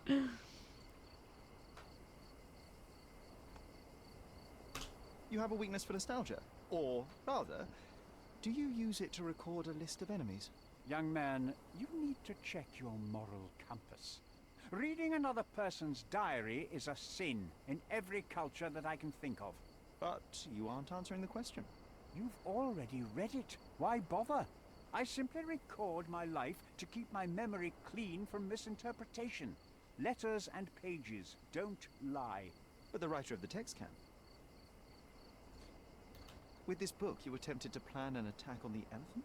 Your insinuations are out of place. Goliath is a frightening animal. All I wished to do was to understand the creature. As any scientist would do, I researched, analyzed, and drew conclusions. What was your conclusion? What conclusion did you draw? Yeah. That Theodore Gilden made the animal miserable. He couldn't provide the proper environment for the beast. My interest in the subject ended there. Okay, I'll turn the game up. It's weird that it's just coming up now that it's low, though. What's with this box of darts? Is it for a scientific argument? A little darker than that. Rather for killing the kind of rodents that might nibble a nose or a toe in your sleep.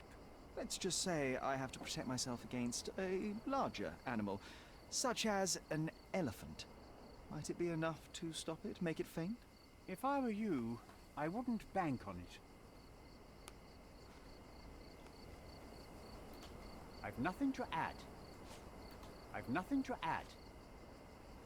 I've nothing to add. What's with this intricate recruitment process pro-British workers charge less?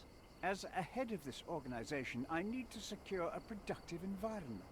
It's impossible to do so if there are political differences, especially here, where the native population doesn't support our efforts to find the ancient artifacts. Decent pay can also stimulate productivity and shut down any political discord. Hadn't you thought of that?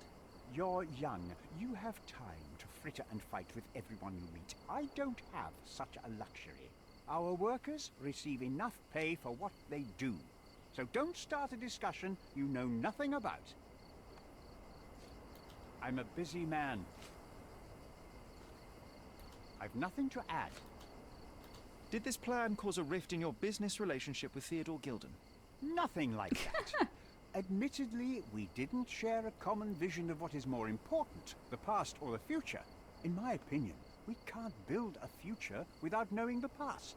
So you wanted to save the tomb of Vitus here, or perhaps your control over the research? Only the knowledge that rightly belongs to humankind, nothing less and nothing more. Okay. Gilden's elephant is quite an unusual addition to Cordona's fauna. What is your scientific opinion on that? No matter how much Theodore loved it, it still remained a wild animal trapped inside a stone pen. Goliath needs savannas, fields, lakes. I'm sure that Goliath did not have a plan to kill his owner to head to the savannas. What do you think? No, animals don't kill in a typical sense. I can only presume that it tried to protect itself from captivity, from Theodore. It was a gilded cage that was predestined to break. Remember one of the rules? It seems that you didn't return a tool. Is this knife yours? Do I look like a fellow who carries a knife? I don't need it. There are plenty of uses for it on the site, and outside of it. I have other people to cut ropes for me, Mr. Holmes. Well, fancy!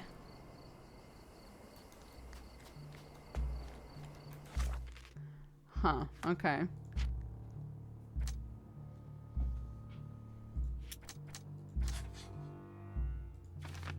Arthur Swift has dedicated his life to studying the history of humankind. He may not have been willing to see that end.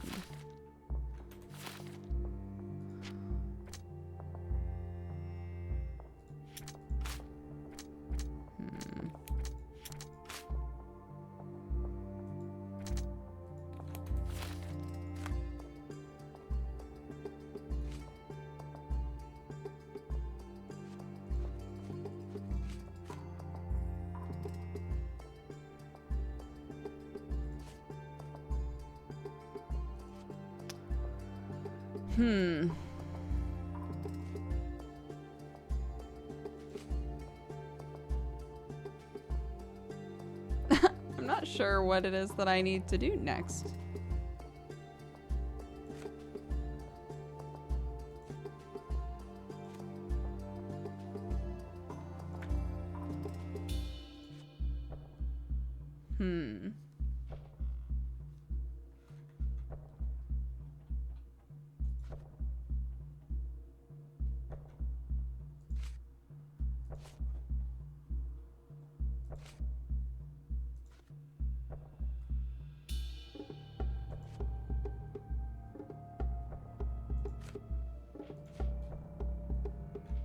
I guess, I'll take... That's yellow. Probably because I'm gonna be coming back. I guess I'll take this to our house. Oh, I can't fast travel right now, though.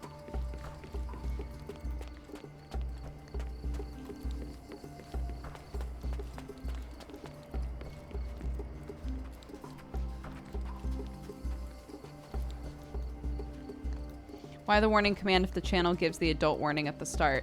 Because for different people, they might want to avoid different types of content. You know, there are people with PTSD or people who need seizure warnings or things like that. So rather than just say like, well, it made them click a thing that says they're an adult, I'm sure they're fine. We just include any warnings that we can think of so that people can make an educated decision about whether they want to watch or not.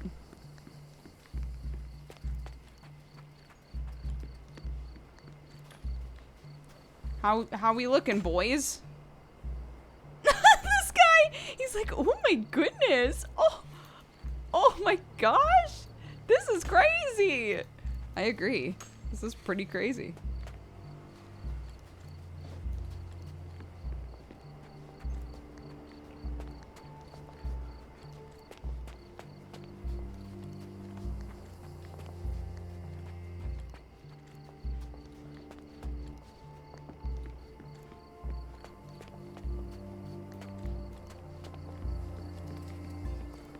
Holding people less and less responsible for their actions. I'm not sure what you mean by that, but if you're saying that's a reason to not provide warnings so people don't have panic attacks over triggering events, I think that's actually the silliest shit I've read all day.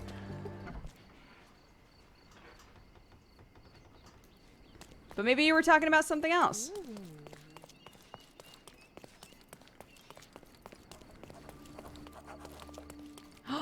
Another clothing trader? Why are there so many over here?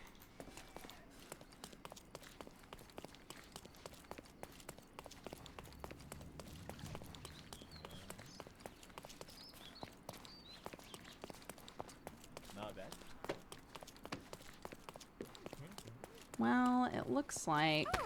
Oh my god, I'm sorry. Oh, Jesus. Oh, Lord. I'm sorry. Sorry, guys. I'm just a worker. I'm just a worker trying to find stuff, I guess. Are people doing pss, pss, pss? Any pss, pss, pss for me to listen to before I call it for the day? Pss, pss, pss, pss, pss.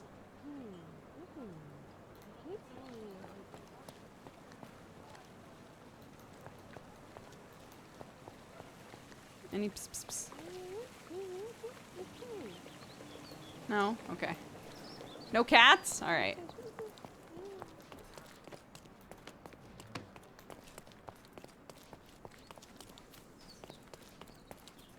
Yeah. Here, kitties. Anybody got info for me? Psst, psst, psst, psst, psst, psst. Anybody?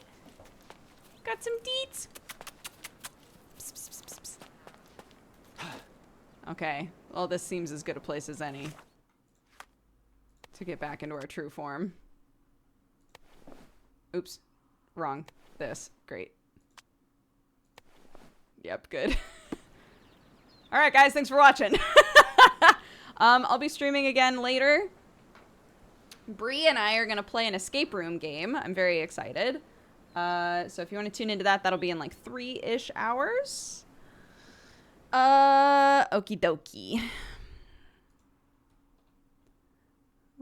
Sorry, I have to click off of the game in order to read my feed, so you can't hear the dulcet tones of the world. Cat Writer 4 hours ago said, I'm sending the best of vibes to everyone. I got good news in my email. It feels great to be validated by friends and other people for work. Manifesting good news for everyone and small victories each day. I'm very happy for you, Cat Writer. And Rusaguru says, love you guys, my cat gang. We have a raid leader. Let's see if they are still alive. Oh, good. He's doing a little dance. The only thing that would make this better is if John was in the background, but it's fine. All right, we're going to go say hi to Vafi, but first I'll read the activity feed. That's 3 days ago. That's incorrect. Azrael Sinclair, thank you for the 5 years. Happy anniversary. My head is really big for the 57. Sakajow for the 4. Dr. Jazzfist for the 50. Almighty Veg for the 3. Oblivious to Me for the gifted subs. It's Dave Mars for the gifted subs as well. Thank you so much. Mana Trail for the 13. Eric for the 44. Duo Nico for the 15. Tyrell Stratus for the 4 years. Happy anniversary. Open Face Sandwich for the 13, Zenflux for the 14, Chewbecca for the 14 as well, Purpletron for the 54, Fenring for the 6 months. Thank you so much. Company of Angels, thank you for subscribing. Welcome to the Cat Gang. Krusty, thank you for the 50. Kaisenel for the 81. Delbaeth for the 74. Sky Pirate for subscribing. Milalala for subscribing as well. Welcome to the Cat Gang. Both of you guys, thank you so much. And Louie, thank you for the 11 months. All right. We're going to go raid Vaffy. Enjoy, guys. There's a problem with the raid? Okay. There's a problem with the raid? Why? It won't let me start a raid. So, that's their name. They might not allow raids. That's true. If you would like to go watch them, this is who they are. They're playing Final Fantasy XIV. If you want to go say hi. Yeah. I'm going to go. I'm going to go hang out with my kiddo, and then I'll be back in a few hours. All right? Take care, everybody. Bye-bye.